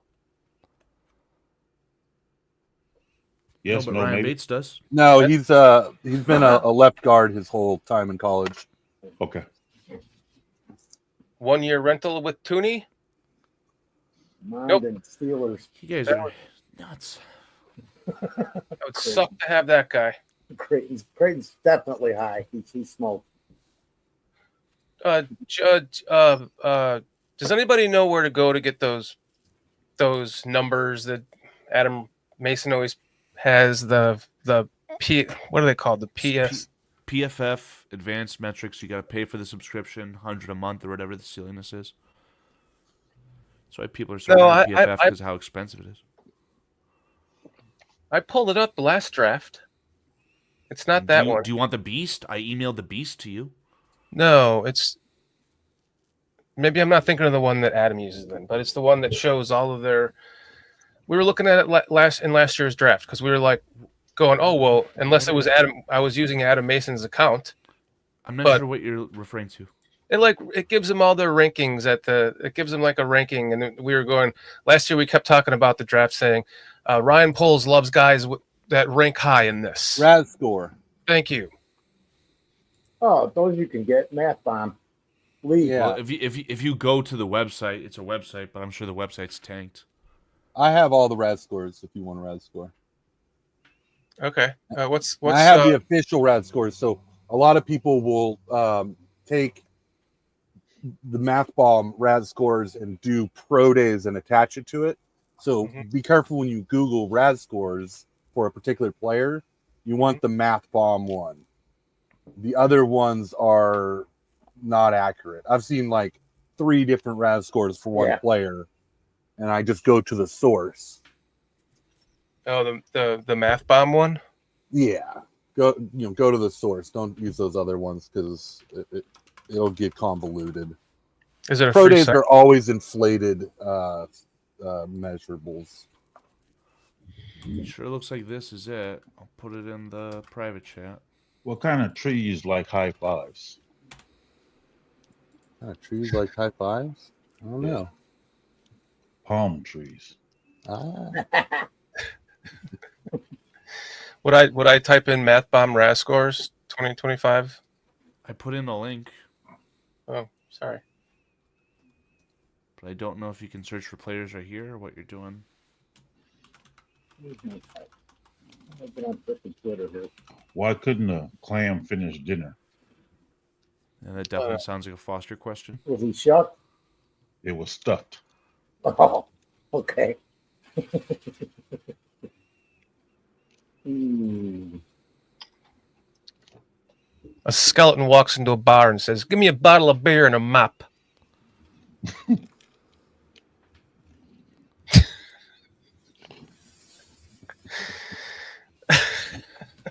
Still gets me. All right, so let's just this looks more difficult than I want to deal with. So J2K, what's the RAS score for Jackson Slater? Jackson Slater. It is a 9.36. Holy shit! That's why you like them, man. Yeah, 6'3", 311. Hand size are 10 inches. Big hands. 32-inch 32 inch arms, so pretty short hand. But he's Short fast. Do you have the Wingspan- ability? Do you have What's the that? ability to share that with us? Yes. Should I try and get a hold of Kent Lee Platt? I've talked to him on. He's the guy. He is Matt Bomb. I've talked to him on Messenger. No, I like to just have the screen up.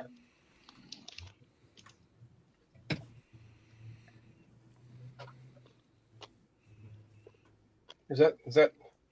Oh, is that correct? Yes. That's not the one that Jake 2K read. He read a 9.36 Raz. I mean, you can see I'm on the website. It clearly looks like Math Bomb to me. Yeah, as soon as you see the bomb, you know it should be him.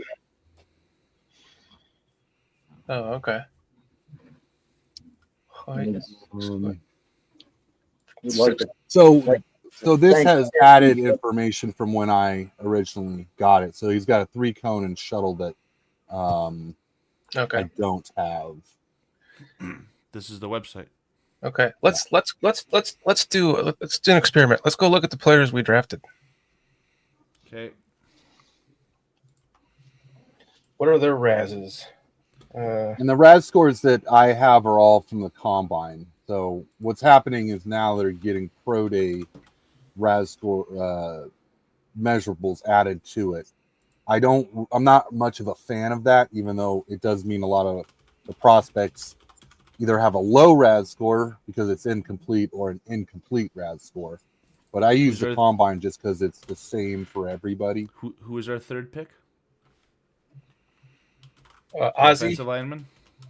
Azie Tripoli. And then who is our fourth one? Shamar Turner. Yeah. And then give me a second. I will. I'll just compile all the RAS scores into a PDF. Thank you. Who is our next draft pick after Shamar Turner? Have we even made one? That was the hippopotamus guy. He had a very high RAD scar, if I remember correctly. Azie, 8 points. Hold on. Did the Bears make a pick? Because Ollie Gordon's gone. Chargers. Oh, never mind. That's not Ollie Gordon. What is this fake tweet? Okay. Randy Gatson, tight end. Yeah, just to fill in a couple of draft picks that have gone by. Yaha Black. He was a guy I actually liked on the front end of my review and then kind of walked that back a little bit the more I dug into him. And I was almost convinced this guy was an undrafted free agent from the way a lot of people were talking about him. So for him to go 164, I think that jives a little bit with what I saw on film. Bit more of I would call him an unathletic 3-tech. He's got the size to play nose tackle, but he didn't quite have the strength, in my opinion, to be starting NFL level. Played a lot of 3-tech in college, so that's kind of why I call him a 3-tech. But I really like the kid. I liked his the interviews that I saw him do. I think it's a project. I think in time, once his technique catches up to his abilities, I think he could be a pretty good rotational guy. And then Gadsden, the tight end, his father was a wide receiver in the NFL and also in the CFL. So he's got the bloodlines. He's more of an X wide receiver than he is a classic tight end. So I almost would say that like Loveland and Gadsden kind of had similar positional usage in the NFL, but Gadsden doesn't have the blocking side to him. He's much thinner. But as an X receiver or a power slot, I think you get away with them. And Torrey Horton going to the Seattle Seahawks. Absolutely love Torrey Horton. I had him coming out last year, and if he did, I would have spent a second or third round draft pick on him. He's a huge sleeper. He got injured, I think, the 4th game of the season, and just because of that, he just kind of fell off. So his 2023 tape is excellent. So that's a huge steal. Oh, I'm sorry. Who were you just talking about? Torrey Horton. Okay. Yeah, I was huge on Torrey Horton last year because I thought he was going to come out, and I kept telling everybody about him. Then he went back to school, and I was like, oh, and there's Jackson Slater. Damn it. Well, guess we're going to trade down again. Hey, That was- no, we need Ali Gordon. It's because you made me say you made me had to explain it to you. Damn it, Who, me? Carl. Yeah, Watch, clearly my watch fault, the, right? watch the Fine. Eagles. We need Watch the Ali. Eagles take Devin Neal right here. That's fine. He's terrible. We need Ali Gordon. No, we don't need Ali Gordon. What about Jared we can Ivey? we could draft Ali Gordon, and then Dan can start shopping off of Alibaba. What about Jared Ivey here? I think he's a 3-4-5 tech. So edge rusher with a 3-4 team. Like a Wow. defensive end with a 3-4 team. The Eagles don't believe in the center that they just made the second highest paid in the NFL. Well, Clearly a Bears are joke. on the Clearly a clock. joke. I There's- can't Oh, believe this. backup center from Boston College. I'm sure that Ryan Poles is pissed. I'm sure of it. Oh, Dylan Kendall? Drew Kendall, yes. Drew Kendall. Yes. I watched Son of him. former NFL OL Pete Kendall, which is a 21st overall pick in 1996. Yeah, I mean, that seems like a strong pick for them. Yeah, it's a solid developmental pick for Breaking them. news from little Greg Gabriel. Bears have picked don't know who.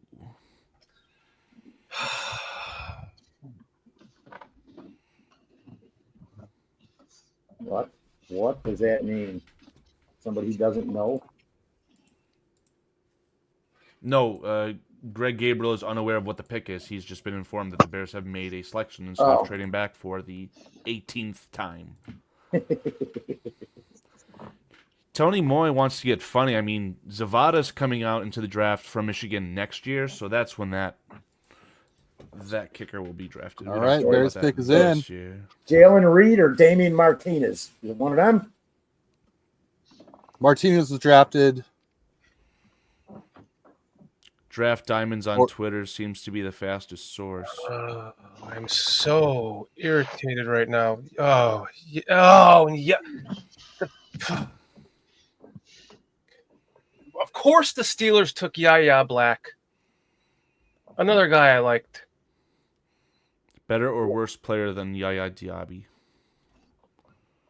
Yeah, Black. Is he a one technique or a three? Yeah, he's a different player, but I think he would have been perfect for the Bears. I just gave you guys my review on Yaga. He's a Sorry. one tech in the NFL. No, that's cool. But Doc Frazier? I was off in my own head reading other shit, not listening to you. I'm sorry. You were getting off. He in played your a own lot head? of That's three weird. tech in college, but he's a one tech in the NFL. I'd call him an unathletic three tech because of what he played in college. In the NFL, I think if he can work on his technique, that strength that's within that 6'6", 330 frame can take over, and he can be a very, very good player. I think if he lost weight, he could actually play three tech. Well, 6'6" is awfully big for one tech. Who's that incredible coach that we got from the Cowboys?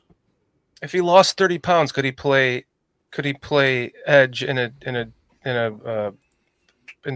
our current defensive coordinator's defense? No. He likes some big guys. No? No. Okay. No, he Is doesn't it have Al that Harris, the incredible Yes. secondary coach? He's going to be happy. Frazier. We took He's got a Frazier. project. 6'2", 4.36, 40. Tall, lanky, cornerback. Wow. Fast, very athletic. Not much an off-man Awfully skinny. guy. Yeah, not much of a zone guy, but he's a good man coverage guy. So that's a fit. I think we're at special teams type of players. Awfully skinny. I mean, Awfully skinny. I like the prospect, but still pretty interested that we haven't gone running back or I think we lost out on Drew Kendall and Jackson Slater were both guys that we brought in for 30 visits. Oh, this just right here just slays me. The whole draft. This has happened, and I'm not saying that they would have taken him, but I. I would think that would have been a really good pick for them right there. Slater? I don't even know what you're saying. Yeah, the Bears. I'm trying to get something put up for the screen. Sorry. Well, what were we talking about Jalen Reed before or no? Never mind. I'm lost. We were. Because he's still on the board. Yeah, but he'll go right before us in the next round. Ollie Gordon was there. Za Frazier's got a 9.36 RAS score, 4.36 40-yard dash, 147 10-yard split. He's 6'2", which is a very high percentile according to RAS. And he's got a good broad jump, so. And so he can put on weight, too. I mean, these incredible coaches, I think, just need projects, right? So I think the world of the guy whose name I can't fucking remember. Al Harris. Yes, thank you, PJ. Yes, Al Harris. He needs a project, just like how Luther Burden's the project for Mr. Antoine Randall L. Jordan Hancock goes to the Bills at 170 right after us. God dog it. Is that thing moving that quickly now? Yet. Why does that keep... You only get 4 minutes in between picks, I think. 5. I like the prospect. I'm not sure if the need was there, but yeah. The little lions are on the clock. Don't know. Could he project? Call me crazy here, Crazy. but could this guy project to a safety? Za Frazier? No. He doesn't play like that. He plays like a very athletic, toolsy cornerback. I'm trying to get something on the screen for everyone, but according to the Beast, Dane Brugler writes that Frazier overall is a long, lean, bump and run corner with the speed and coordination to cling to receivers and find the football when his technique stays consistent. There isn't much mystery why a team might feel he is worth the gamble on day 3 of the drafts. All right, fellas, enjoy. Talk to you guys later. Good All luck, right, Pete. PJ. Hey, I look PJ, forward stay to healthy, man. you getting a chance to watch all these prospects and give us a review. I will. Going to get your battery? No, I'm going to try to see if I can jump it first. Oh, okay. I just got to figure out what to jump it to. Just don't get jumped yourself, PJ. That's my next trick. What are you using? Are you going to jump it with the car, or you got a chart unit? I have a little portable. Okay. So, those aren't typically like rechargeable batteries, though. Just make sure that you got it on the right setting, PJ, so you don't blow it up and hurt yourself. But those batteries aren't typically supposed to be 2 amp. charged. I've been charging mine every They're not year. supposed to for be the last charged? three summers. Yeah, they can blow up on you if they're a bad battery. I don't think you're supposed to charge those batteries. But they're just like a deep cell battery. Once they're dead. You replace it. I get that, Dan, but I got a charger designed to charge those batteries. 6 volt, 2 I'll amp. figure it out. Okay, well. All right. Just saying. All right, fellas. Good luck, All right, Pete. PJ. Talk to you later, man. Stay Stay healthy, safe, PJ. brother. Can you overnight my battery to me so I can mow my lawn tomorrow? Me too. Yeah. Matter of fact, not overnight. I want it same day delivery. I'm literally going to take my car, Shorty, and try and jump it just to get it started. thought you were to gonna cut whip it grass. I don't I've think done that's a that good idea. before. You just stay away from it when you're starting it.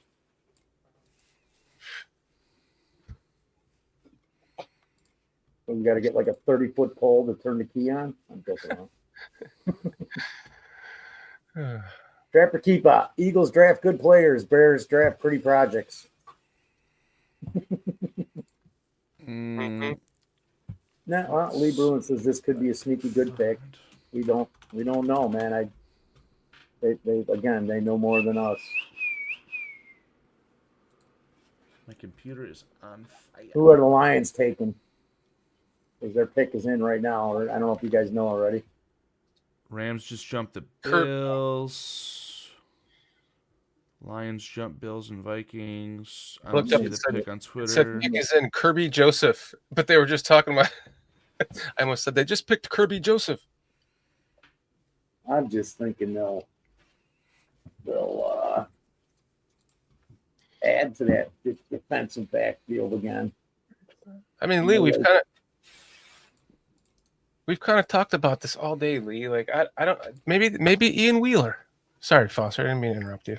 No, go ahead. I was done. I don't even know what I was going to say next. Foster, I feel that exact same way every single day of my life. Well, that's okay because I need to. I was just going to say somebody hit. I was like, Chad Speaker's got it. I'm confused. No, I'm certain I'll have dementia. I usually start my day off overwhelmed, Carl, when I look at the list of things to be done. And then I just back off for a minute. I wake up at 7:50 every day, and then at 8 o'clock when I start my day, I get like 10 emails passed to me, and I start crying. So that's how it's been since April. I know. That's terrible, man. But I understand it. Yeah, I don't want to complain. Shit. I'll be right back, guys. I just got a thing about the house. What's up, Chris Kelly? Thanks for joining us. But When I do a find in the Beast, my computer lights on fire. It's crazy. Where are we in set 6?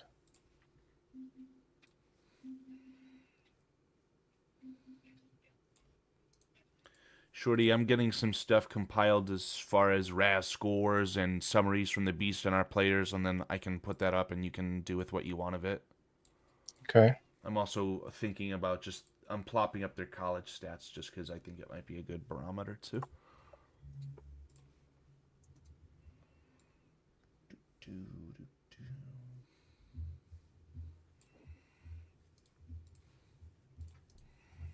I feel like Adam Mason is compiling all this stuff from different mediums in the most unprofessional way. I keep peeking over on the barroom, but there's 5 people on that panel. Yeah, I keep doing the same thing too.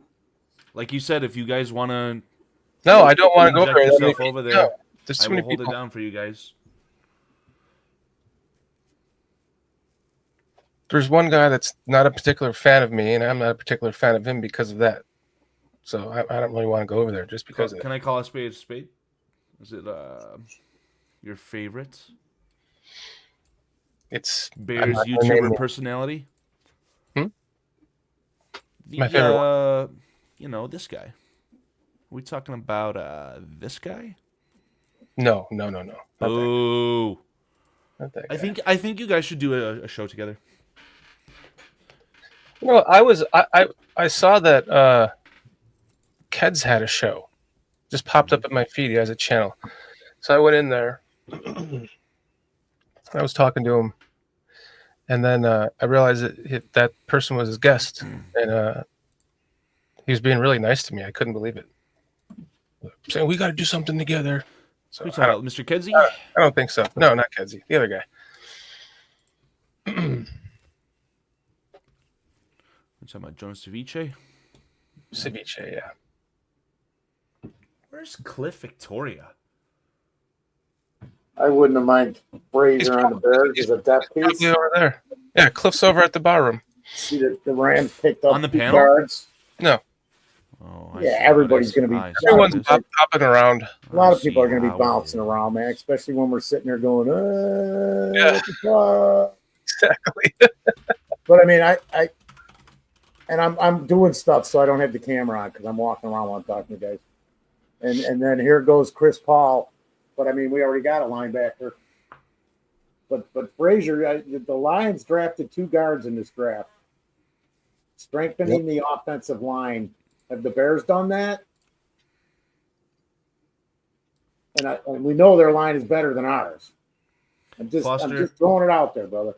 Do you know how much as far as a ranking amongst the NFL, how much are the Chicago Bears paying their offensive line group? I think we're like 5th. It's 4th, ahead of our division rivals. So I mean, we need depth. I hear it, but it shouldn't have been the immediate concern. I'm honestly surprised that we're talking about a backup right tackle in the 50s or wherever Azie was selected, right? And let's not forget about Bill Murray. Everyone has to remember Bill Murray. I mean, we sat here, J2K, we did it all 22 with PJ, and the next thing you know, we're watching is Bill Murray in that 2 games he played in. because he was just dominating.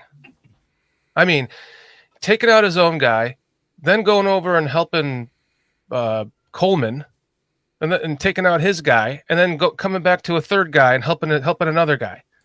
The whole damn game. He got injured and ended up missing the rest of the season. So let's not. And he did that. He did that the second game he played that he started too. I'm not forgetting him at all. But if you go look at the roster, there is. No, I'm not. I'm adding to what you're saying. Okay, as we say, because there's officially 2 left guards on the team. That's it. Look at the roster the way it's laid out. 3 left tackles, 2 left guards, 3 centers. Well, they re-signed 4 right guards, 2 right tackles. Is Bill Murray a right guard? Left guard. Okay, you just said there's only 1 left guard though. I said 2 left guards. Oh, Mooney and Murray on their depth chart. okay. I'm just saying, and then I look at the other names, and I don't know what we really have. Yeah. So once you remove the 5 starters, and I'm going to just assume Braxton is the left tackle, Tooney at left guard, Dahlman at center, Jones at right guard, and Wright at right guard. Once you remove those guys, look at our depth chart still. And I'm just saying, because it's and I love the moves they made, straighten the line out. But PJ and I've been saying this for 3 years, dude. Interior offensive line. Okay, so let's just say that we have these starters, we have above average starters at every position. What do we still have for depth from this draft as of right now? And my answer is nothing. let's take a look at that. If you want to get hyper aggressive, could you say we have the best tight end room in the NFL? It rivals the Baltimore Ravens, especially that's great. That's great, and I can even agree with it. But it doesn't matter if somebody goes down and you don't have anybody to block for your quarterback or be able to run the plays that you need to run. I'm still just going to go off on the depth. The money suggests that the Bears are hyper comfortable with their starting 5. We've got Karam Amagaji, Ryan Bates, Theo Bennett. Don't forget we have Ryan Bates, Theo Benedict, Drew Dahlman, Chris Glazer, Jonah Jackson, Braxton Jones, Doug Kramer, Jordan McFadden, Joshua Miles, Bill Murray, Ricky Stromberg, Joe Tooney, Azie Tripolo. That's how many offensive linemen we currently have. Counting on Ricky Stromberg, we've got monster issues. Ricky Stromberg's 3 on the depth chart at center. Kramer's ahead of him. Yeah, in that practice squad depth chart. And what do we have if something happens with Dahlman? Who's playing center right now? It's either Ryan Bates or the kid from Kramer. Illinois. That's right. But it's Bates. Ryan Bates is playing center if Dahlman goes down. It would have to be, but I'm just saying, and wasn't Bates playing better at guard than center? I'm just saying. Wasn't Bates on the side center. Say that again? J2K smart. He's being real quiet here. Look how many offensive linemen we have. I could probably jump that list to 20. I still don't know what we have if somebody gets hurt. And I'll be a real dick and say when somebody gets hurt, I don't know what we have. Because we haven't seen any of these guys for a long time except for Bates. Who else has got 10 games under their belt on that line besides the starters and Bates? Does Kramer have more games appeared in as a fullback than he does as a lineman? Probably. No. That's son of a bitch. I say that jokingly, but Kramer's been here a while. He actually played a little bit of guard. Yeah, that's correct. Couple Out of times. necessity, yes.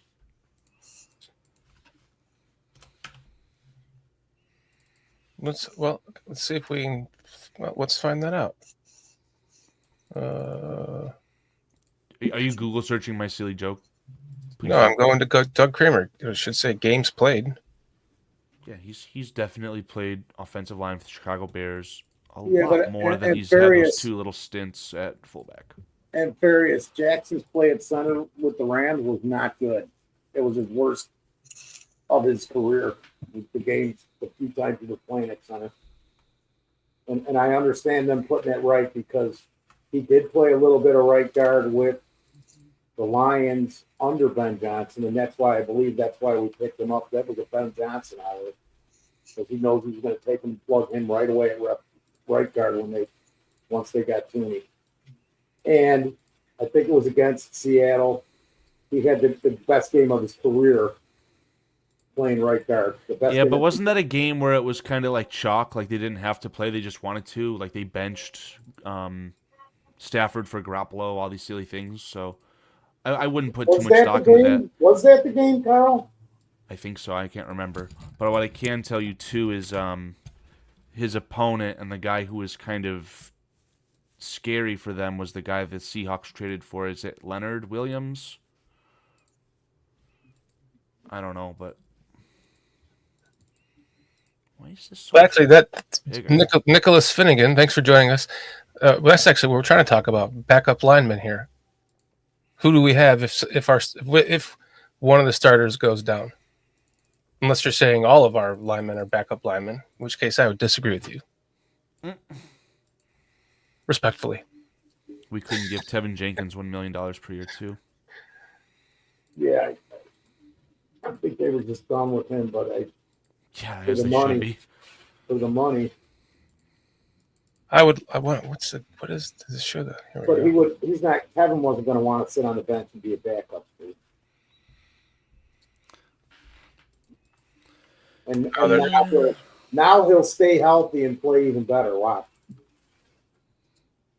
Shadur Sanders hopefully, or it really hopes that you're right, Foster. Oh, yeah. I'm sure a bunch of people in Cleveland do, too. Yeah.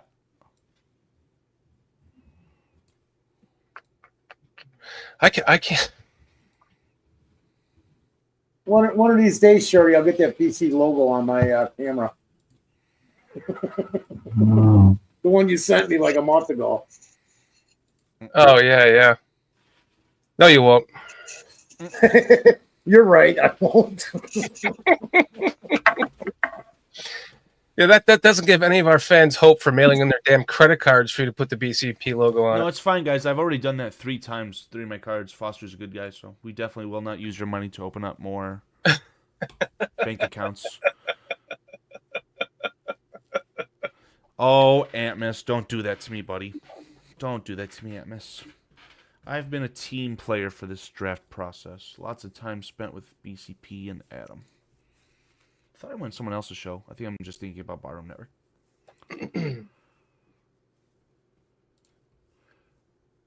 Referring to this comment? Why don't you can simulcast this to that if you want, though. What, me? Yeah. There's no need, man. I appreciate that. Hey, I'll be right back. Yes, hold on. Okay. No problem, JPK. Nicholas Finnegan. What's the song with Family Guy? Finnegan? I can't remember.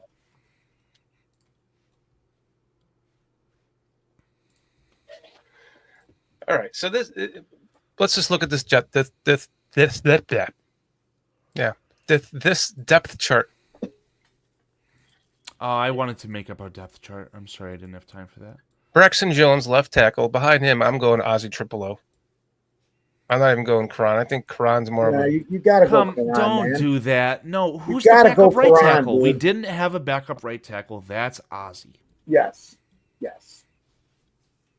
Not to say that Azie doesn't have it in his locker to transition to left tackle when Braxton Jones gets paid $25 million by some terrible team like the Dolphins. Wait, didn't you say that about Tevin? Yeah, maybe I lost credibility there, but at the same time, maybe the NFL was very sick of him and his injuries as well. Okay, this is mine. I'm going Dan's mock. Sure. Let me mute myself. Offensive line depth chart.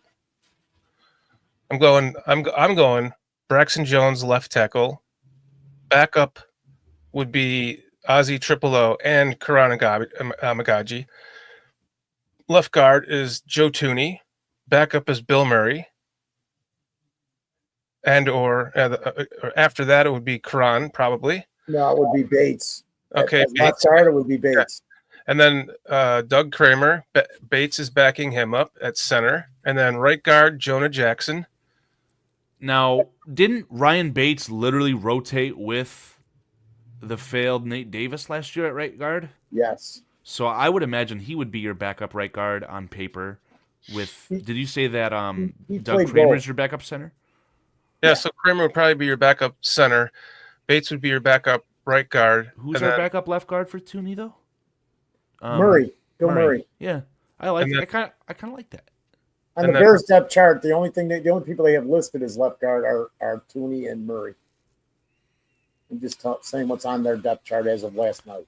Yeah, and like, how many did we take last year? I know this was a bit of a controversy. I thought that they would go heavy. Didn't I would expect 9 offensive linemen on the 53. Is that wrong? No, I would go 10.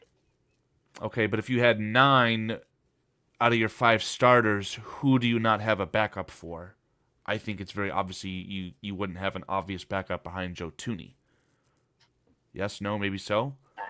Probably you'd have one of the other guys be able to play. I was going to say maybe Karan cross trains to be backup on the left side. Period. Right, backup Right, left yeah, tackle, backup yeah. left guard. So he would be a backup.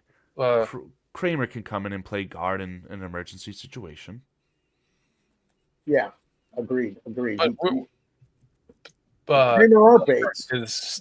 Or Bates, but definitely Jonah Jagoff is the one who's a little bit scary as far as an injury, right? So having another injury-prone guy and Bates behind him maybe doesn't seem good, but I think they will take that. Let's get to right tackle because we haven't. So we got right guard backup, starter backup. Right tackle is Darnell Wright. Right, who's the backup to him? Because I really don't think it's Azie. I do. In my opinion, You got to throw Azie in there. The guy's just spent a year and a half or 2 years playing right tackle. Yeah. So did Tevin Jenkins. That's true. But Ozzy's got that better arm length. Ozzy's played all That's over what the she said. line now, and he says he's been trained for every position. He has. Seems No, I think his comments were in reaction to someone saying, "Hey, where are you going to start at?" And he was just saying that I'm willing to do whatever it takes to put my team on the field. Right. But So if there's any truth to him saying he practiced at left guard, I'm sure he hasn't done a lot of that. Here, Carl, I read this yesterday, that he has played He started off at right guard. right tackle, left tackle, and right guard. That he has played those So positions. he's a right-sided minded guy. He That's started what off you at would right guard, and then they moved him to left tackle when the starter went down, and then the offensive line was not that good that year per his word. Honestly, And then the starter came back at left tackle, and he moved to right for the team, and then it made the offensive line better, and that's where he ended. I love the idea of what I just said with Karan, but for Azie on the right, he's the backup right side, right tackle, right guard. I kind of like that. And Foster, you're muted.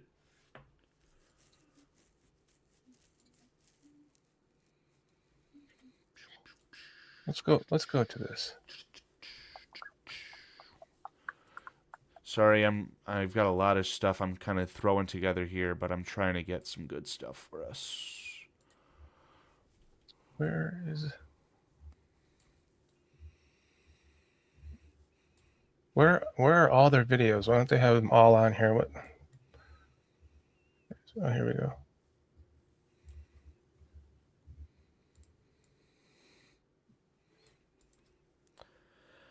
Yeah, this definitely feels very Adam Mason to me, and I'm very happy I've spent so much time with Adam so I can make these silly jokes, and he knows I'm not being truly rude, but this is really sloppy stuff. What is? Oh, what you're doing? This little graphic I'm compiling so that we can have some reference points. I mean, it looks like shit to me, but... I knew I was muted. I was on the phone with a buddy of mine from Ireland who just got out of the hospital, and I wanted Saran? to take the call. No, I'm just kidding again. I hope he's okay, Foster. Yeah. I do too. I'm going to find out tomorrow. It sounds better than he was because he was in bad shape. Oh, well, that's good. And it's not Chris Watts, my buddy in Ireland. No, I meant Saran from Irish Bears Network. That's spam account. Oh, that's rude. I shouldn't say that stuff. I'm sorry, guys. I'm just letting it fly right now. I'm a terrible person.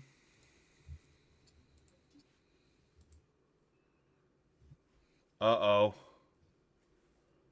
Whoa. They're interviewing Mike Tomlin on NFL Network. Oh, I thought I pulled this up. Damn it. I'm like, He why? wipes his forehead. Oh, my God. I'm like, why are you guys talking over this? Hey, Azie, congratulations. Thank you. I'm curious. We keep seeing about the 0 penalties last year, and I'm sure it's something you take a lot of pride in. How do you kind of become an offensive lineman who is so disciplined and can avoid those penalty flags? Yeah, I think, that's something I take a lot of pride in. I think I, try to make my whole play style very disciplined overall. So, the entirety of my game, I like to think is disciplined. That's kind of what I pride myself on. So, that goes the same thing with penalties. And I think, practice, just working hard, really being locked in at all times is kind of the reason for that. And that's just what I try to do throughout, the entire game. Herb Howard? Was that a joke? Hey, what's up, Azie? Welcome to Chicago, man. Thank I got you. a 2-part question for you. One, what's your comfort level on playing right side versus left side? Do you have a preference? Yeah. No, I would say, if you asked me that during the season, I would obviously say right, because that's where I practiced. But as soon as the season ended, going to this level, especially, you want to be as versatile as possible. So I've done a ton of work at, all positions except center. So I would just be ready to fill wherever is needed. That's the main goal, right? Get on the field as soon as possible. So that's kind of how I've focused my training these last few months. And, I think I've done a good job with that. So I wouldn't have a preference at the moment. Have the Bears given you any indication of where they want to play you? No, yeah, kind of similar topic. No, nothing in specific. Again, I'm a competitor. I'm going to go out there and compete and just try and get on the field as soon as I can and, help out the team.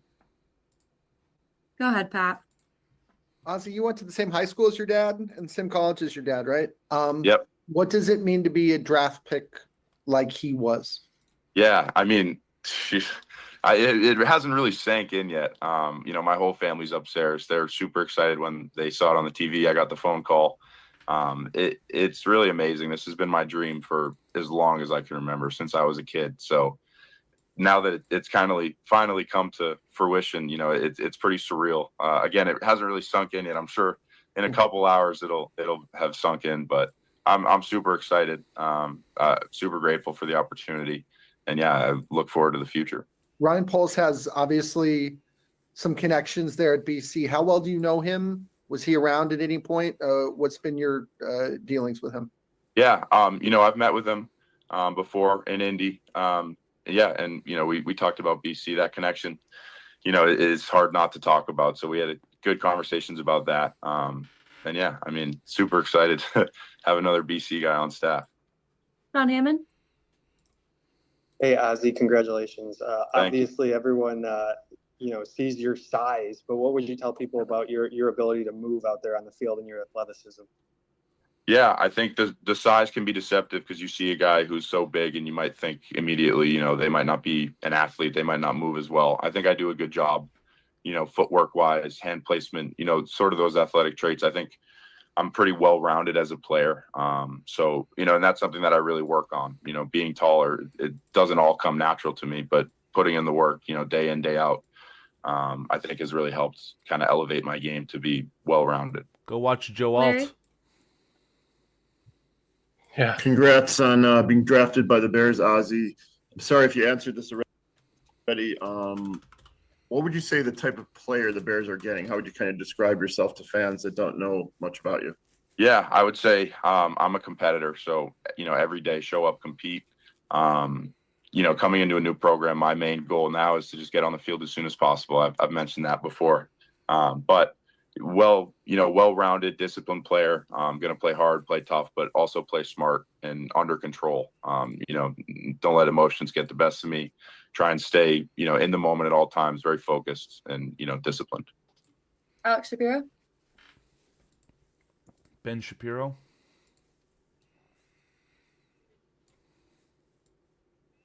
There you go. Sorry Alex. about that, Azie. Oh, thank Well, you. good. I'm wondering what went into the switch from left tackle to right tackle for you at Boston College. What were those conversations like? What led to that? Then I guess how were you able to make that transition, not only from left tackle to right tackle, but you already played a little bit of inside before going outside as well. So just what went into all those position changes there? Yeah, I think, when I was a younger guy, the first place that I started at BC was at the guard spot. So I had one start at right, one at left. And that was the same thing that I've been, keep going back to, is I wanted to get on the field as soon as possible. So during practice, I showed that I could play guard, even though, I'm a taller guy. So when there was a couple guys who went down or whatever the case was, that was the first spot that opened up. So I, jumped at it and ended up, doing well there. And then the switch between left and right tackle in 2022 was when I played left tackle. We had a tough year. We had a very young offensive line, a couple injuries. And it was just a tough year for the O-line. You get 5 guys that hadn't had many starts out there together. It's not a good recipe. So moving forward, we get a new offensive line coach. He decides that something has to change. So we go back, we watch the tape. We look right versus left. We also, another key aspect of that conversation was Christian Mahogany was coming back, and he was a set in stone right guard. He was injured the year before. So my coach had mentioned to me, hey, I think if you're okay with playing right tackle, you and Christian next to each other could be, very beneficial for the team, whether it's third and short, whatever the case might be, just being able to run inside zone behind you guys, get a couple yards, just having that, combo of 2 players out there. So there was a multitude of reasons, but those are a couple. Dan Weeder. Dolphins select Ollie Gordon. How old were you when your dad passed? I was 3, so he passed back in 2004. What are your, I guess, lasting memories? And obviously, you mentioned earlier just kind of carrying on the legacy. How much does that mean to you in your football journey? Yeah, so I don't really have many memories of him myself. A lot of what I know of him is through stories from, my mom, from his buddies, from our family, people that knew him, beforehand. So I think in a way it's pretty cool because I get to form this sort of my own opinion on who he was as a man, just based on all this stuff that I'm hearing about him. So to be able to, and a lot of people, especially as I've gotten older, say I'm very similar to him from the way we walk, the way we laugh, stuff like that. So just hearing stuff like that is very cool for me. I know it's cool for my family. They all are enjoying this process and they're super stoked. They're all upstairs right now. Adam Johns, by the way. Being able to do that is just, it's a dream come true. No, it's spitting. Last two, Nick Moriano. God bless you, Nick For Moriano. people who may be unfamiliar with your game, which game would you highlight in your career to kind of go tell them to point to watch to see what kind of football player you are? Good question. Yeah, I think, for the BC O-line in general, Florida State was one that is reflective of how us as an O-line, wanted to play every game. So we went in with a schedule. We said, we want to run the ball. We want to dominate the line of scrimmage. We want to control the time of possession. And we did that, and it was a combination of all 5 of us. We all had a really good game, but that was one that I think overall, we did a good job accomplishing our goal. Last question, Josh Buckhalter. Oh, shoot. I didn't unmute him. Sorry. Oh, shoot. There you go, Josh. Thank you. Hi, Azie. Welcome to Chicago. Your head coach has a tendency to use taller tackles as pass catchers. I wonder how much experience you have catching passes and if that's something that you're willing to do, even if only early on. Yeah, absolutely. So I played tight end. I was a thinner guy growing up.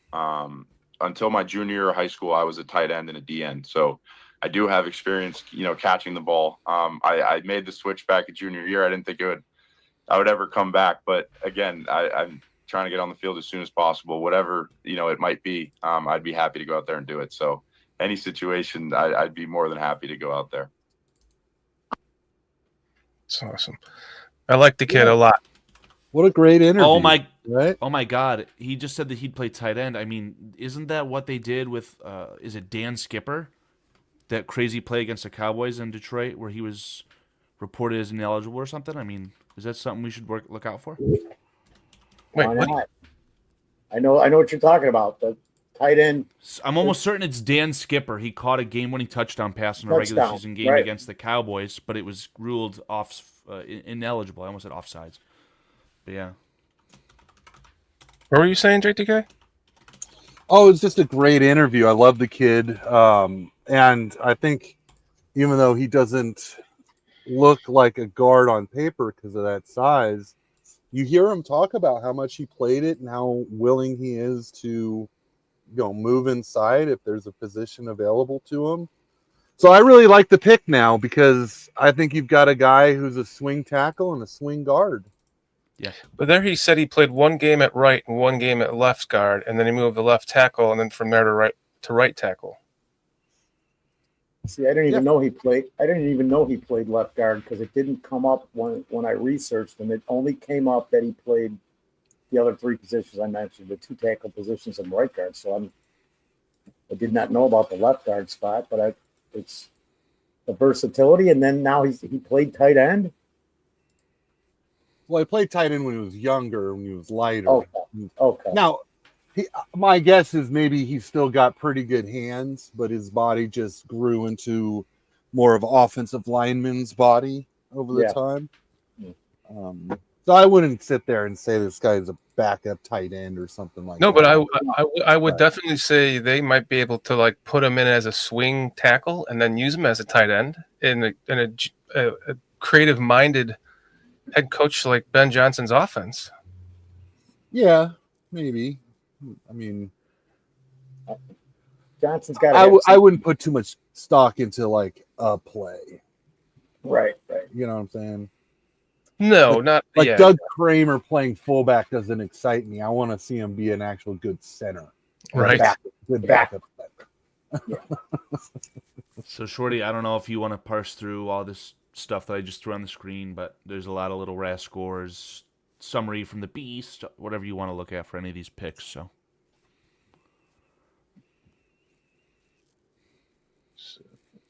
Ruben Hippolyte, RAS score was 8.22. Yes. And then Everything's good. It's his size and weight, but those are the 2 questions. It's really just his height and his Right, reach. he's just a lighter And his linebacker. Right. Yeah. So I mean, it's not nothing there is negative, really. I mean, you can't. It's a composite size grade 4, but I gotta throw that stuff out the window, man, because you don't know what the person's got inside. How many times there's guys sitting in the NFL that are decent in the RAS scores. You go look at the RAS scores from some of these players, and I'm like, holy crap, this RAS score sucks. yeah, But the guy's a good Tyler player. Hooker. Yeah, but to the opposite of that, didn't like the Sewell linebacker that we drafted have a really high RAS score, and we haven't seen shit from him.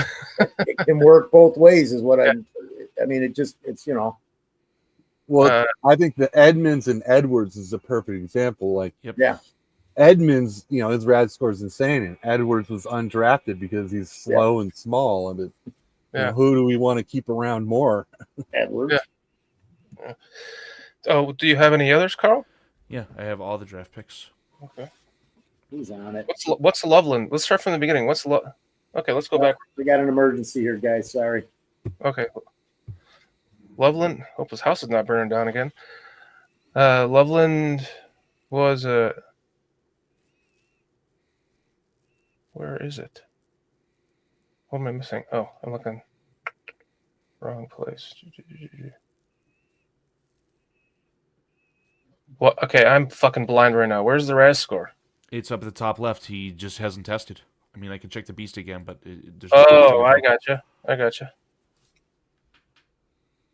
2 touchdowns. I would read the bolded summaries for each of these if you'd like, and then I tried to put on the player stats too.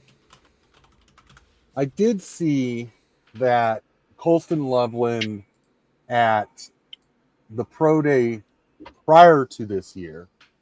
So whenever they have pro days, like the entire, team does a pro day, they only announce the guys who are getting drafted.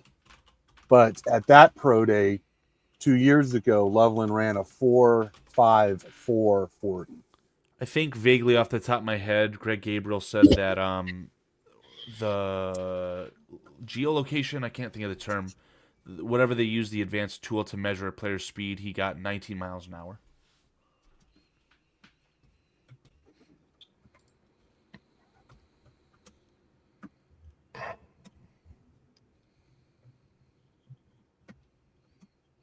Oh, what? Trying to find a really good answer for Atmos on this. Let me just say it, since everyone's quiet. Atmos is saying, "Why do the Bears beats ask the stupidest questions?" And I've always thought the same thing to myself. And the best thing I can come up with is that they're just like the dorkiest. I mean, some of the fucking dorkiest white boys on the planet. You know what it is? What it really is? My dad's a writer, and he's done a lot of like journalism stuff. So what it is they've already prepared a story, Yeah. and they want to get a response to the type of story that they're writing. So it might be just some fluff piece about the kid's dad playing in the NFL, and how's it like having a dad who played in the NFL? He's like, well, he died when I was 3. I don't know. That's a great point. That's a great point. All right, guys, what I'm going to do is, if you want, take screenshots of these. It's just the college stats, the RAS score if it's available, very light research there, and then the summary of the player from the Beast. So hopefully you guys have had a chance for Loveland, Luther Burden. Here is Azie. I'm sorry, I missed Burden. I mean, if there's something you want to read off of it, by all means. I just wanted to read his RAS score. He didn't have one either, huh? Okay. I mean, you can see the composite grade. It's just that it's not complete. But he's elite speed, okay size. And I can add some extra information from Football Insight. I like that Twitter account as well. Here's Azie, very high RAS score. Again, the 10-yard split looks amazing, or at least good. Mm-hmm. There is. It's going to be interesting as we go along and find this out, J2K. Not that either one of us needs to be right. I'm just curious to know if he's going to end up being a tackle or a guard. I think he comes in as a ball of clay. And I do too. And if a tackle, which side? I don't see left tackle. I don't see starting NFL left tackle in him at this point.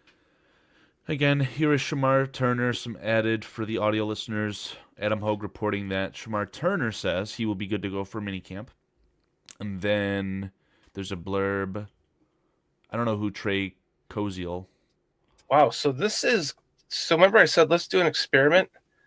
This is already, without even needing to finish, proving exact opposite to what I was saying. What?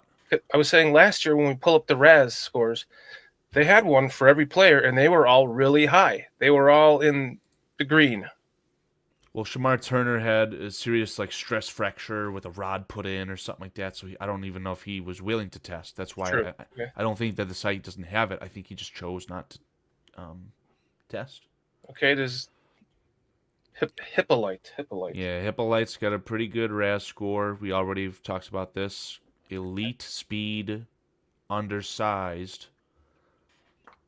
Some added benefit or added blurbs from Hogue reporting on the assistant director of college scouting.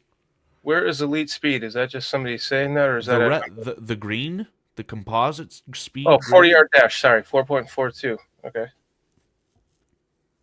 And J2K mentioned that there was an unofficial 4.39 on the kid, so. And here's our latest draft pick. Good old Za Frazier. Yeah, we got that one, 9.36. Okay. So you can see some stats. You can see Hogue is saying that according to the director of player personnel, that the height, length, speed, or that's what he is, a height, length, speed guy. So measurables. Got his hands on the ball a lot last year. Can turn and track the ball. Good instincts. Fits Dennis Allen's desire for length and speed on the outside. 30 visit was great. A lot of energy. And Hogue is corroborating, or sorry, Johns is corroborating that Za Frazier was a 30 visit. Yes, I did see that. Devin Neal just went to the Patriots, or sorry, the Saints. I'm gonna remove that from the screen, but hopefully you can still see it in the StreamYard shorty. So, and then you can for pull up whatever you Colton want and Loveland control it.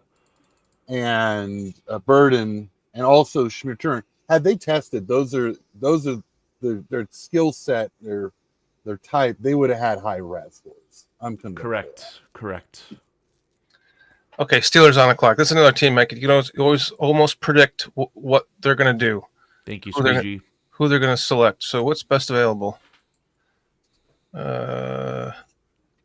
Eagles took the quarterback from Syracuse, by the way. So good old Will Howard, the national champion. I wouldn't doubt if the Steelers took Quinn Ewers right here, or Jalen Reed. Little Quinn would have been great for the Eagles, probably, but Howard might be a pick there too. I'm surprised they haven't brought in another quarterback.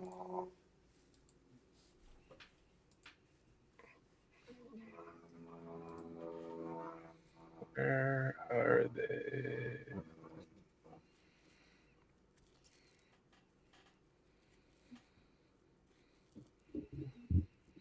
Patriots are taking a kicker. I'm going to say Steelers are going Quinn Ewers.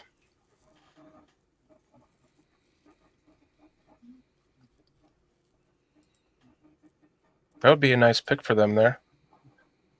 Is Quinn Ewers really that bad? Yeah. Damn, really? Yes.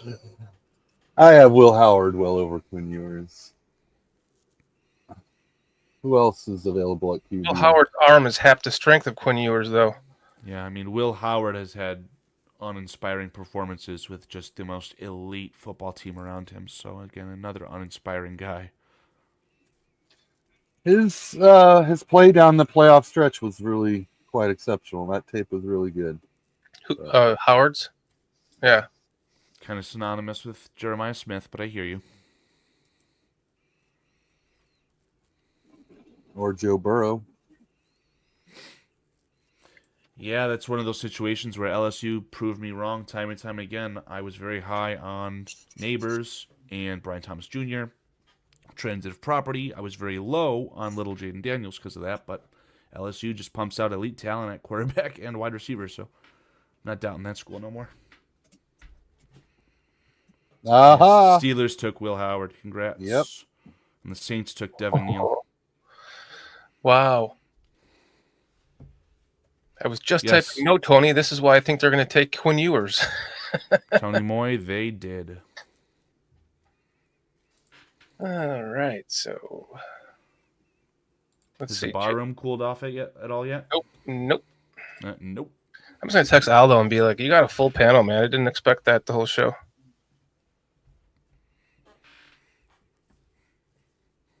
It sounded like he was going to have people coming in and out the whole time, you know? Yeah.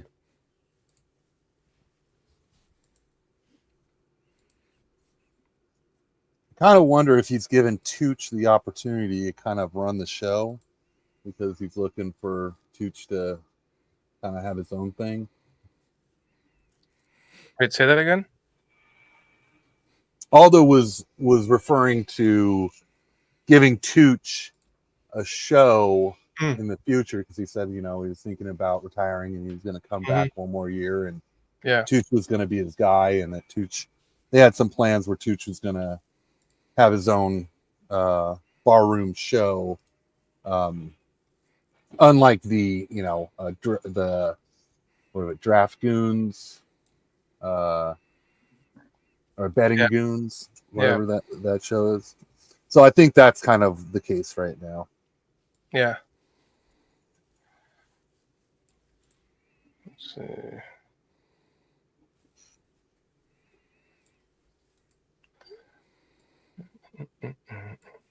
I'm surprised. He who doesn't. I'm surprised he who doesn't like me very much is on there. What do you mean? On the barroom. No medical? No, not that guy. I don't know who you're talking about then. He's got Danny Shimon, KB, Eric Durwak, Talking about GG? Durwechter, and Are you watching it live? You might have to hit the refresh. Oh, really? Oh, never mind then. I don't know why that was so far behind. It's weird. Do you want to hop over, J2 Gary? You want one of us? It's everybody but Berlissimo. Okay. I mean, I was getting the sense that there was going to be kind of this back and forth swap, but if that isn't really happening, I'll just stay here then. What? How about this? Why don't you both go over there and I'll hold it down? I'll do a Q&A with the chat or something. If you guys see an opportunity, you should. And obviously, transit property. If you panel, yeah. What, Shorty? What if you pop in there and suggest that a couple of those guys come here? You want to do that? Well, I think Aldo's probably waiting because now Tooch is there. Tooch wasn't there the whole time. I had this other screen that was playing, so Tooch can run it. So maybe he'll come over after that. Aldo? Yeah. Text Aldo, yeah. Ask him to come over. Why don't I'm just going to go hop over there for a minute. Is that okay? Yeah, do it. Do whatever you got to do. Armando Lara Jr., you seem very excited in the chat. I hope nothing happened, but welcome in. What's up, Armando? I'll be back in a few minutes. Take your time.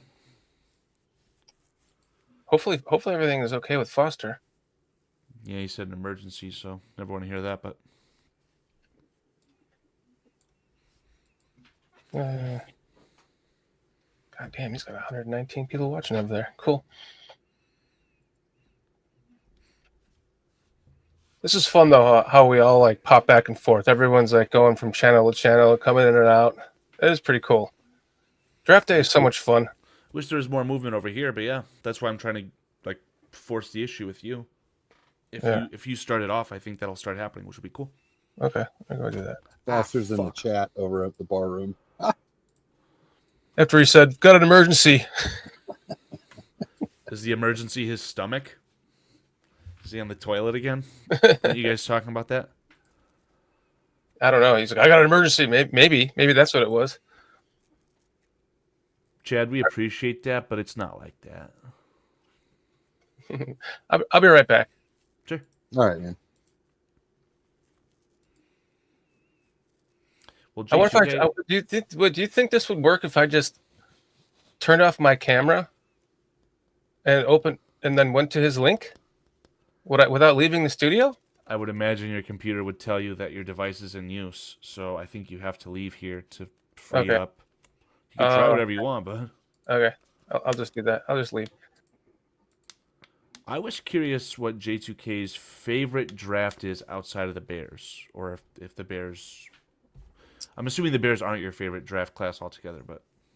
I haven't looked too much at it. What everybody else has done overall. Thought Atlanta's draft was pretty interesting, going Jalen Walker, then trading back up for James Pierce. What do you think about that trade? I thought the trade was a bit rich just because you're trading next year's first to move up into this year's draft, which this year isn't that great. I assume next year's draft would have more value. But they really wanted to fix the pass rush. And I know they had Braylon Trice from Washington last year as a second-round pick, who looked really good in training camp and then got a season-long injury. He's a bit more of a 5-tech, and the guys that they drafted a little more off-ball linebackers. So I think, if they want to speed up the process of getting their team complete, I think that's a good trade for them. Seemed a little rich. I seem to like the Seahawks draft. When I looked at that, Zabel and Harmon. I think they also got Milrow. Wait a second. The Seahawks drafted... No, it was the Steelers who drafted Derek Harmon, correct? Or right, no, not Harmon. Let me I'll just go to team drafts and see. And while you're doing that, if you want to explain your thoughts on Gray Zabel, I cannot believe he went that high. Yeah, for me, it's like when I look at Gray Zabel and Jackson Slaughter, I don't see multiple rounds difference for an interior offensive lineman. Yeah. Zabel, I think, is a really good prospect. I think he's a guy who could come in and probably start day one at a guard position. I'm not so high on the fact that he can play center just because I don't think he really did much center work outside of practice at North Dakota State. So I think that's a projection. Some guys got it.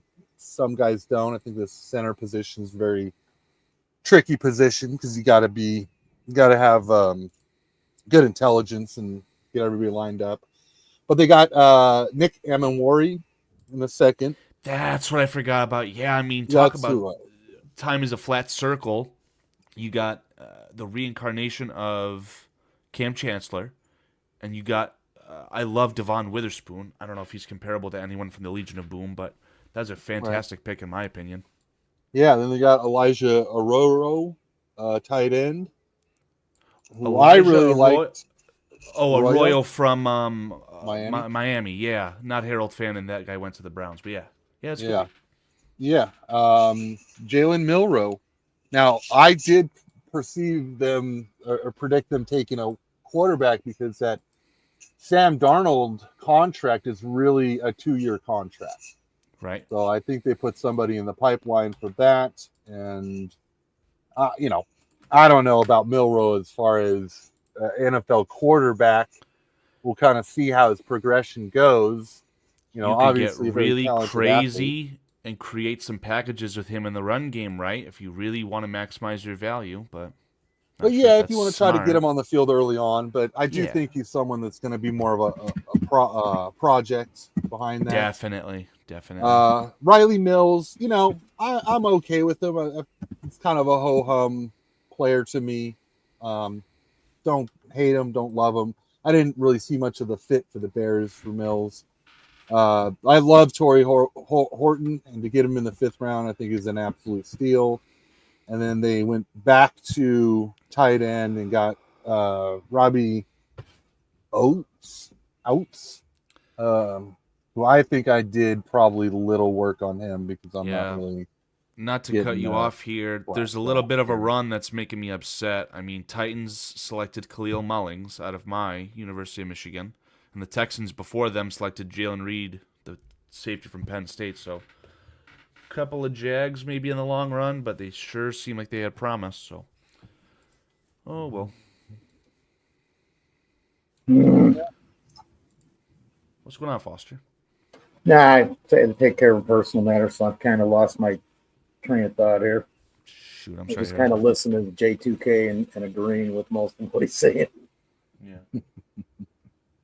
Yeah, I'm gonna keep looking around some of these other draft boards and or team wise and see if there's anybody else that I kind of stood out to me as being a good draft. I'll let you know.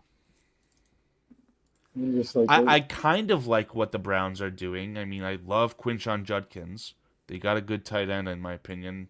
Boomer bust, but I don't know. Yeah, the big question: the Browns doubling up on quarterback. That's pretty interesting. I mean, they've When you got already had like pseudo doubled up with veterans, right? Like you have Kenny Pickett, who you literally traded for. You got rid of the better quarterback to acquire him, and then who's that last piece? Oh, it's Joe Flacco. Joe Flacco would have just made so much more sense to just go get him back in your organization, your facility, and then just take whatever rookie. You didn't have to trade for Kenny Pickett. So that's a weird room. Yeah, and they traded away DTR, who I was high on coming out of the draft. I was not high on him on the draft. I was ignorant towards him in the draft, but I watched him play in that Hall of Fame game, and I fell in love with the kid. He's a great football player, so I don't know what the heck. I thought Carolina's actually done a pretty good job with their draft. T-Mac is a guy that I'll let somebody else be right about as far as, a top 10 pick. I hear you loud and clear, man. Yeah. So, yeah, it's a little rich for me. But then they went out and got Nick Scorton and Princely, 2 edge guys. Jeez, that is a good way to transform your terrible defense. Yeah. Yeah. Trevor Etienne, who I think was a little bit of an underrated running back in a lot of people's lists. Good speed, good receiver out of the backfield. Ransom, I think he's a good safety, probably more of a strong safety, downhill hitter. People are going to be afraid to cross his path. Cam Jackson, that was someone who I was actually probably a lot higher on and went around where I thought he could go in the 5th, because a lot of people were saying a 7th or undrafted free agent. He's a big nose tackle, but he's very athletic. He's just raw, and from the interviews I saw, he came across a little bit young. When you see other guys who are super professional, and then you see someone who seems like they're still, they're a young 20-year-old versus someone else who's a professional 20-year-old. I'm sorry. Who are we talking about right now? Cam Jackson, nose tackle out of Florida. Well, J2, Defensive when player. you're the worst team in the NFL against the run, that's a good sure sign way to do something about it. Drafting Cam Jackson. Right. Yes. Yeah. You want to come? Yeah. I'm sorry. Go ahead. Or he'll just plug up that nose tackle position. Yeah. I just wanted to come full circle then on Shamar Turner, the Bears draft pick. We all know that Shamar Turner, I wouldn't say he's immature, but it's more on the field he's immature, if that makes sense, right? Well, what's your stock on that, J2K? Maturity on the field. I didn't see any maturity issues on the field. I don't know if he plays past the whistle, but there's some penalties and he's a little bit more, I guess you could say, like feisty. He's kind of like he's kind of similar to Tyreek Stevenson, is what I'm trying to allude to. Well, I would agree that he definitely plays to the echo of the whistle. Yeah, if that's a good term. Yeah. I was just going to say, I coming to this particular staff, and even with Stevenson, these are the things that I believe that our coaching staff is going to remove from these two players' games that you just brought up, Carl. Yeah. Now, if you're talking the stats prior, we've seen it. We've seen some things here and there where they weren't capable of doing that, and hopefully the staff that has been put together by Ben Johnson and Poles will be adequate in handling these types of situations, man. I go back to stuff like remember the Pittsburgh game that we could have won with Fields and the high kick stuff. What's his name? I can't remember the dude's name, but Cassius Marsh. Collector of Magic the Gathering cards, by the way. And then the wide receiver in that Saints game that was punching the dude, Wims. Yeah, what a terrible story. This coaching staff is not going to tolerate any of it. I really believe if there's a problem like that, we're going to hear about it. It's not going to be behind the scenes. They're going to be called out because these guys will call you out. It appears greater than the previous coaching staffs, the last couple, anyways. So, I mean, that's a positive in my eyes, where you can actually draft somebody who's maybe got that little bit of flaw, because we're going to remove that kind of crap, or it won't be tolerated. Especially in your wide receiver and your defensive back rooms. I mean, I just think the absolute world of Antoine Randall L. and Chris L. Harris. God, I'm butchering his name so much. Cannot remember it. Lee Bruin has a question. What's that? With picking Frazier, can we see Stevenson possibly moving to safety? I'm not too sure about that. I would say no, because Stevenson, when he played at Miami, he was a man coverage skilled corner. If anything, zone isn't his forte. And I don't think that he would appreciate the move. I don't think he has the maturity to handle something like that. Yeah.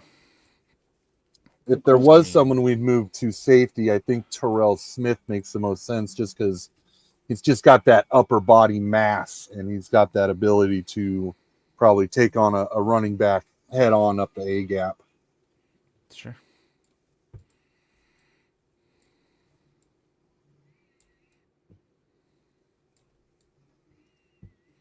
He's agreeing. Terrell Smith, if anyone, should get them out at safety. And Lee Bruin, I did watch, was it Powell Ryland Edge? I remember liking what I saw.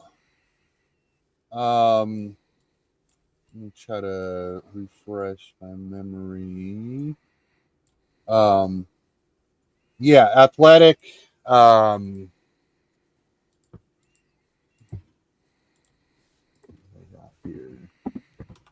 So good RAS score, a little on the shorter side, but I seem to remember him having pretty good bend, 258. So I thought he was a pretty good fit as far as size. Pretty explosive off the ball. I actually would love to, at this point in the draft, I would love to bring him in as a rotational piece, his depth piece.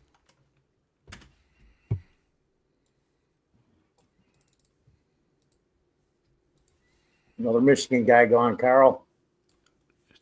Who just went? Hinton. Miles The Hinton. tackle? Yeah. Eagles grabbed him.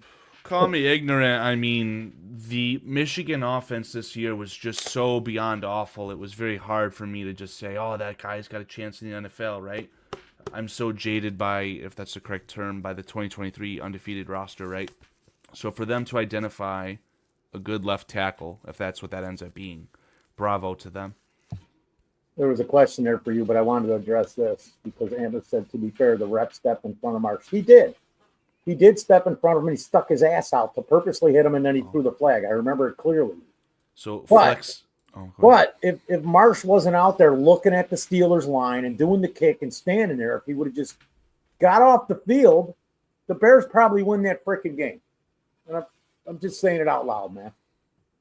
Shorty goes over to BCP. That bastard will have to stab when he comes back. All right. Well, I'll address Flex Diggs. I've seen that a couple times up to this point. I mean, Loveland was your guy. No. Like, he's my Michigan man, but I did not want the Bears to take a tight end at 10. I'm not going to pretend that just because he's from Michigan, I love the pick, right? I'm not the biggest fan of the pick at 10. I'm coming around to it because I did identify that he would be the perfect complement to Cole Kmet, and I'm hoping that they're not just casting Cole Kmet away. But overall, happy-wise, I guess I don't know what a better pick would have been. Honestly, I hate to defer to wanting to trade back at 10. It would have probably been better. I guess if I had to have done a stick and pick in that scenario, I would have preferred Kenneth Grant at 10 as opposed to Colston Loveland. But that's my 2 cents. Good 2 cents, because I agree with you at this point, man. Yeah, I know maybe this panel was very high on Kenneth Grant. I think that a lot of people in the general, call it the general social media circle, they thought that Kenneth Grant would be just collecting dust, waiting for the Bears at 39, and I never thought that. Maybe one time. But He went earlier than I thought. But 13 is high. I know, but not well. I had him like 28, 20, the middle back end of the first round. So I mean, I had 13 was Grant. higher than I anticipated. I had Grant in the low teens. Did you? Okay. Yeah, I mean, a lot of guys did. J2K was pretty adamant in thinking that he was better than Mason Graham. Well, I had 3 defensive tackles that I kind of put in the same range: Graham, Grant, and Harmon. And Harmon ended up getting flags for a shoulder medical concern. So I think that's kind of why he dropped.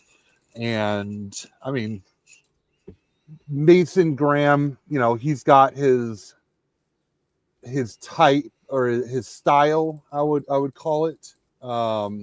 Grant's got his style. So it's like, do you want more of a penetrating run defending 3-tech, or do you want a really highly athletic nose tackle?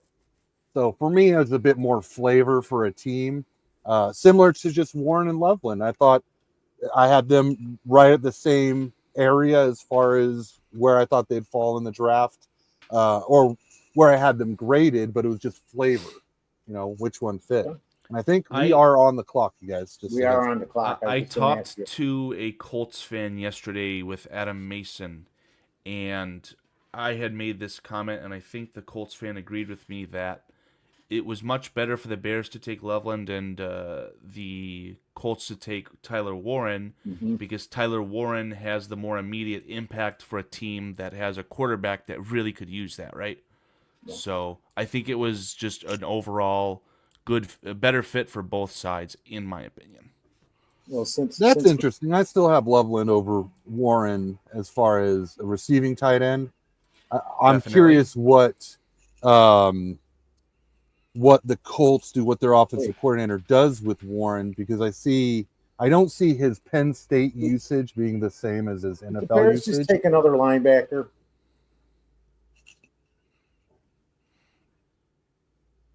I'm incredibly far behind. I'm incredibly far behind here. Draft Diamonds is who I follow on Twitter, and they seem to be the most speedy people. Because I mean, so Damien Martinez is still available. I'm trying to go down this list here. Ollie Gordon's gone. What about Brashad Smith? I mean, let's just get in Brashad Smith if he's still there. Didn't he just go? No. Taj Brooks. Jaguars did Jalen McLeod. Bengals took Taj Brooks. Seahawks took Bryce Cabudale. I have no idea if that's how do you say that name. Bears select Luke Newman. Defensive tackle, Michigan State. Offensive tackle. Offensive tackle. Michigan State. Michigan State offensive tackle. That's that's a local visit. He's a transfer from Holy Cross. Foster, hearing this draft pick makes me feel like I need a Holy Cross. 49 consecutive starts in the last 4 seasons. 37 were at Holy Cross, 12 of them at Michigan State. Is that a locker room issue already? I mean, Colston Loveland calling Luke Newman little bro each and every single time they talk. That's going to be awkward.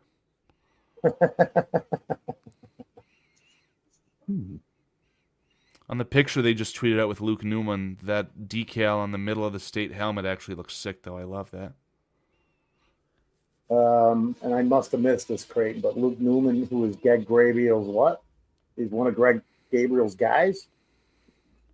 So, yes, I heard the name, and yeah, Greg Gabriel brought it up. I actually never scouted this guy. Me neither. I looked through my list. I'm trying to think if is there anybody I looked at even this year at Michigan State? I honestly don't think I did look at anybody out of Michigan State. Interesting.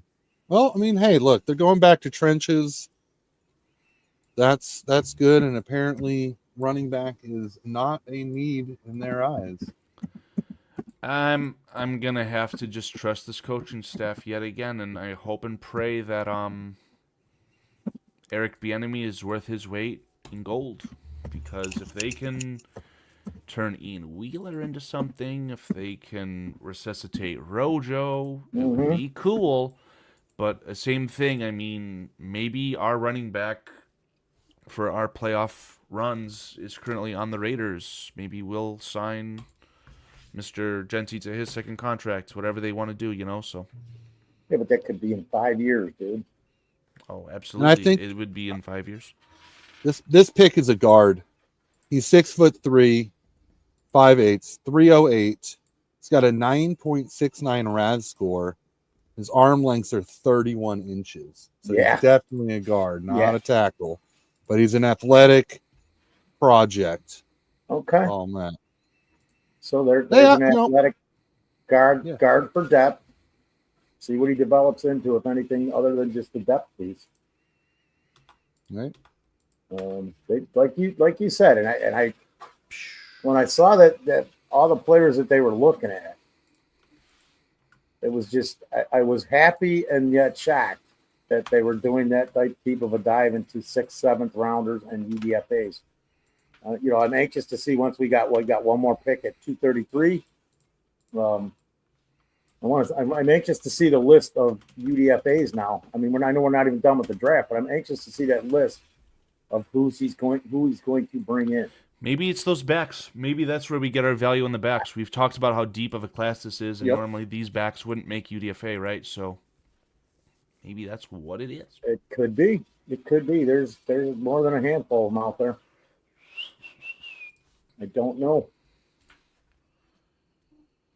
I really wouldn't mind if they grab their mulligan, and that's just from the little that I know about them. Oh, you're true about Irv Mulligan or whatever his name is, but Khalil Mullings, the special teams king for Michigan, he's already selected. There you go. He's already selected. A big winner on the Bears roster to this point today has been Roshan Johnson, right? According to Brad Biggs. Yeah, absolutely agreed. Roshan Johnson and the edge rushers. Give credit where credit is due to Adam Mason. He adores Dominique Robinson for some odd reason, so maybe that's what's going on here. Well, it's more than him. You got Booker sitting there too. So again, it's what Allen sees and what he projects, or with what he's going to be able to do with this play. Yep. So it's Ahmed Hassan. What? Oh, I got to stop him. I got to make sure I'm seeing this right.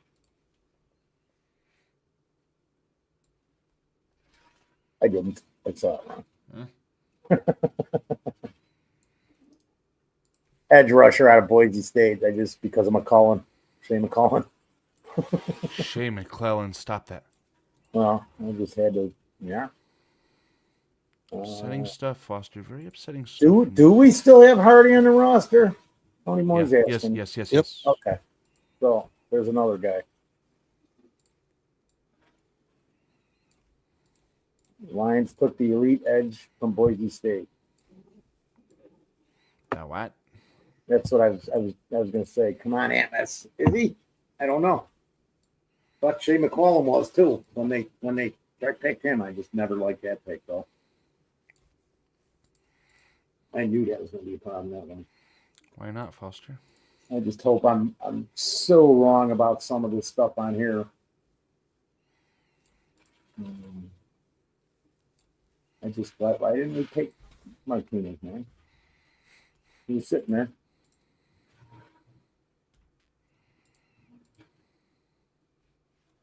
But it looks like the O-line's pretty filled out. I'm sure it'll be a couple absolutely. UDFA After this last pick, Yeah. I mean, Yeah. you've got your depth. They've created value with the picks as well with the trade downs. So you guys just didn't get Calvin Banks at 10. I mean, that's the only issue I think that we could argue with. Yeah. Everyone wanted an elite backup at 10 for some ungodly reason, but What's up, Who's Chris?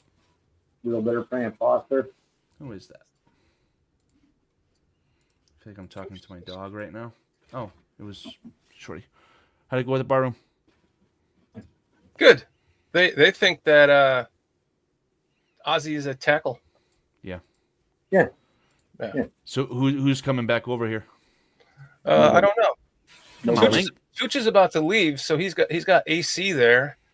I think AC could run it if Aldo wanted to hop over, but he's got Eric Derwechter from Windy City Gridiron on. Oh, So okay. I don't know if Aldo's coming over here. Oh, Probably not. okay. But that was cool just to hop over there with them for a minute, get their thoughts. Seems like it's all the same. Is everybody here and in the chat? What's up, Real Bears fan? Thanks for joining us. Chris, are we keeping Williams or Pickens or Chroma? I will go into a darkness retreat of depression if Zach Pickens makes my roster. Tony Lloyd's asking, are we keeping Chris Williams, Pickens, or Chroma? I'd say Who Chroma bets before that? those Jags.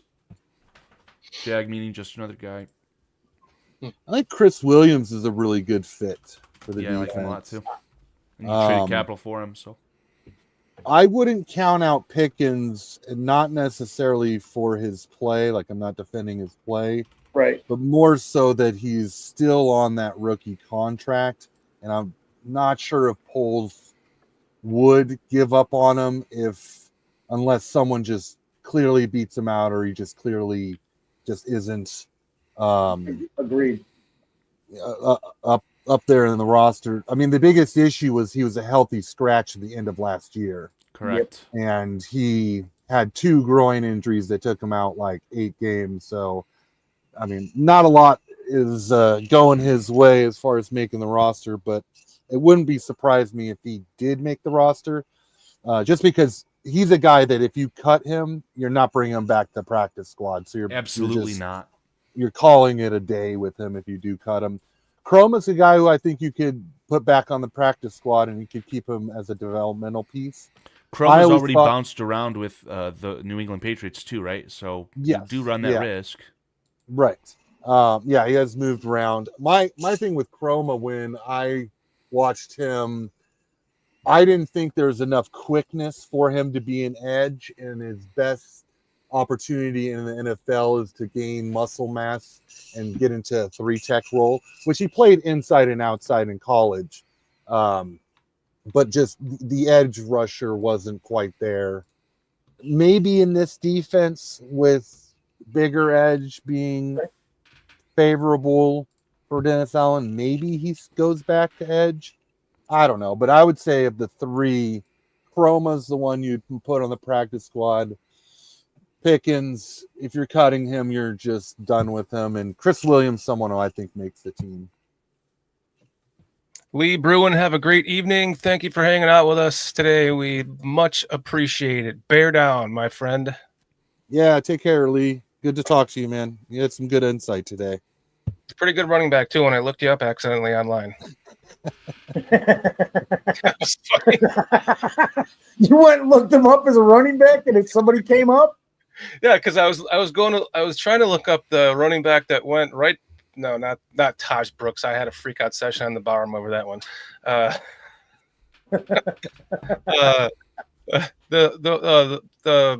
He went and let's see, where was it? It doesn't matter. So you actually looked up running back Lee Bruin because of when I said that? I was looking for that running back who was at the top of the list at the time. Right. And yeah, you said Lee Bruin. So then I said Lee Bruin. I was saying Lee Bruin about the running back, and then I started typing in the Lee Bruin highlights. Oh my god. And they came up?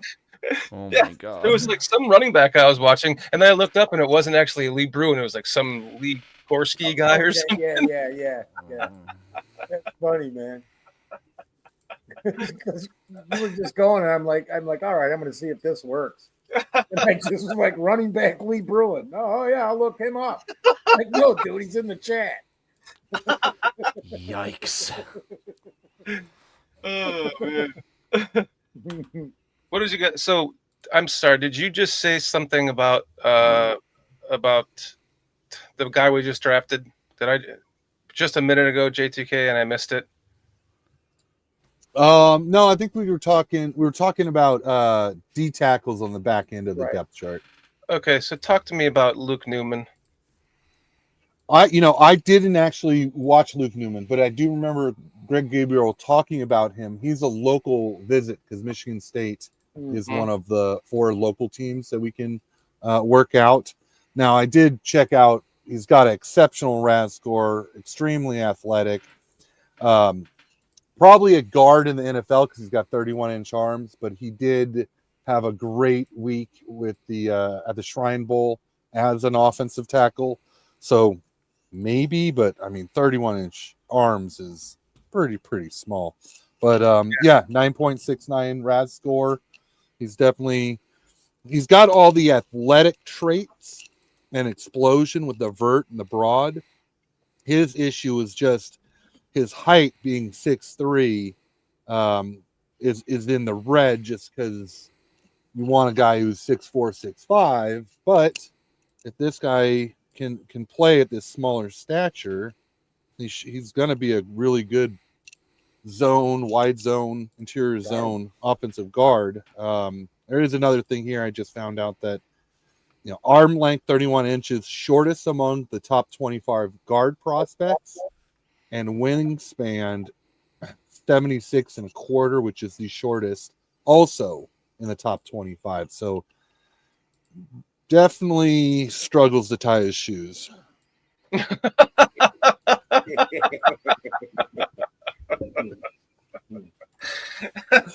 That's my official prospect scouting on him. All right. I'm looking at him as a depth piece at the guard position, which we've talked about the offensive line long enough. So Carl even said, he goes, "Yeah, well, is the line filled out now?" And I'm like, "Yep." And even Squeegee goes, "Any more complaints about the line depth now?" Yeah, the guy's got short arms and he's playing tackle. Is he going to be able to survive as a guard? I'm just fucking around, Squeegee. Yeah, let's just trade for someone from the Eagles. Let's go trade I for want to Jordan know. Mailata. I want to know what my arm length is. Foster, should we trade for Cam Jurgens since the Eagles drafted his replacement? We could have the 2 highest paid second and third highest paid centers in the NFL on our team. I'm going to measure my Only arm. one starting. Right back. Do you know where to start and end, Shorty? Yeah, I was just reading it. You start at the top, at the tip of the shoulder, right? The AC joint. Right here. Yes, no, maybe so. Like there's two different measurements. The tip of the shoulder would be like. Oh, I thought you were gonna say, do you go from the top or the bottom? That's a whole different conversation. The tip of the shoulder would be like right here, right? Let me look. Let me go back. No one's, And then down to the end of the so finger. happy no one said anything. It's like there's a very specific spot. And it's not the tip of the shoulder. It's, I don't know. Greg Gabriel talked about it. The Right. tip. But Greg was also explaining, J2, that there's two different measurements that they take. That's why you get the different numbers. It's different from the combine than at the pro days, which why the hell don't they just uniform it? Why the fuck? The measurement starts at the bony tip of the shoulder and extends to the tip of the little finger. Yeah. So when you feel your shoulder, you've got the muscle in your shoulder, and then you keep moving until you get to that bony part. Yeah. Yeah. So that's where you would start, and then the tip of your middle finger. No, this says your little finger. Oh, your little finger. Oh, So the tip of right. your pinky Yeah. finger. Yeah. All right. I'm getting my wife to measure this after I get the first 8 inches. Is it measured. Wow. Is it okay? I was gonna say, is it fair that we can have your wife measure you? I don't know what I'm trying to say. My brain's gone.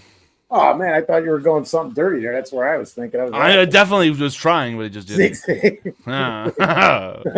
Well, we really don't want to tell Kitty where she's got to start and end with her husband. You said it, Foster, not me. I did. I said it out loud too. If somebody's saying something, Shorty will measure from his balls. Sounds like Squeegee said that. That's Tony Moy said that. That's Tony yeah. Moy, No, that sounds dude. like a Tony Moy comment too. Okay. Honestly, I'm got not a looking at question. chat right now. While I'm compiling these graphics, I mean, if you want to read off comments in chat, I will guess who said them. See how much I know chat. I got a question for you guys. Is that Let's just give it 1 year. Who is the Colts starting quarterback? Anthony Richardson, Daniel Jones, or Riley Leonard, the QB they just drafted, in 2 years? I think that the quarterback who starts for the Colts is not on the roster in 2 years. I was going to say the same thing, J2. He's not there. And of the three, I'll give you my answer. My answer would be, of the three, Daniel Jones. Daniel Jones is going to play football for them when it matters this year. Yeah. Absolutely. Hey, what's up, Mark Versalote? Mark Versalote. Versalote. Thank you What'll for be over joining us. quickly. Mark Versalote. Measuring Shorty. Okay, I'm creating a poll here. The short measurement. I'm creating a poll. Oh crap! Everybody's already saying none of the above. Pokemon, go to Boy, the polls. J2K. I just think it's funny because that quarterback room is just horrible. Yeah. I'm like, I think Riley Leonard, in where are we at, the 6th round now? It's not a terrible pick.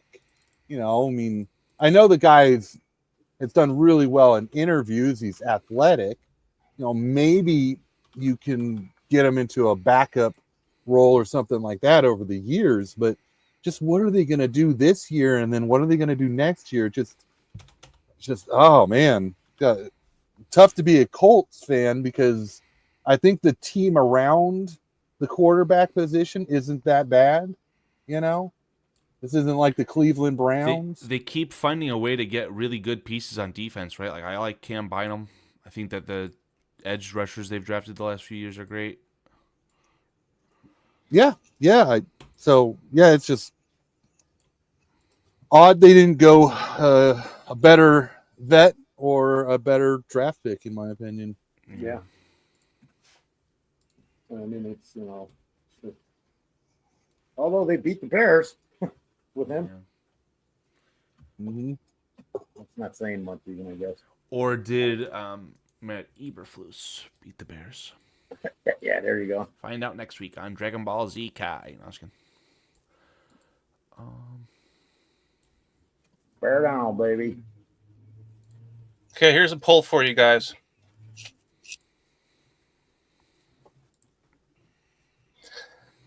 And I'm technically not really even 6'2" anymore because I've shrunken. So I'm more like 6'1.5". Well, you're not playing tackle, that's for sure. Thank Move God. it inside, Shorty. I would Probably never a draft center. 6'2" tackle. Probably a center at this point. Come on, let's get some votes in on that, guy. What's the poll? It's out there. What do you think my arm length is? I'm 6'2" tall. 6'2" tall. So a professional athlete with small arms has 32.5 arms.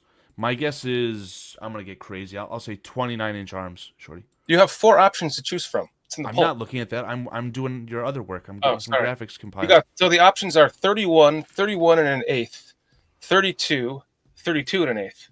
31 and an eighth, without a shadow of a doubt. Okay, that's your guess, Foster. Oh shit! I can only do it once. So that's your guess. Are you on Bears Country, Carl? J2K is in Bears Country chat, so you can vote. Yeah, Carl is in Canva. Foster can vote. Right, you're on there. Only 7 votes. Come on. Oh, there's only 14 people watching, so 31 is Tony Moy's guess. Probably not technically 8 either. 7 and 3/8. Wingspan and hand size next. I already know my hand size. That's in. I don't know what that one was. That one is just. What's the length of your Thundercat sword? You want to share or no? Yeah, I can share that with you. Hold on a second. Am I allowed to make a short that says J2K asking about Shorty's length? Am I allowed to do that?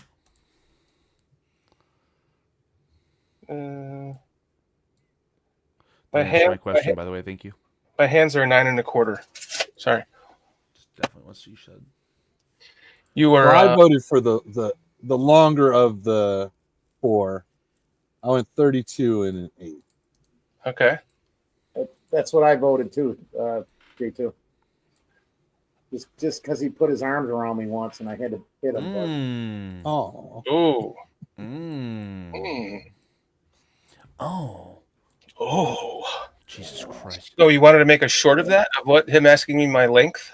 Yeah, baby. No, I was asking for permission, but I don't care. Hey. I don't like it. I'll take.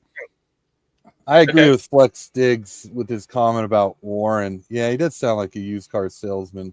Yeah. All right. You want the answer? Emotion. I'm with you on that, man. I am not a fan of him, honestly. Tyler Warren? Yeah.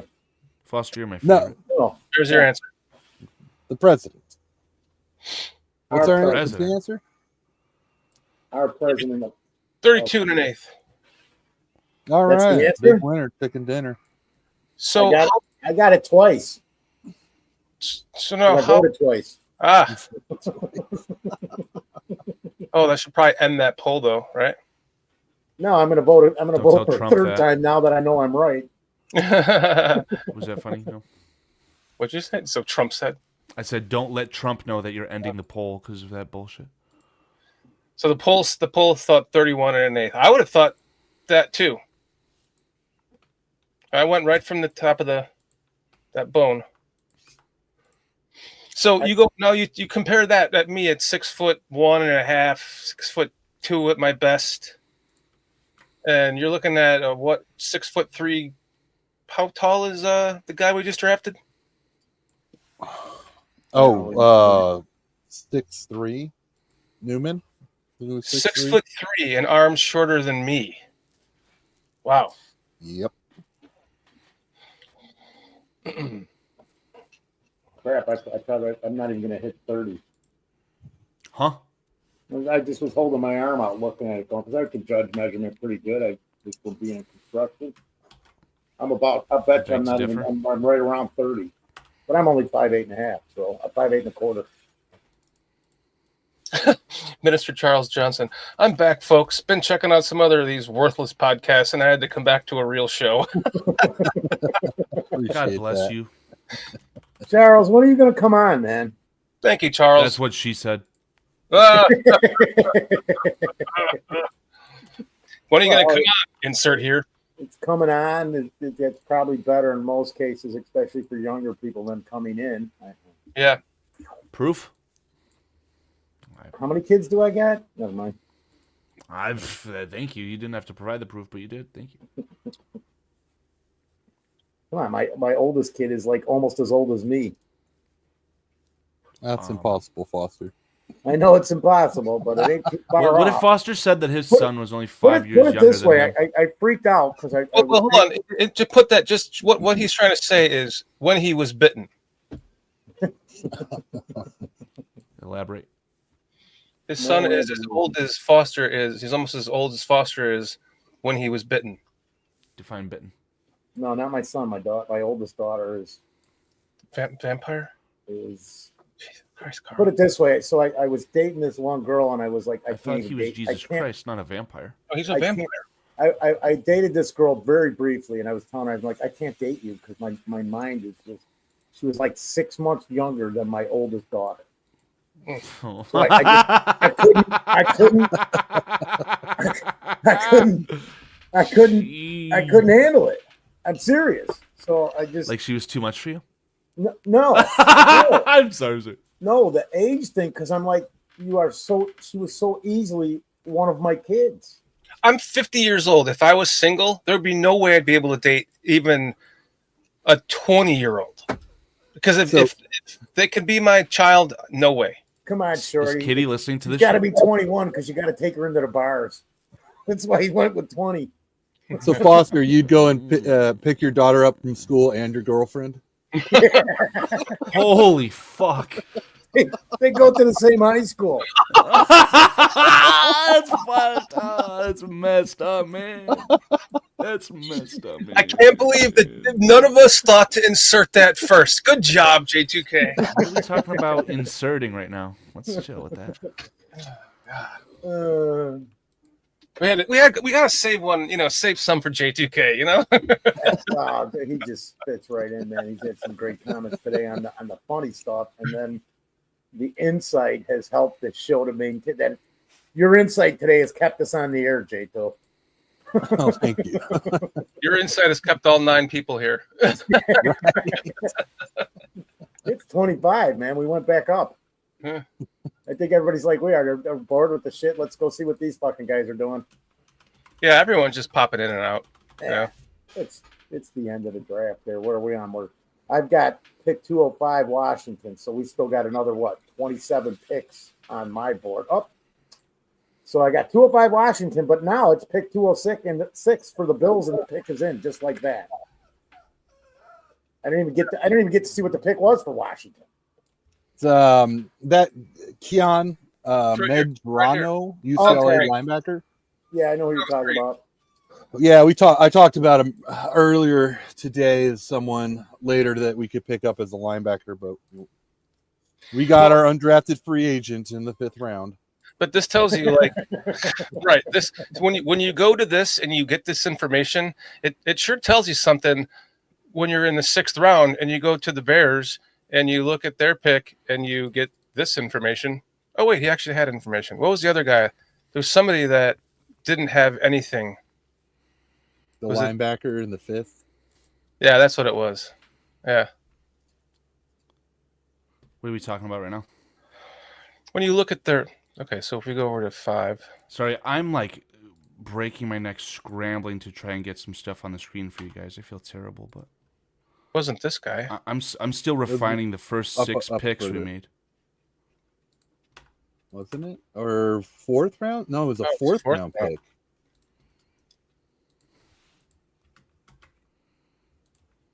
There. When you go here, oh wait, who was it then? There was somebody that had nothing. Just said his name. Was there another? Maybe they just filled it in. He was not even on my radar Maybe I saw they somewhere he was the 340th ranked prospect, and I did 324. So I didn't see him. Yeah, they must have added this. Squeegee says, I checked in at the bar room. Newman is one of Gabe's hidden gems. Said he can be a Hall of Famer left tackle. Is who? Michigan State? He's got to be joking. I know. Gabriel was really high on him and mentioned him a while Oh no, ago. he's not joking. He did. They mentioned that right when they drafted him. Sorry, JTK. That he was a left tackle? No, Hall of that Fame they potential? had mentioned that Greg Gabriel loved this guy. Oh yeah. I knew that. I remember that now, but I never put him on my list because he just wasn't in the rankings that I got. Or basically, I did all 324 prospects that were combine invites, and there are people who didn't work out at the combine, but they went there for medicals, right? So that was my list of people that I did. Okay. Flex Diggs says, screw the SEC. That's for Super Bowl champ. We go Ivy League. The transfer portal has really invalidated, I got to draft a guy from SEC. It don't matter anymore. Right. It does not matter anymore. Flex Diggs, thank you for joining us. Well, that's the guy we got out of Michigan State. He was at Holy Cross for most of his career. He's going to...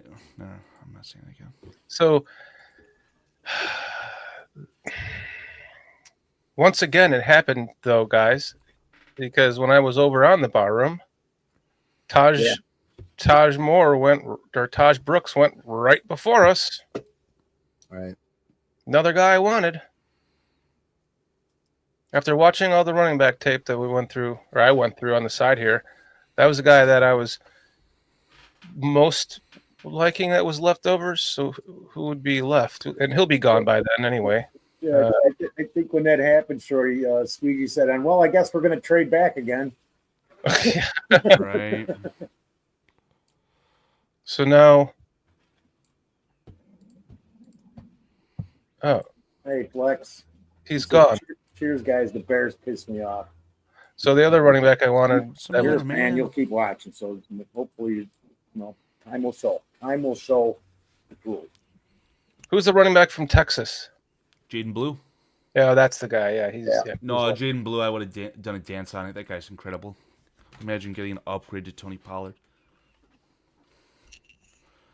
Brashard Smith's he's the one that ran the 4 something. Okay, so Brashard Smith would be fine. He'd be great. He'd be fine with the draft pick or as a UDFA. But if they go UDFA and they can't get that guy, I kind of like the Irv Mulligan idea, Foster.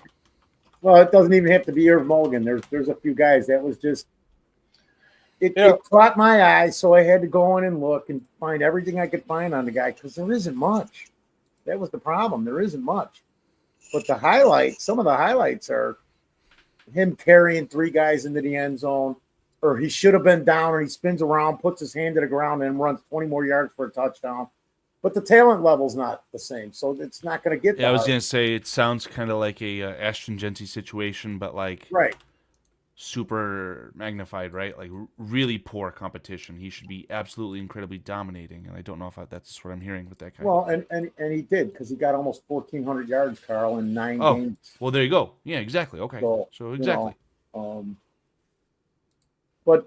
But then when you look at the physical specimen and you look at his size and everything, and there's been comparisons. Like the first thing I grabbed, the 2 names mentioned with Irv Mulligan were Christian McCaffrey and Alvin Kamara. Oh, I mean, that's incredible. So, and I'm not saying he is all it. It's just one of my guys that I always look at the lower end because nobody looks at this stuff, man. And hopefully they've looked at it so much that they know more than anybody else. And these guys that they've just picked up are going to be you're in a year or two, you're going to go, oh, what the fuck? I never expected that. Yeah. What would your opinion be? Turning off ad revenue and just playing highlights of some of these players, maybe that we drafted. Well, you haven't broken it yet, have you? I did apparently last night with the when I was using the ESPN clip, like, if you pull the drop down and they show a video. Yeah. There was one that was It was a copyright. So I removed it, so it's gone now. But should I just turn off ad revenue and just play highlights? What you're needing to avoid, regardless of ad revenue or not, is a copyright strike that would take the channel down, right? So as long as that doesn't happen, I don't see if it matters. You would know. So if I'm just playing like Just Bombs Productions, you would know that wouldn't be a copyright strike. That'd be a claim. So you're working for someone else. We're working for someone else right now. Or just turn it off. Doesn't matter. Or just turn it off. I'm just kidding, man. I really do not care. If that's what you want to do, by all means. I think that would be a lovely experience for the chat. I agree.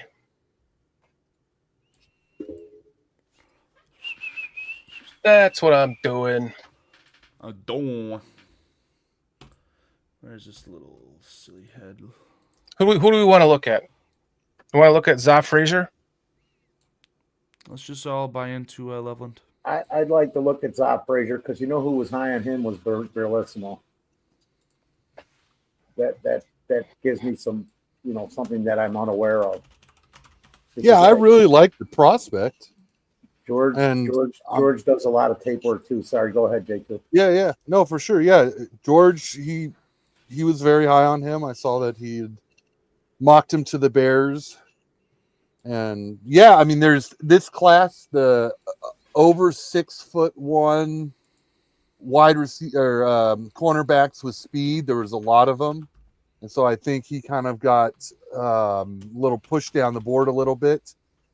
Just because I think he has a little lack of experience is what I was hearing.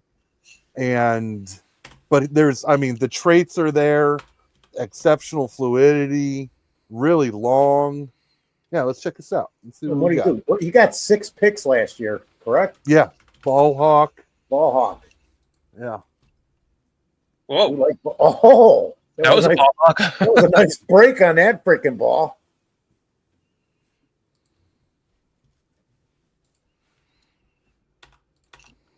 I didn't even see that. I missed it. Kickoff returner, punt returner. I'm Is it wearing. taboo Look to at think- the jersey I'm wearing too. Nice. Hold on, gentlemen. Is it awkward to think that Luther Burden could contribute on special teams as far as a kicker or punt returner?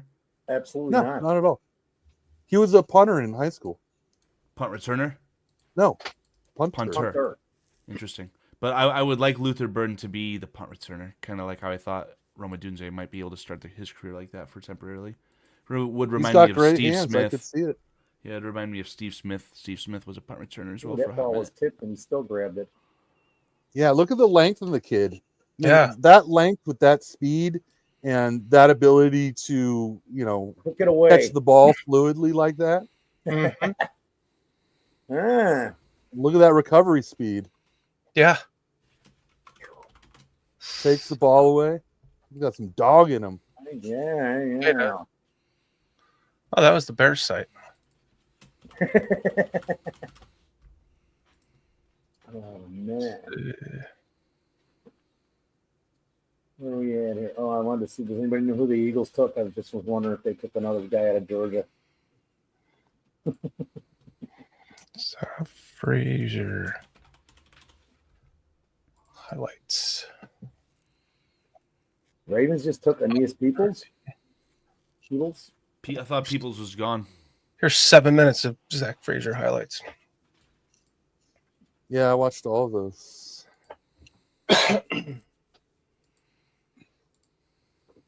Did they take him early? Oh, watch out. This guy repeats his highlights, by the way. It's like 3 minutes of highlights, and he just repeats them 3 times. To get to that 10-minute? Yep. Oy. J2K with more information. Yeah. Not even regarding a prospect. Just about a podcaster. Wow, that's the place. That's the first play that was on the Bears website from a different angle. See that? Yeah. No. But just that recovery speed and tracking ability. Wow. The quarterback thinks the guy's wide open, and then all of a sudden he just whoop. This is Zoff Frazier for anyone that doesn't know what we're talking about.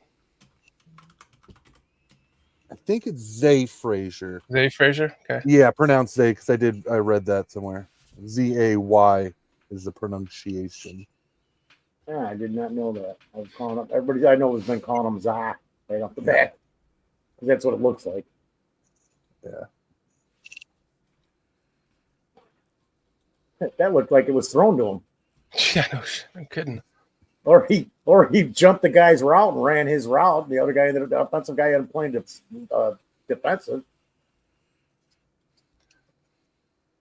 9 holes to fill. That's what she said.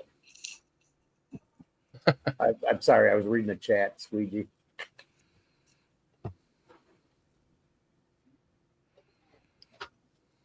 See, now this is coming up again. If he gains weight, would he be good at free safety? I don't see it. Yeah.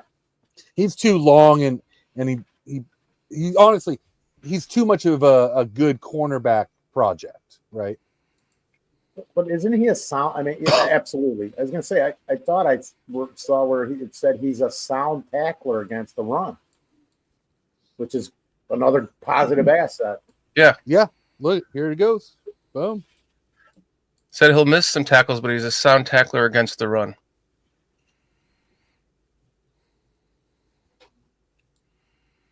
Yeah, this is a nice prospect. Mm-hmm.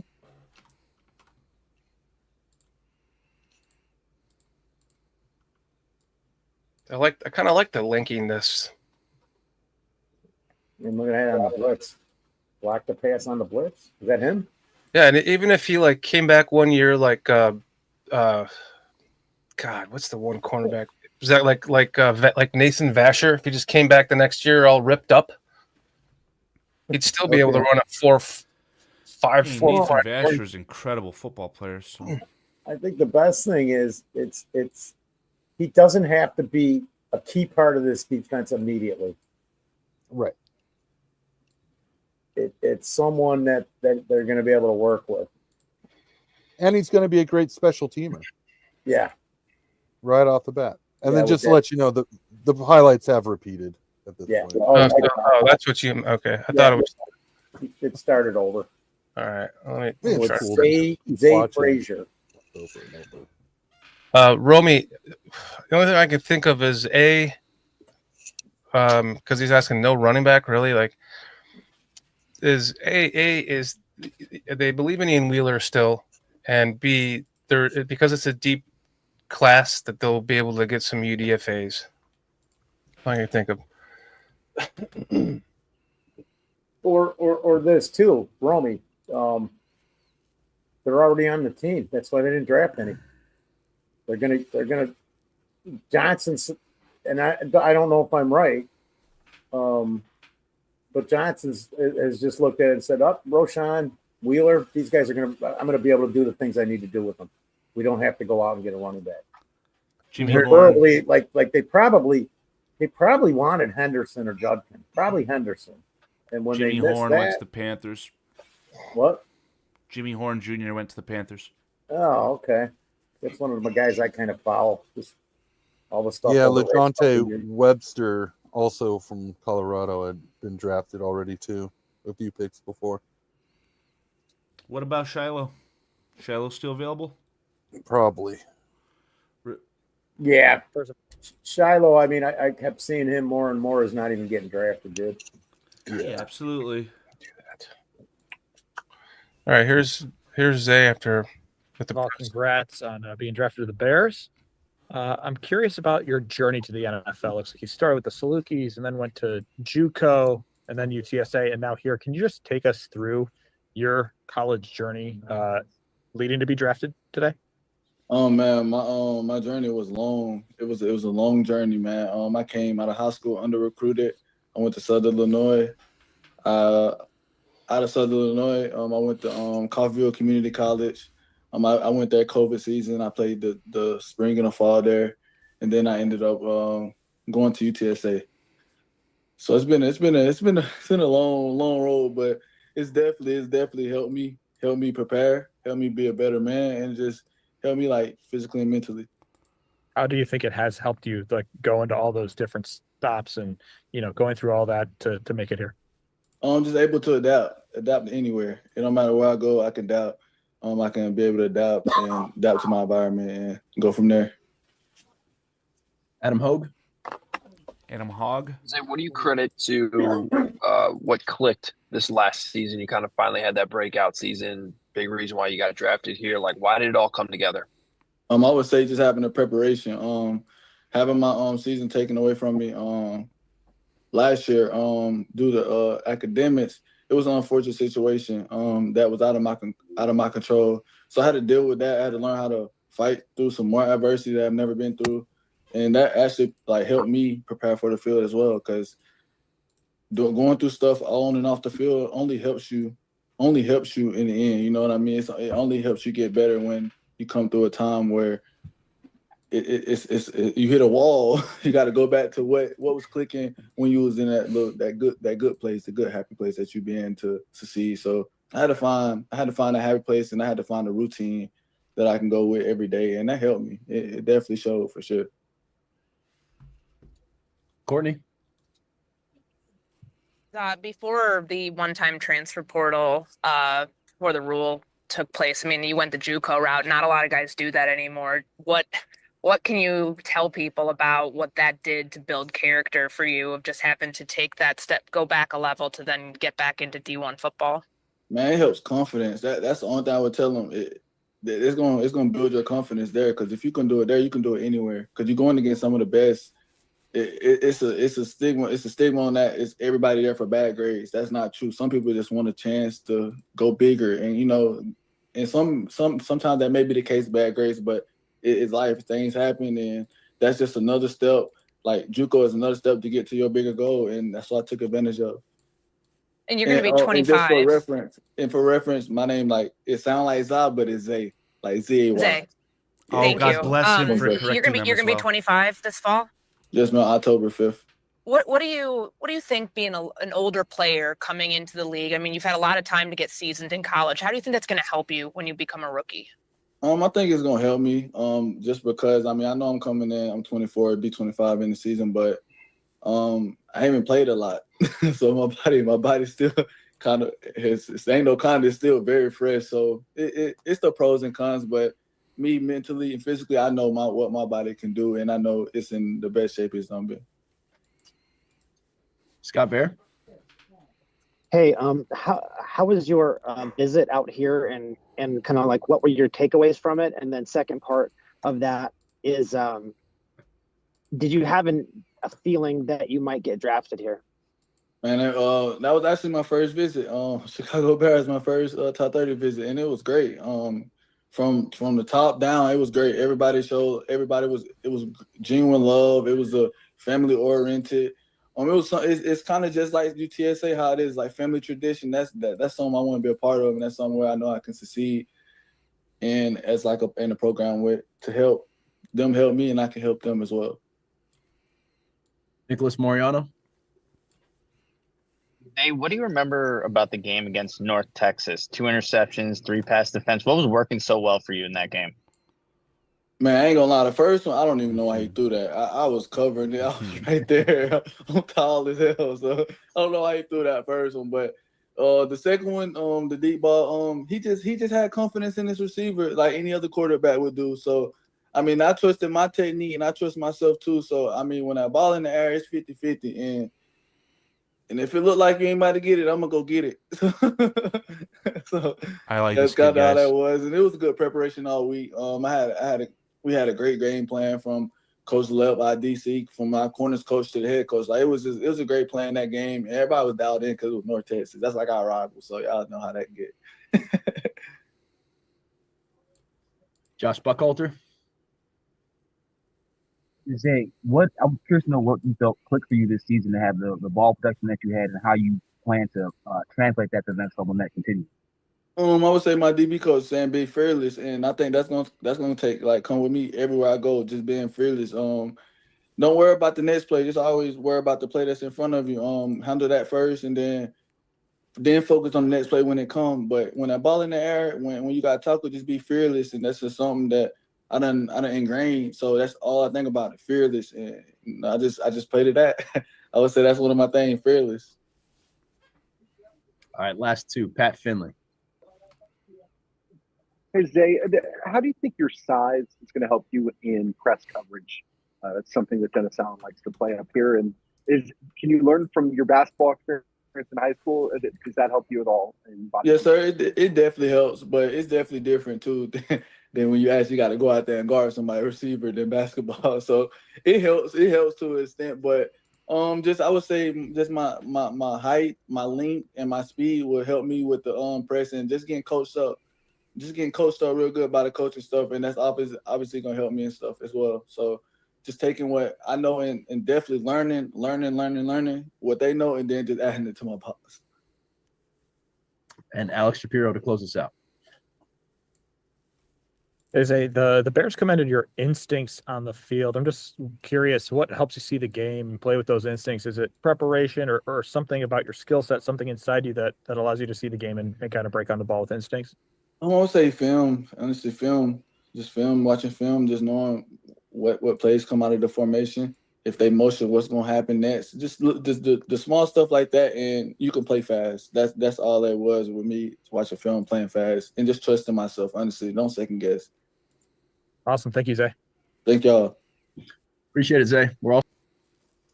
I like, and I actually remember him being on, because I'm sick, man. I got to look at Illinois State, and Southern Illinois, and Northern Illinois, and Eastern Illinois, because my family's been to all those schools.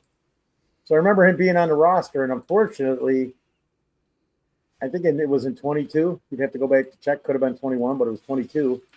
And he was on SIU at the worst possible time, because I believe one of those guys that was a cornerback for the Salukis was drafted in the NFL, and the other one became a UDFA and is in the NFL.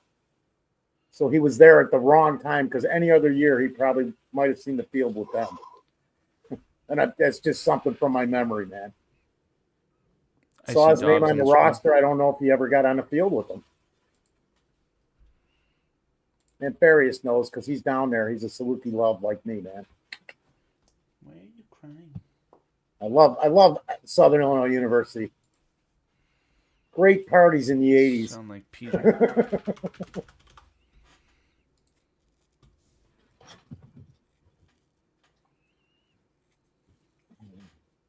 What's up, Coach B?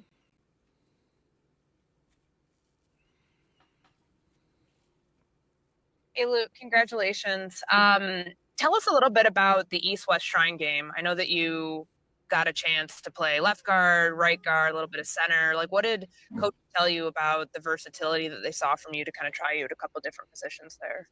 Yeah, so day one, starting those team reps, it was really just, hey, Luke, like, we're going to try you at a right guard. We're going to give you looks at center, and then obviously left guard as well. And you're just going to have a chance to come here and compete at a high level, and also show why you think you're a valuable player in the next level. And that's, for me, that's my versatility. So having a chance to do all three and do a pretty great job at all of those as well was huge help for me in this process, and a huge learning tool along the way here.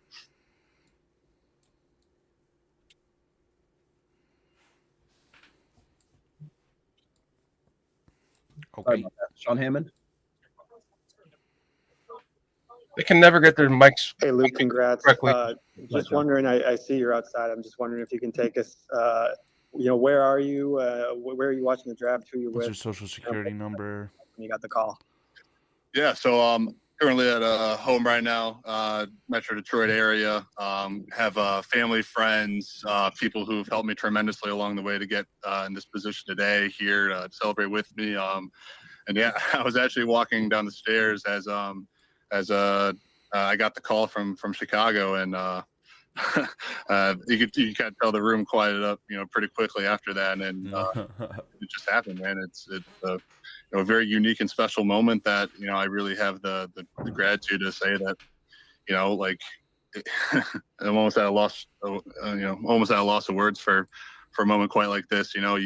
I've seen it happen before. I've been to a draft party of a friend of mine last year and seen him go through it, but and to actually experience and just be blessed to have an opportunity in a franchise that believes in your abilities and is willing to have you grow and develop as a person, a player in their building. Like that's special. Like a lot of those people in that office have invested a lot in me. Just hear my name called, and I can't wait to deliver it back to them and give them all I have. At Finley.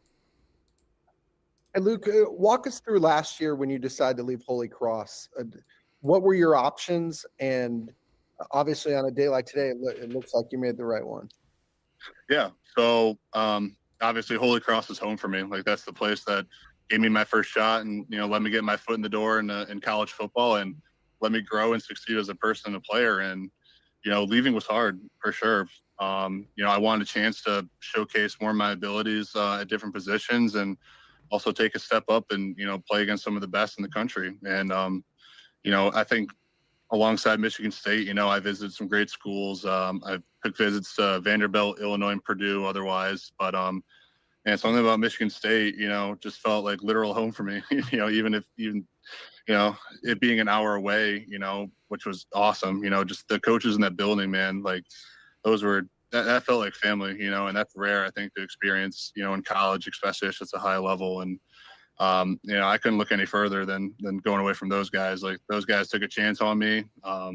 Again, like Holy Cross let me develop and grow as a person, and did, such in such a small amount of time. And I'm forever grateful for the opportunity they gave me. And needless to say, with the help of Holy Cross and Michigan State, I'm here where I am today. Kevin Fishbane. Hey, Lou, congratulations. You go through your scouting reports, obviously your arm length comes up a lot. I'm curious how you've kind of been able to tailor your game because of that and become the player you are that is obviously worthy of an NFL draft pick, even though your arms might not be the quote unquote ideal length. Yeah, absolutely. So Coach Mahalchek at Michigan State, that was a really big coaching point that he's used with me, for throughout every week of the year was, talking about hand placement and leverage. And, granted, for being a guy that doesn't have, the most desirable arm length, I was able to find a lot of success at Holy Cross, even playing tackle and able to, hang on the outside and, be really successful out there than moving into the inside. It was really just more of the same, just emphasizing where I got to put my hands. You get on guys a little faster than you do at tackle. Obviously a lot happens quite fast, when you're playing on the interior, but I mean, same thing always goes. Like, I just naturally take pride in, having quick hands and good technique in that area. And it's something that I can always improve upon and get better at. And, it's always been a critique for me for, a handful of years now, but I always look at my film and I could say, like, if I lose a rep here or there, I look at that and I say, hey, that's not necessarily because of my arm. Like that's something that can be coached and that's something that can be, improved upon. And, and obviously I'm ready to, get to the next level and work on it some more and then become an even better player than I am now. Dude, did you grow up a Lions fan? Yes, I did. So what do you think about playing for Ben Johnson? I love him, man. Grateful enough to come down to Chicago on a visit and meet with Coach Johnson and his staff. And he's a competitor. Like he loves to win. Like he loves to grind. Like he is just the ultimate competitor and really someone that you would really hope is your coach. And man, I'm just really excited to play for that guy. And he's had a lot of success in Detroit, and I think he'll carry that over big time here in Chicago. And Scott Bear to close us out. How's it going, man? I guess I'm just curious that over your time at Michigan State, when like you were playing left guard full time, how much did you feel like you excelled at that spot? And is it a position that, despite that you played lots of tackle, that you really feel like you can excel at on the inside?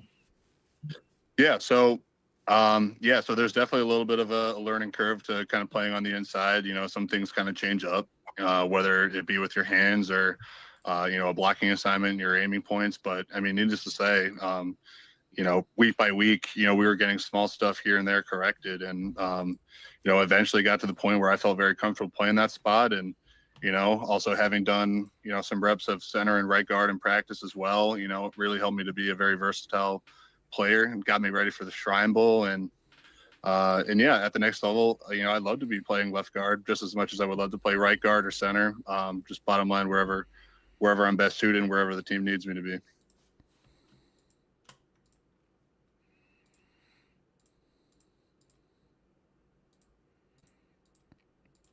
Bueller. Now, let's check out his tape. That was a good interview, I thought. Absolutely. And I researched a little more. So he actually, Newman played all three positions at the Shrine Bowl: tackle, guard, and center. And then we sent people to his pro day. So he was already on our radar.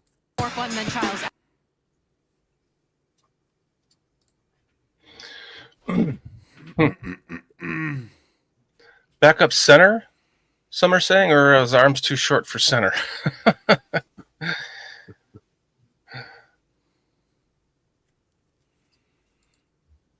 So what number is he? Oh, there he is. 70. Oh. Leave that up. You know what? Fuck.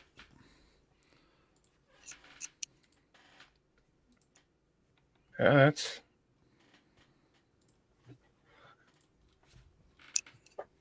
That's another rotation. That's another depth piece, possibly. Right? Oh yeah. No, I think it's a great pick. This late in the draft, I think he's a guy who's going to be a long-term depth piece for us, and hopefully nothing ever happens to our guards that are centers, but he could definitely come in and fill in time once he gets acclimated. And Drew Dahlman is here for 3 years, and hey, if this kid plays well enough, he might play himself into a starting center role if he can do that. I'm seeing an athletic offensive guard. I don't think wasn't enough there for me to kind of make an opinion off the tape, but he looks athletic. Who else do we have? Who should we show next? Oh, do you guys see the Hippolyte? I don't remember. Did you pull that up, Kyle?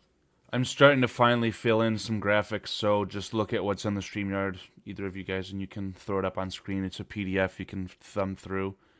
It's essentially just a RAS score, their hometown. Here, I'll show you. Foster says, gotta piss again. Thank you for that, Foster. Whoops. Switch that back. I gotta pee. There you go. Wait, what? That was weird. Okay. But yeah, you can just thumb through with this, shorty. First slide, the player image, the RAS score, where they're drafted. This is from the Beast, so slide 2 is most likely going to be their stats in college, a summary right up, and in the bottom left corner you can see the grade that Brugler had on them. Mm-hmm. Again, RAS score. And then I think for the day 3 guys, I've got some more tweets. Oh yeah, Shamar Stewart. So just a little tiny bit of added context on some of these slides, right? So Hogue is saying that Turner will be good for rookie mini camp. Brad Biggs highlighting the shin splint or shin stress fracture in his shin. I'm sorry. And then there's some blurbs from personnel as far as the Bears are concerned, right? I'm not sure who Trey Koziel is, but do with this as you would like. And I'm finishing up that for day 3 right now. Okay. Let me show some of the. Let's go to this. The interview with. Did we ever show the interview with Azie Tripoli? We just showed him talking. Yeah, we showed that interview. If you go to the Bears Twitter, there's a lot of stuff filing in for the kid from Michigan State. I don't know if that's who we just listened to as well, but yeah, we just listened to him. Well, I don't think we've seen highlights of the Maryland linebacker. It's on the Bears Twitter, I'm pretty sure. Yeah. I watched them on my phone, but the chat hasn't seen it. God, duck it. What is it? Oh, is it H? How do you spell it? Oh. Is it a Y? It's Ruben, Ruben, Hypp. Y, that's what I thought.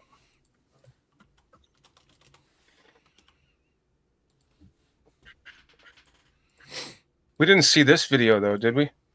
We just saw Ruben's video to the Bears, not the interview with the media, right? No, This one? I don't remember listening to that. This one? I don't remember this. Well, congratulations and welcome to Chicago. I just want to get your thoughts on the whirlwind of emotions that I'm sure you're feeling right now and the excitement that you have in you. I mean, it feels great. I took a visit to Chicago. It was a great visit with everybody there. I love. Shit, that's my fault. They show a lot of great hospitality, and just being at Chicago felt like home for me. So, just getting that call was great. It was a. I mean, I know what to expect. I know I put my best foot forward, and I just appreciate everybody in that building for believing in me. And I'm going to do my best to bring a Super Bowl to Chicago and help out in that regard. Dan Wiederer. Ruben, do you have a sense on why you didn't get invited to the combine? I don't got a sense at all, man. The only thing I did was just decide what I was going to do, and that was just capitalize on my pro day, make the best of that opportunity, and then just kill it on the visits and on the Zoom calls and everything that I had throughout this process. And I feel like I did that, man. I put my best foot forward, like I said before. I have a great team around me. I have a great support system, so they all helped me throughout that process. And we're here now. I'm definitely blessed for this opportunity, and definitely going to make the most of this. What was your reaction when you got your time at your pro day on the 40 and obviously put a number with what the speed showed up on tape? Yeah, I mean, I expected to run that time. I trained with Otto Bolden. I trained with a Test Academy based out in Jersey. So Kevin Dunn and his team and Otto Bolden was our speed coach. So, I've had a lot of talks with him about what I wanted to do and how I wanted to perform in that aspect of the pro day. And he helped me reach all those goals. Along with the nutrition and the weight program with JT. So and then in the drills too, working with Chad Wilson down here in Florida, and just putting a great pro day together. So obviously the 40 was a highlight of it, but I feel like it was a combination of everything I did during the workout, and that really propelled me throughout this process, and then just take advantage of the meetings and interviews. So like I said, I expected to run that time. I'm glad I was able to display that for everybody who was watching. Pat Finley. Did the Bears give you a sense of where you fit in at linebacker, whether it's middle or strong or weak? Yeah, man. They told me that I could fit anywhere. They definitely told me that my ability to cover, my ability to run is a great asset that I have. So I'm just looking forward to getting in with the coaches, getting in. I'm behind some great vets with TJ Edwards and Tremaine. So I got great vets in the room that I can learn from and soak all the information in.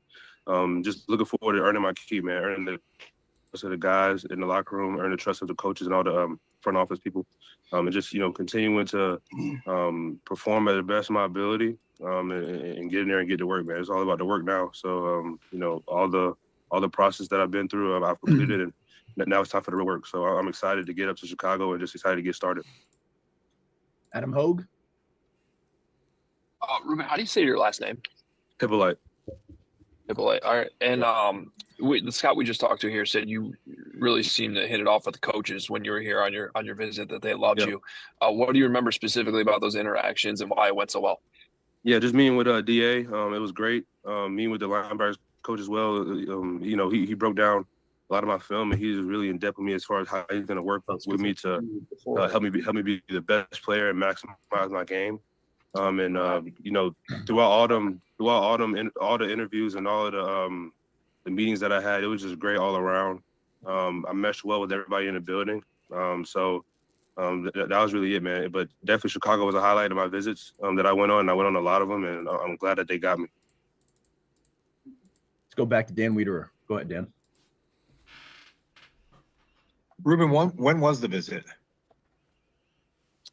This was early April. So I think it was like that first week of April. I went up there to Chicago. So it was one of my first ones after my pro day. When you were trying to kind of sell them on who you are, what were some of the things that you wanted to get across in terms of what kind of player they'd be getting? Yeah, that I was a smart player, that I knew my defense in and out, that I could talk ball at a very highly effective rate, Just wanted to get across to them that, obviously I have the speed to play this position, and I have the ability to play this position, and just really, talking to them as far as my scheme, how I could fit into their scheme. And yeah, man, just having a great time all around. And just meeting with all the coaches and all the front office people and all the staff. It was just great meetings all around, man. So I love the visit, and like I said before, I'm just glad it got. I'm kind of speechless a little bit because it's kind of surreal, and it still feel real a little bit. But I'm just gonna enjoy this moment. A lot of family here, so just enjoying everything, every last part of it.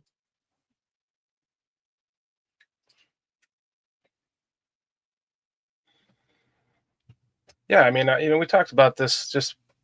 I know PJ in the first impressions and all that stuff, but just you listen to these guys, and it's nice to hear what they have to say. It's about being a Bear and getting excited to work with this coaching staff, all that stuff. Do you want me to give you guys a very crude rundown before our pick here at whatever it is, 277? 233. Still got a bunch to go. Yeah. All right. So what you guys are looking at is, again, just crude compilations of stuff. The top bar here, this is actually from the Beast, and Dane Brugler saying he didn't even have anything on Ruben Hippolyte. He had him as the best linebacker in the crop of the rest, meaning free agent UDFA. RAS score, we've already talked about that. And then as far as just some tweets that I was able to dig up, the college scouting guy apparently is saying that there is a top 30 visit, which of course he corroborated. All the coaches loved him, probably a Mike or Will, but will play special teams early. One of the leaders at Maryland. Courtney Cronin saying that Hippolyte led Maryland with 66 tackles in 2024. He had 60-plus tackles in each of his 3 seasons, and he played 10-plus games. He recorded 11 tackles in his final game on November 30th at Penn State. Third career game with 10-plus tackles. And then I think Kevin Fishbane is just quoting what we just listened to, right? They definitely told me that my ability to cover and ability to run is a great asset to have. I'm behind some great vets, all of that good stuff. Here is Zay Frazier. Again, very good RAS score. You can see at the top bar now, this is from the Beast as well. He's got some more information as far as his hometown, his high school, his birthday, all this good stuff, right? So apparently the director of player personnel, Trey Koziel, is saying that, we've already talked about this, the height, length, speed guy, right? Just another true measurables type guy. Some stats, you can see he started his career at Southern Illinois, so maybe there's a loose tie there. I see some community college, and then in his final season here at UTSA, saying that he was a first-team All-ACC and led the ACCs in interceptions, pass defended, a single-season interception record, and he only missed 1 game. As far as a summary, he's saying that Frazier is a long, lean, bump-and-run corner with the speed and coordination to cling to receivers and find the football when his technique stays consistent. There isn't much mystery why a team might feel he is worth the gamble on day 3. I think I've already said that. Now we're back to Luke Newman. And again, hometown, heard all this stuff, extremely high RAS score. And he's saying that his work at center during the East-West Shrine Bowl game week was key. He also visited the Bears during the pre-draft process, which I'm sure he said that during the interview. I just can't remember. You can see all the stats. Clearly was an incredible player for Holy Cross, right? First team, All-Patriot, All-American, all these things, right? And then at Michigan State, his senior year, his last year of college, whatever, he was an honorable mention for the All-Big Ten, and then graduated from Holy Cross with an economics degree. So he's already a graduate. He can fully focus on football. And then Mr. Dane Brugler also has him as a free agent grade, so could say we overdrafted him. Doesn't feel like it. He's saying overall, Newman will have a tough time controlling the point of attack against long-armed defensive linemen, but his movement skills, demeanor, and durability should give him a chance to stand out in an NFL training camp. That's where we're at. Hey. If you guys want to gather some screenshots, this is all your first round stuff as well. So Stats and summary for everyone. This was a RAS score. Get your screenshots. Get your screenshots.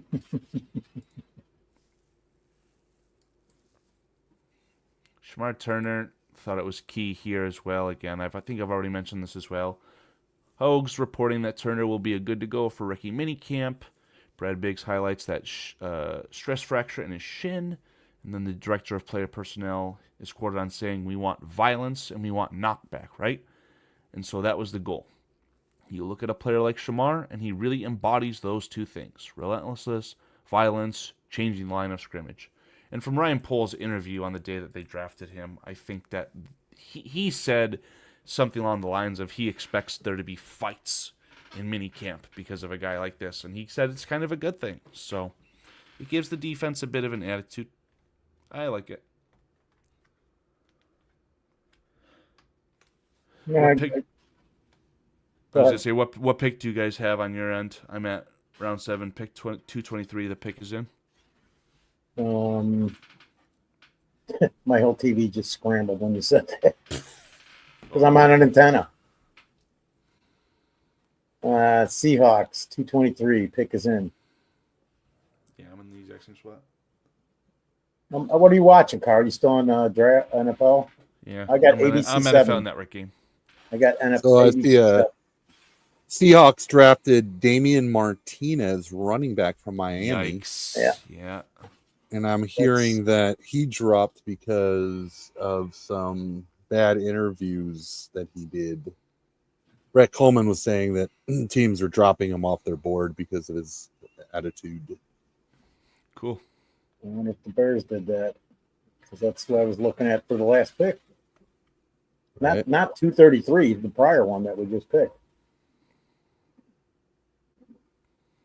The guy from Michigan State.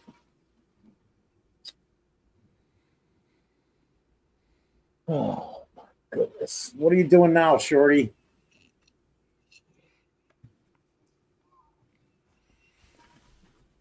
I'll keep going. Oh, I expect we got this last pick here. I wonder. Well, running back wise, we still got 4 guys who I would be thoroughly happy with: Rashard Smith, LeQuint Allen, Kyle Monaghay, and Montrell Johnson. Montrell Johnson. I looked at him. Yeah. Fair to say that Brashad Smith has kind of the highest pedigree and maybe the most smoke when it comes to being linked to the Bears? Yes, no? Yes.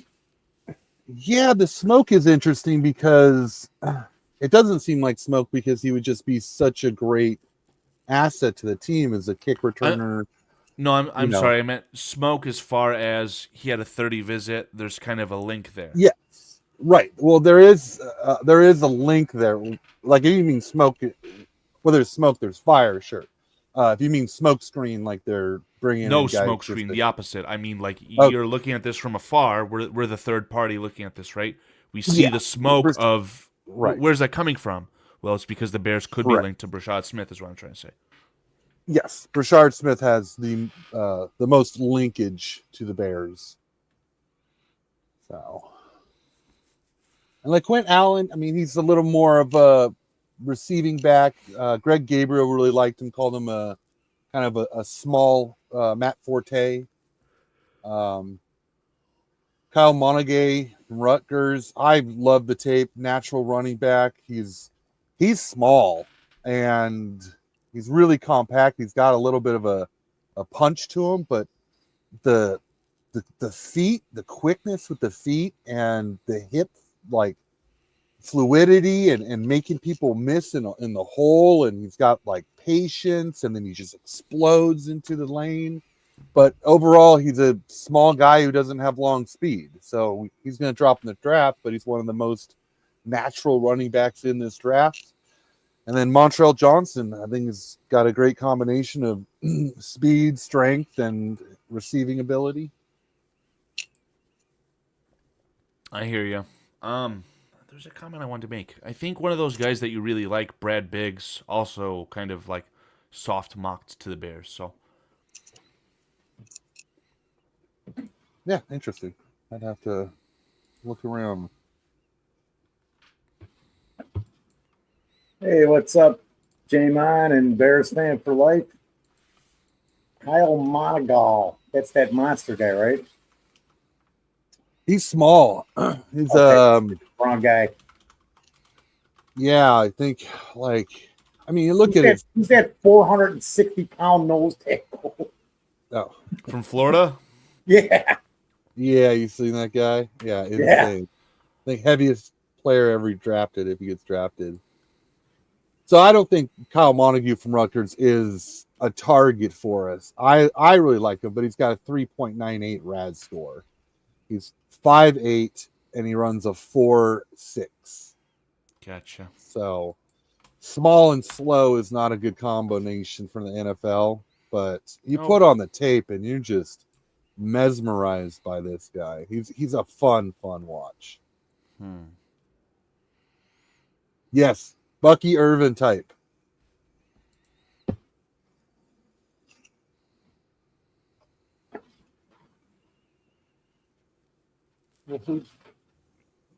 Did Pittsburgh just take that running back out of Florida? Damian Martinez, who somebody just took him. Oh, That yeah. That was to Seattle. I haven't seen who Pittsburgh took Caleb Johnson of Iowa in the 3rd round. No, they're up right now. It's Damian Martinez. They've got the Steelers pick is in, but they're showing highlights of Damian Martinez. Ah, right. Getting a little lackluster here.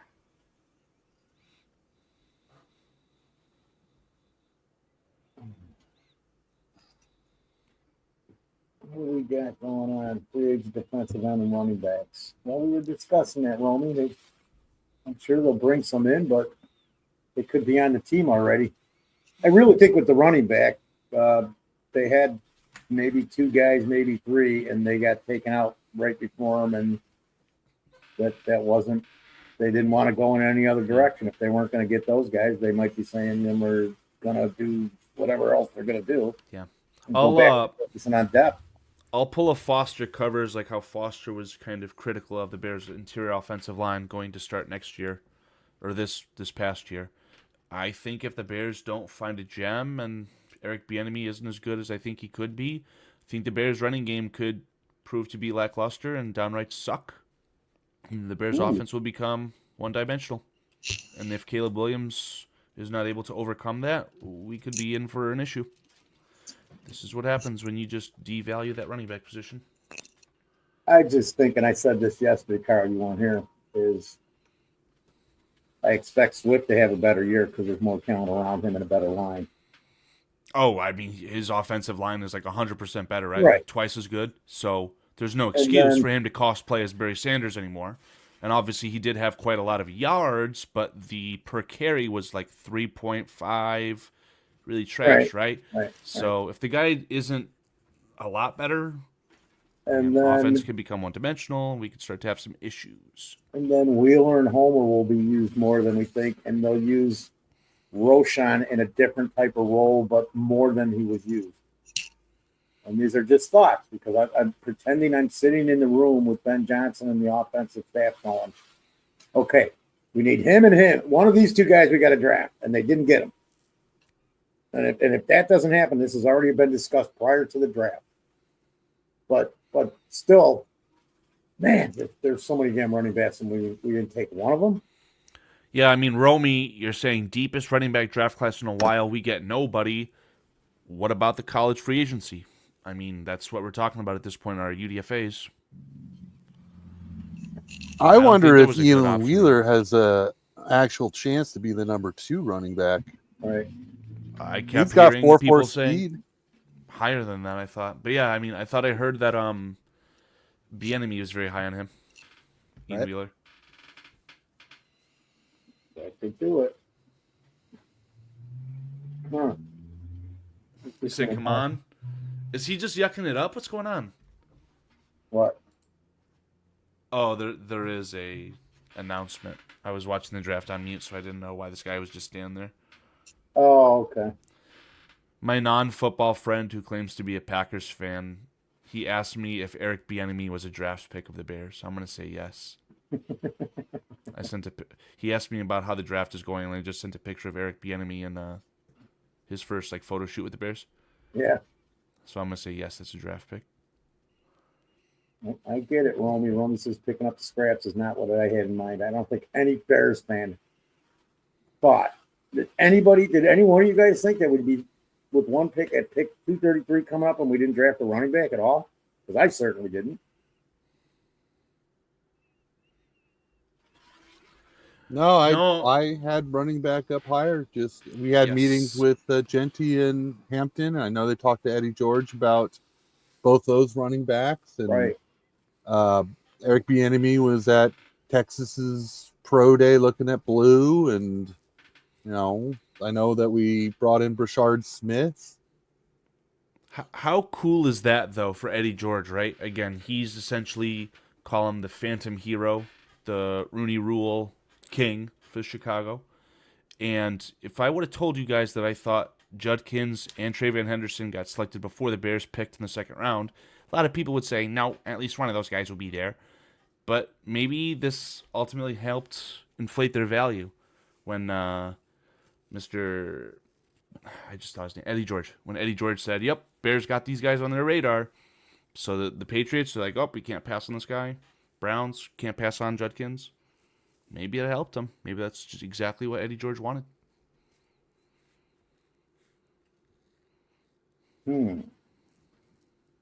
I had kind of a run on running backs late first, early second. I had a feeling Hampton would go in the 20s in the first round, and then any team looking to take a running back is looking at Travion and Judkins as the next two. And then a little bit of a drop off to Caleb Johnson, and then a big drop off in the rest of the rankings. Yep. I mean, I feel like the exact same way, but I feel like whenever I've talked about the fact that all five of those guys, obviously Caleb Johnson made it all the way to the third round, but a lot of people are like, oh, you'll only get one or two selected. So it kind of played out exactly how I thought, but it just sucks for the Bears. I feel like you got sniped twice because you start today, day 3, with Bashul Tootin, Darn Tootin, and Cam Stopgap. I mean, they got screwed. Yeah, running backs all went before our picks that we traded out of. Yep, we got screwed. And to that point, Aptness is bringing up maybe we shouldn't have made that first trade. But the guy was gone anyways. That's why I believe the trade was made. Oh, 41? Yeah. Yeah, absolutely. And I mean, 39, again, I'll embarrass myself. You get the best wide receiver in the draft at 39, your hands are tied. Yeah. You're a good organization. You go best pick available. The only thing I think you can go outside of is quarterback, right? Maybe they have an incredible grade on a quarterback, but it just doesn't make sense to take him. But wide receiver, I mean, you could technically use all those guys. You did just lose a key piece in Keenan Allen. I maybe overvalued Zacchaeus and said, yep, he's a slot receiver. He's fine. And especially once you draft Loveland, like, oh, just have Loveland do that. But no, they clearly wanted a guy who could take the top off the defense. That's what Luther Burden is. I don't even like it was stated before, man. It's just that he was there. And oh my God! Brashard Smith gets drafted by the Chiefs. What the fuck?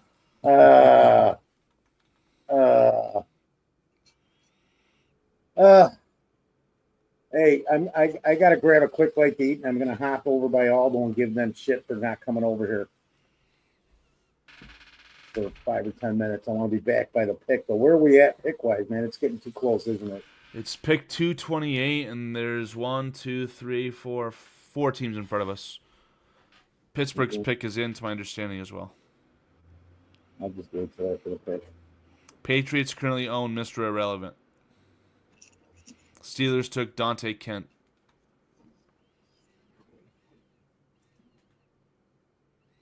Braden's back. Man, the more I think about Bashul Tootin, he would have been so good for the Bears because the only real issue with Tootin is his fumbles, to my understanding. He was as explosive of any player that I saw highlights of. I kind of looked at more of the top-tier guys, but Tootin was special, man. I don't even know where he went. Scatterboo went to the Giants. Where did Tootin go? I don't remember, man. Did he go to the Browns? He went early I in don't think so. He went early today. Third round, fourth round? Fourth round today. Fourth round, early in the fourth round. Oh, the Jaguars upgraded their running back with Tootin. Yeah, because last year, that silly guy, ETN, Alien Head, he's just terrible. So.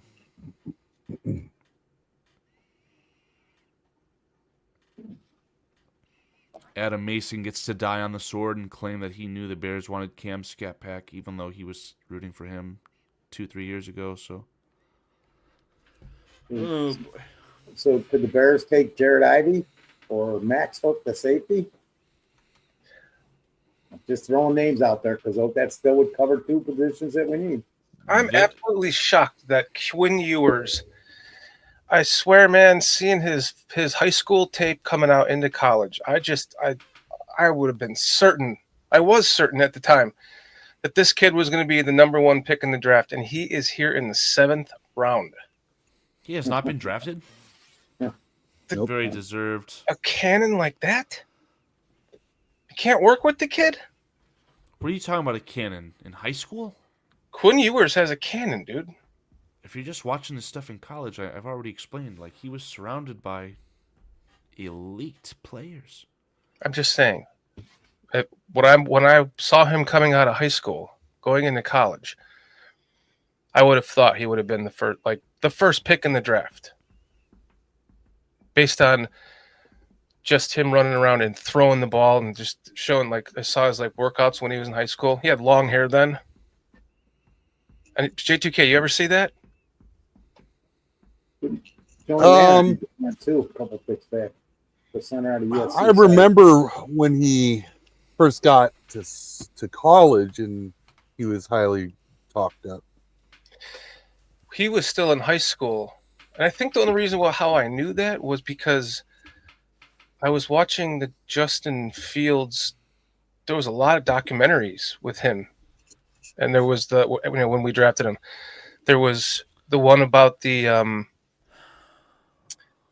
him in high school. And then there was another that involved him going to the top 7 or whatever camp, whatever it's called, and winning that.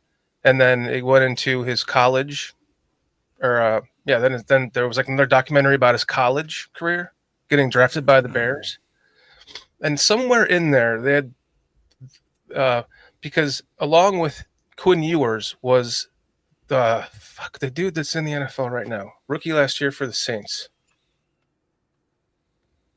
quarterback. Oh my God, I was very high on him as well. He was the guy who got screwed over by Caleb Williams. Yeah, Spencer Rattler. Him and Quinn Ewers were part of that whole. Yeah, Spencer Rattler has a very extremely high pedigree coming out of college. Or sorry, high school. High school, yeah. Both of them did. But this kid had NFL cannon arm then. So I was just like, he's going to be the top pick one day. Here he is in the 7th round. Well, He could be a UDFA. Last time I'll say it. You had an elite talent around you. You don't have college. to say it. I already understand from then on. I'm telling you, my first thoughts on him. And then that happened. I bet you'd be surprised at how many college kids can throw the ball like no other and just never even get a whiff of college, let alone the NFL. Sometimes with a quarterback, it's all about what you've got between your ears. That's the most important thing sometimes. It is the most important thing. Because when I watched this NFL, the quarterback series on Netflix from Peyton Manning, Series 1, I watched Kirk Cousins, Michigan State guy, hate him for that. He wasn't that great at the Redskins, but he got a lot of money. Went to the Vikings, I hated him. Didn't think he was the best player. But when you listen to this guy talk, oh my God, is he intelligent as far as football is concerned. You got to be like that to be at this stage. There goes Quinn Ewers to the Dolphins, dude. He's had elite seasons. Oh, thank God. Oh, just as I'm talking about him. That's unbelievable. 27-9 career record, 27 straight games with the TD pass, second team all Big Conference. Time up Big 12 in 2023 and SEC in 2020. So the Dolphins tanked for Tua. Tua's brain tanked for concussions, and now they have their contingency plan as the quarterback from Texas. God bless him. They're Brock Purdy. Let's pin this. 6 hours. 9 minutes. Curious to know. In 3 years, if that kid didn't. Holland Pierce. Who? I don't know what you're talking about right now. I'm talking about Quinn Ewers.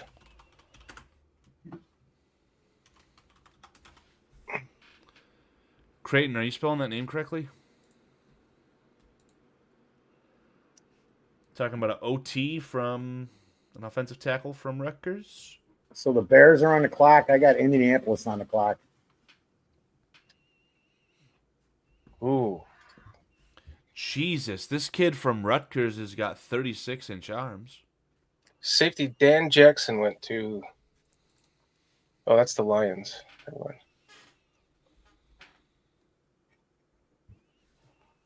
Was that a trade? Oh, never mind. I'm behind. Yeah, no, it's. We've got the Colts on the clock. Literally just said on my TV, the pick is in. Lions, Dan Jackson. What? You're just one pick behind. And then it said, I got the Colts pick is in with Hunter Wohler, safety out of Wisconsin. It's just rolling along now, man. 7th round. The Colts select Hunter Whirler, so that means that the Chicago Bears are on the clock. Did that Penn State safety get drafted? He did, right? Jalen Reed? Jaden Reed? He's gone. Jaden Reed, I thought, was the wide receiver on the Packers. Jalen Reed is gone already, dude. Oh, yeah, Jalen Reed. 15 picks ago. Where are these running backs? 20 picks ago. According to Little Dane. Running backs. I'm going to So say... the Chicago Bears' average RAS score for this draft so far is 9.07.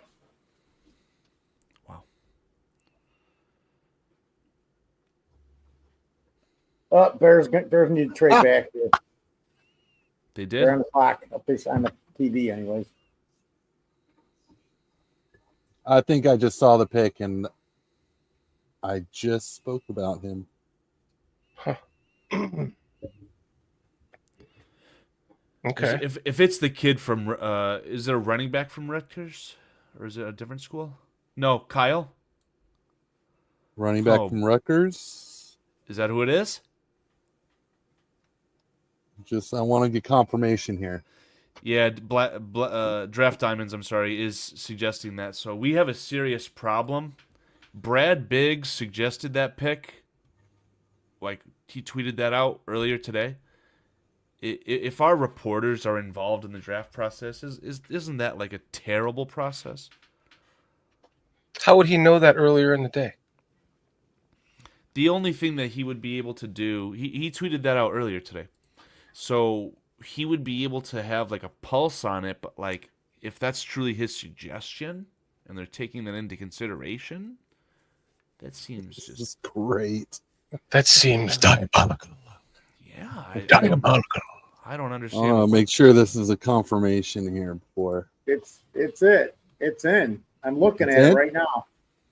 Yeah, Foster should be first. Guy. Awesome! Yay!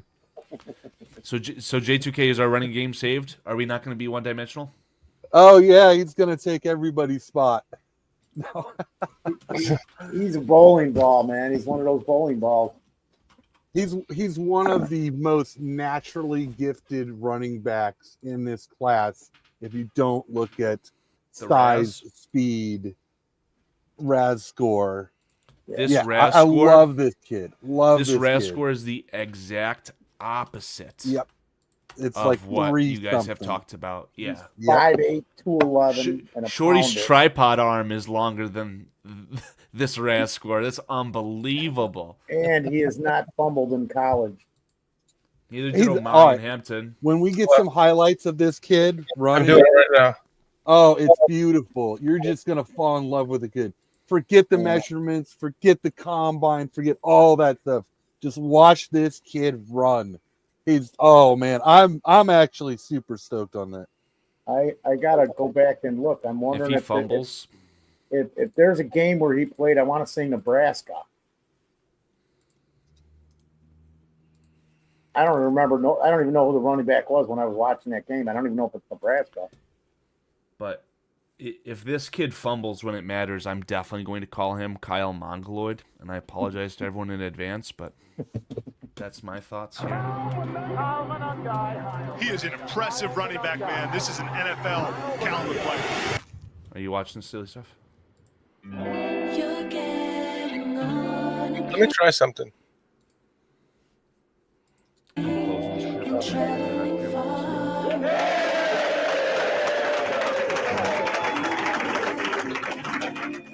And great kid, by the way.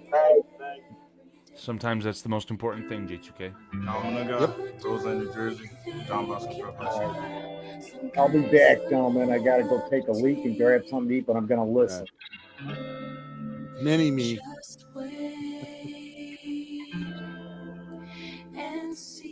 As Manungai takes the handoff, lowers his shoulder. Manungai. Touchdown. That's cool. Here you go, young man. Here you go. Back run, bounces out top left to the goal line. He's in. Touchdown, Rutgers. So all of these incredible coaches that we got all got a project. That's awesome.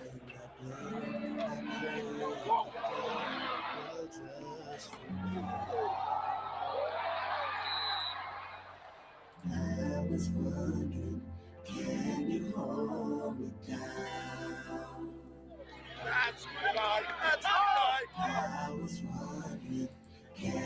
They're gonna get some freaking. Are they building this up here? Okay, thank you. Number 5, doing his thing. Kyle Manungai is a special running back.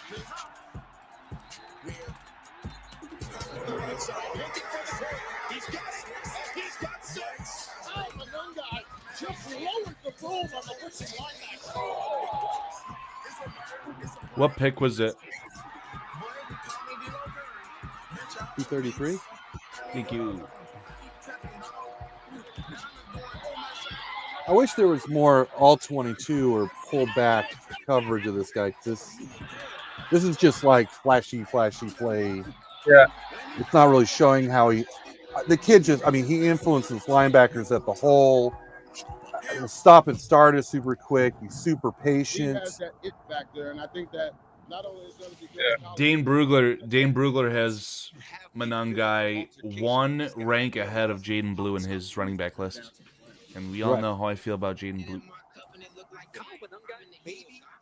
Yeah, just absolute natural running the ball through traffic. I can't say enough about Manungai. This kid's a legit player. That's NFL running. That's elite running that you're seeing from Kyle Manungai.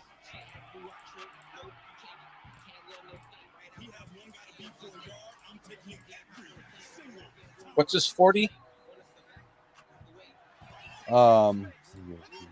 It's terrible, Dan. 4.6. Ooh. Okay, no, that's fine. But his 10-yard split was 1.54, which is one of the best out of the combine. Puts him, I think, top 5 in the combine on his 10-yard split. So it's long. He doesn't have the long distance, but he got short area quickness. How much longer is this video playing? By the way, it's very laggy on the broadcast. Is it? Yeah, and it's really just bad. kind of highlight that. I might if I were you, I'd jump to a different highlight reel for this Well, kid. yeah. While you figure that out, then I can show this. Here's some Raz. All that red. Oh, they have a different 10-yard than I do. Interesting. I had a And then 154 that I got from the combine. here's the beast. So his stats up top. The summary overall: Manangai lacks breakaway speed, but he can pick, slide, and weave through the defense with shifty quickness and run toughness. His competitive profile and promising reps on passing downs should make him an effective utility back in the NFL. And again, Dane Brugler gives him a grade of a 4th or a 5th round pick, so that's cool we got him this late. And 1 spot ahead of Jaden Blue. He was first team All Big Ten, missed 1 game with a head injury, and missed the bowl game as an opt-out. But he was a team captain, which that feels like there's a trend going on there with the Bears picking up captains. So very, very cool. Clay Davis suggests bye-bye Roshan. Maybe bye-bye Roshan, the running back. Hopefully we get Roshan the fullback and Roshan the linebacker on special teams. So that'll be cool. I think Manangai complements who we have right now. Like, it was well said, Carl. Sorry. Roshan's more of a power guy. Swift is like an open field guy. Manangai is like just a natural running back. You know? That's exactly what I saw. And that was just in that. So I can't wait. The Bears should have his highlights out pretty soon. Let me see if I can find another one. They always shit that out, right? What I really liked is when I found like all 22 tape of his and just watching him weave through traffic it was just so impressive. The highlights just show a lot of the highlights show like a small guy, running over someone who didn't really have good tackling technique or balance, or I don't think it showed his true game the way I saw him.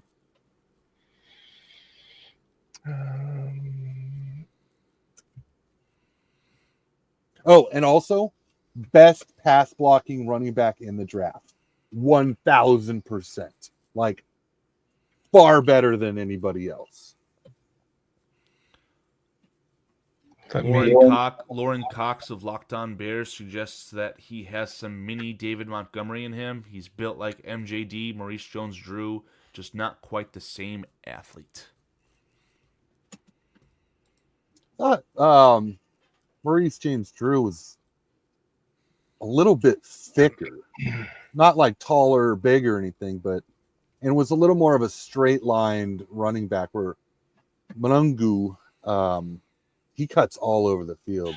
Yeah, something like this. This is probably going to be a better film. Are you tabbed out? Hmm? I don't know if you're tabbed out or not. Like, there's just something wrong with this video. It looks Do you want like me to share it? Yeah, you can try it. Something just seems wrong here. Or this is. Do you want me to tell you what? It's go to prospects. Nah, I would rather just look at like whatever the Big Ten pumps out or Rutger football. That's what I played. That was Rutger football. Yeah. He's this prospects guy. No, I mean Big Ten football has an hour-long video of this. So that's funny because I am Ethernet in. I'm not using Wi-Fi. I don't know what the problem is then. It actually doesn't look laggy right now, but when you were you tabbed out? No, make it full screen and just don't tab out. What does that mean?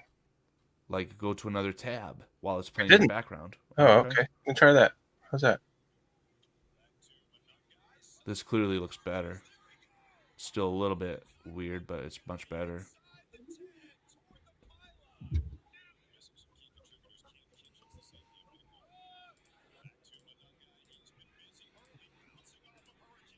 So that was a good example of kind of, you saw how kind of he flows up to the hole and influences the linebackers there. Yeah. Yeah, can I just try sharing this? Yeah.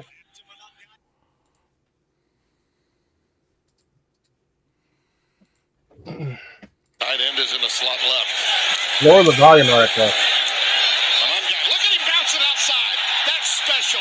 He is special. That is some kind of Monungai. Better? A little bit more would be nice. Then it's easier. Quieter? Yeah.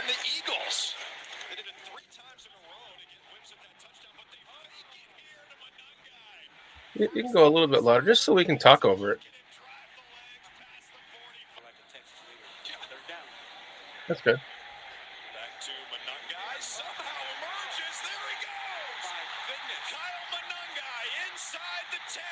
That's the thunder to the lightning, fellas. Just look how patient he is. Very Just inspiring. very specific steps, no wasted movement. He just the way he sees the whole of the vision. Let him cut back into that hole there. He was going outside, then he cut back up. This is against Ian Wheeler's team, by the way, Howard. He's not, his 40 is not great, but he has good like quickness in his juke and move. Yeah, look at that. Boom. He finds straight really well. I'm seeing a diminutive type player here. Yes. He is small in stature. But like his attitude and style are the exact opposite of his stature, right? Yeah. I mean, against Virginia Tech, that safety is no scrub. Does that look like a 4.6 speed on film? Like, no. This looks like what... Boom! Look at that juke. Turn the guy around. This guy looks... He reminds me of Ian Wheeler. I thought Ian Wheeler was more like here. A fast Marion Barber, more of a bowling ball. Yeah. Yeah, like an aggressive, diminutive type. But he hits that. He just climbs through the levels quickly, like this guy does. Right. We'll take that every fucking play. The guy that can find the smallest hole and get through it quickly. I mean, that safety for Akron might be at your grocery store, Shorty, but yeah.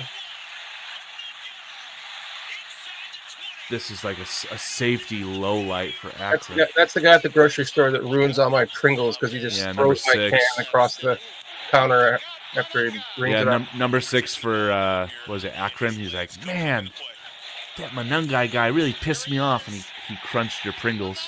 Yeah.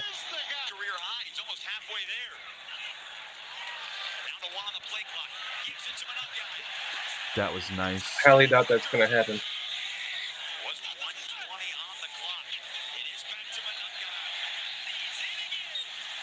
There's no way this guy doesn't make our team. He's our 4th running back. Yeah, for sure. He'll make it. We don't have any BS ties to Homer, right? Homer just has some weird familiarity. I mean, Homer coming back feels like the work of Richard Hightower, our special teams coordinator. Yeah, for sure. Yep.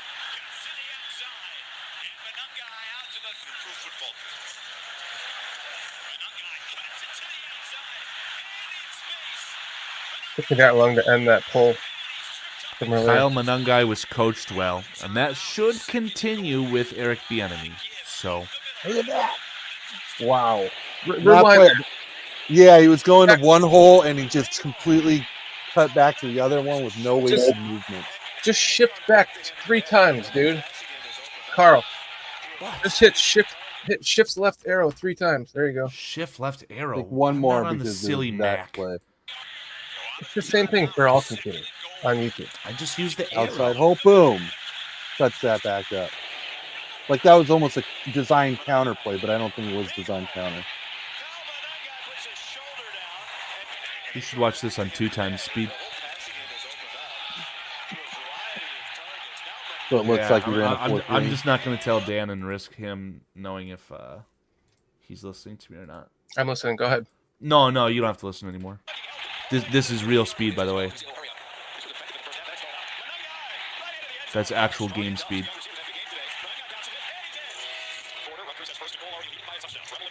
That's actual game speed? Yeah, that's how fast he is. Okay, I'm done. Bad boy Motors. Manunga is a bad boy. He's a bad boy. And he drops the head again for a first down. Manunga picks up 8 yards every time. That'll work, right? And it'll happen, yeah. Brian, I don't know if I agree that he's going to end up being a steal, but the opportunity cost is really low, right? 7th round pick after you've already traded back all day. Looks great for Madden.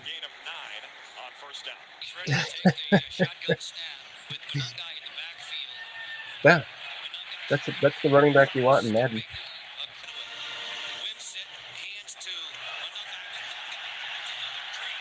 I don't even know where I lost him in that.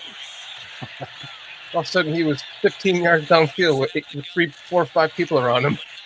Yeah. Pacheco was a 7th rounder from Rutgers as well, I believe. Ironic. Yeah, I think that this is very much a good comp for Pacheco. I don't see the nastiness in the sense that he's running people over and getting hype about it. It's just more diminutive. He refuses to be tackled. Right. Yeah. I like this a lot. Yeah, that's not diminutive. Against shitty State as well. What's the date on this? Is this the work of Mel Tucker? Oh my God! Put his ass on the ground. Wow. That was nice. Yeah, the feet, the quick feet. Whoa! Is he playing against our linebacker? Yes. Or actually, yeah, probably Maryland. there he was. Also know our offensive guard we drafted played against our linebacker as well. Look at that doctor failing that tackle. There's that's the thing, right? This is a chess piece, guys, because this is a guy that you could give 2 flying fucks about his 40 if it's a 4.6 something. His intermediate speed within the first 15 yards is all you need. That is the 10-yard split. piece that It's you a 10-yard add split to this. He's not the guy that's going to break an 80-yard run. Swift couldn't even break an 80-yard run. That's kind of why, but Trey Henderson guys like that can't. Swift could. I mean, Montgomery can't. Swift might be able to. But let's just say yes, he can. Okay, this guy can't. But this guy is better than Swift in that 15-yard range. So he makes his strength makes up for Swift's weakness. That's what makes that pick so special. I want you guys to think about that. I'm not overhyping this pick whatsoever. I am. I'm loving this pick. This pick is setting yourself a up 7th for round pick. No, they're playing chess, dude. I think this is a huge steal. Actually, I had him Shorty, you were right. Ranked much higher as far as running backs out there, but I question whether the fit was there just because of the RAD score. You go and look at Brashard Smith's RAD score and his makeup, and he sounds like a Brian Poles draft pick. Montague didn't sound like a Brian Poles draft pick, but I love the kid's tape. No, Shorty, you are right. They are playing chess. They are supplementing their running back room and waiting for Ashton Genty in 5 years. So, congratulations to you. Oh my God. Oh my God. I mean, what is he gonna do? Maybe the first, second year he's gonna No, I just find it funny because that's going to be your thing now. Absolutely, I'm never letting that go. You're going to be like, Ashton Genty is ours in 3 years, guys. Yeah, we can start the more stream days instead of a logo. Instead of a logo at the top right, it'll be a timer. This time in 5 years. Yeah. No, yeah, Jamin, you're totally right. I mean, everyone essentially shit on Bucky Irving, so it's crazy though. I mean, Jordan James went in the exact same spot, maybe a little bit later. So whatever. Again, for all you guys, if you'd like to read real quick, this is from The Beast. You've got all of his stats through college. And then a summary according to The Beast. And again, Kyle Monangai, according to Dane Brugler, the 20th ranked running back in this class, 1 spot ahead of Jaden Blue. Bear Down Sports. Who's that guy? Adam, what do you think about my Bear Down Sports recreation here with my copy pasta like you do? Got some good info? Sorry. So you asking J2K? No, I'm asking Adam. Oh, Adam. Sorry. Adam Mason's in the chat. He says, I am burnt out. Adam's also deep presso. You love that. You love stopgap. You love that last pick, Adam. I love that last pick. That was. Should we do a draft poll? That pick right. Let me just finish, for fuck's sake. That last draft pick kind of put it actually put the bookend on the entire draft to make it all make sense for me. And we didn't get the players. Listen, we got jacked every time we were about to pick one or two players before us. That player that most of us wanted was picked, or any one of us, like including myself, all the way down to freaking Jackson Slater, 2 picks before us. And then we end up with, who is it? Luke Newman. But then getting that pick, J2K, man, that is electric in that 20-yard space that you don't need him to be a 40 of you don't need to have him to have a 4.40, 4.340. His damn it, excuse me, his intermediate speed is so like quick. Yes. That's where the game is. The game lies in that range. And you set that range up for the next level of range. And then you add an arm like Caleb to that. And you add how freaking Burden just landed in our laps. And we got a tight end that is a little thin to me. I'm worried he's going to get injured a lot in the NFL. But other than that, love the idea of. But there's insurance for that with Burden. There is insurance for that now. There is the added element of this guy and the tackle. Like when you break down Azie, like you see how it makes sense. And I break down every one of these players, even though I didn't know who a lot of them were, and it makes sense to me. I can make sense of it.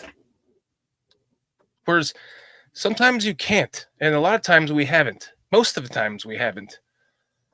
So I'm excited overall about this draft, and I am super excited to find out who is left so that we can start to build upon what we would like for you guys want to do UDFAs. How long does that take to come out?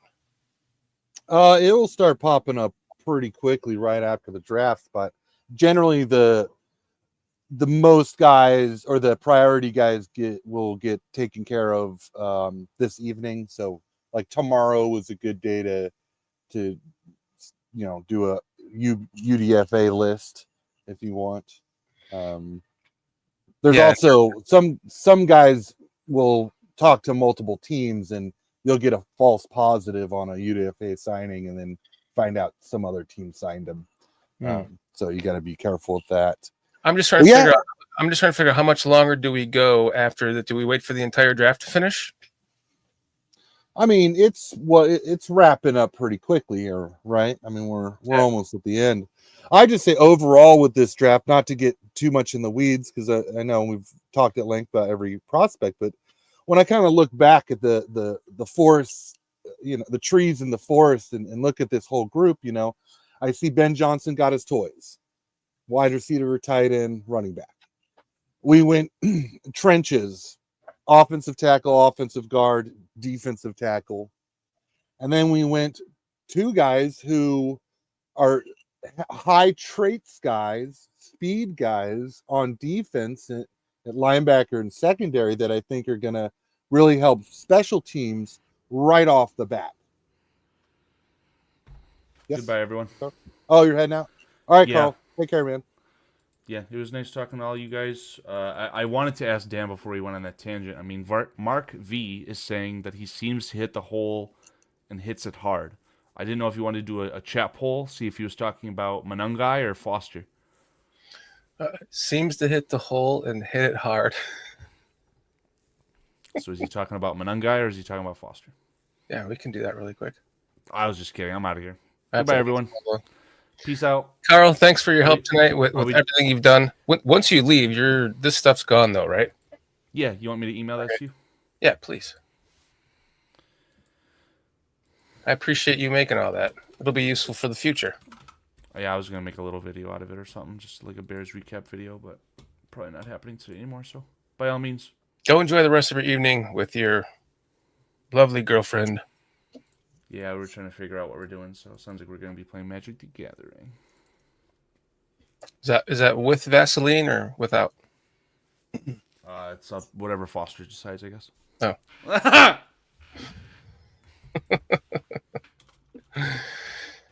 The Bears, I'm sure by now, have a stinking video out on their website. Let's see.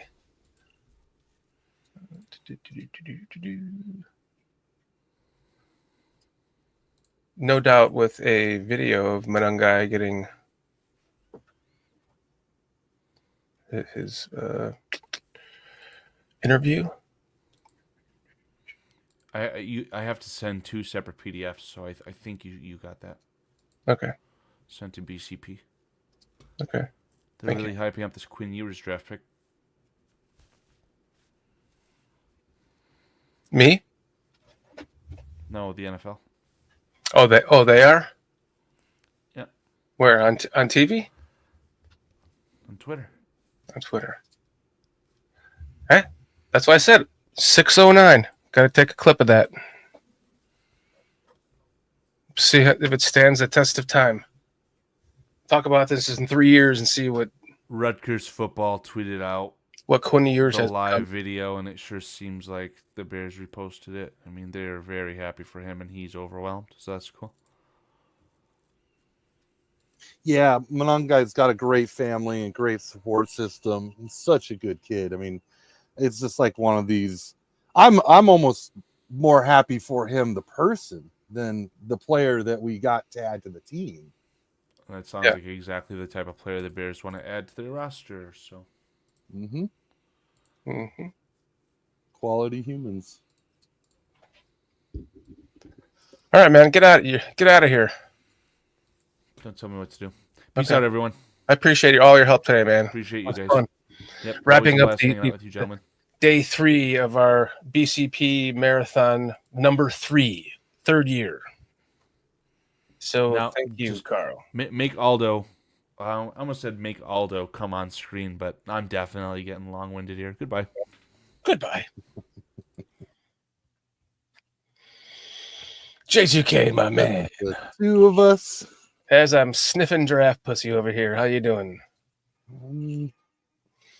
I enjoyed this draft. You know, I think there's a lot of prospects that I didn't necessarily have on my radar.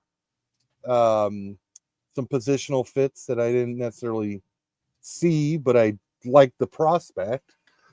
So overall, you know, I do like it. I do think that you're right, that I think that every time we traded back was a byproduct of a team taking players that we wanted. Yeah. And the amount of times we did that was kind of exceptional. 3 trade backs, I think. Yeah, because I mean, it happened like every time, didn't it? Yeah. It's like, by the time when they ended up drafting someone, it wasn't someone that was necessarily on anyone's radar. But the times that they traded down, you could tell were because of those moments where they were players that all of us wanted, and no matter who it was. Some of us didn't, but you know, a vast majority of us, like, we're always, that was the guy we were talking about, or that was the best player there. Got taken. And a lot of those players were all of the running back variety, right? Mm-hmm. So that's why I like this last pick, because I had him as a higher draftable player in a very deep running back class, and to get him that late in the 7th round, I think he's an absolute steal. I think you are absolutely correct. I mean, respectfully. Yeah. Appreciate you appreciating that. I agree with you respectfully. I appreciate you appreciating me appreciating you. So, yeah, But, man, like I guess I'll be watching for UDFAs and all that come up next and seeing how else we fill these spots. all right. So we're waiting for Foster to come back. Hopefully he realizes. I think he's pretty settled in on the bar room. He looks Oh, like he probably is. He's probably. Oh, he clearly looks like cigarette. So yeah. He has totally forgotten about us. So I think, tomorrow would be a good day to review UDFAs. Mm-hmm. I'm not sure what your schedule's like. Well, tomorrow I have to mow my lawn after I go buy a new battery. Everybody's got to mow their lawn. Well, tonight I'll go buy a new battery. Right. And then tomorrow I have to mow my lawn so that I don't have to go buy a new battery just to mow my lawn. And then, so I can't do anything during the day. But we could do something, in at night. Yeah. Get around. Man. Okay. Yeah, make a list. I could review prospects and have a little report on each guy by tomorrow, and yeah, get some more insight and content out to everybody. Anything that you have, can you just like text it to me or something so that I'm because I'm going to be pretty tomorrow's we're having a whole fucking shitload of concrete poured for a new patio and stuff ripped out and stuff tomorrow. Sorry, on Monday. Okay. And so I have to prep my last preparations of getting everything ready is that and then mowing my lawn. So if I'm not going to be able to pay attention to any of this. So if you just like shoot me a text, UDFAs, when you see them, if you're on your phone or whatever, if it's easy enough. If not, what I'll do is I'll do a full write up on everybody that we sign, and I'll just send it over to you as an email. Oh, okay. Yeah, and then you can read it all. And if I find links to highlight videos, RAS scores, I'll just put that all in there. Okay. Yeah, I'll hook you up, man. Get you a nice breakdown of everything. Then we can just sit back and watch highlight videos and talk about them and do all that tomorrow. Yeah, I'll just turn off the ad revenue on that too, and we'll just sit and have fun with it. Yeah, that'd be cool. Yeah, just whatever, hit me up on roughly a time you want to do it. But I know tonight we'll have a lot of guys signed, maybe a couple guys tomorrow, and I'll easily get a list going. Okay. Sounds good, my friend. Well, this has been a fun 3-day marathon with you, our third together. Yeah, it's becoming a bit of a tradition. I'm enjoying it, my man.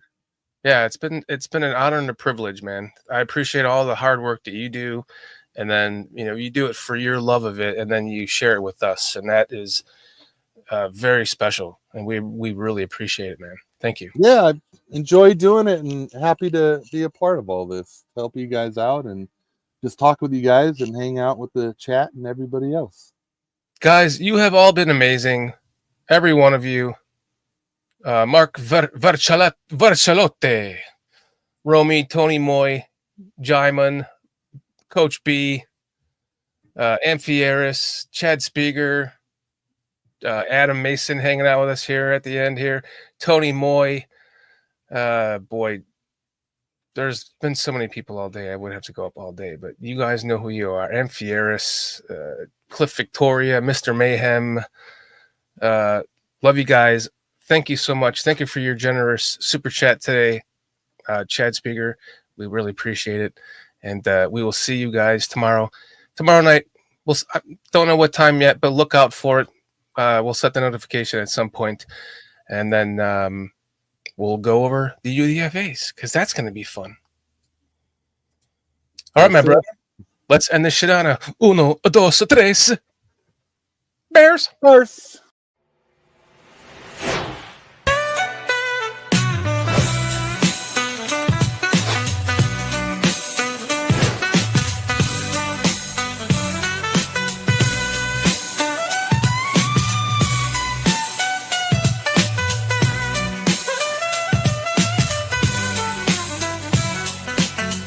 Giddy up, groove, stay.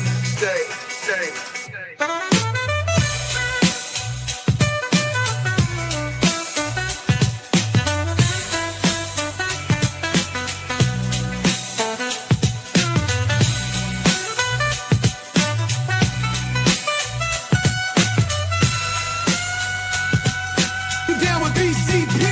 Yeah, you know me. You down with BCP? Yeah, you know me. Integral, grind exponential. You down with BCP? That's the way we rotate, ready, Yanny elite. You down with BCP? Down with BCP? You down with BCP? You down with BCP? That's the way we do things limitlessly. Yeah. You down with BCP? Yeah, you know me. You down with BCP? Let's blow. Switch the flow. Shift the tempo.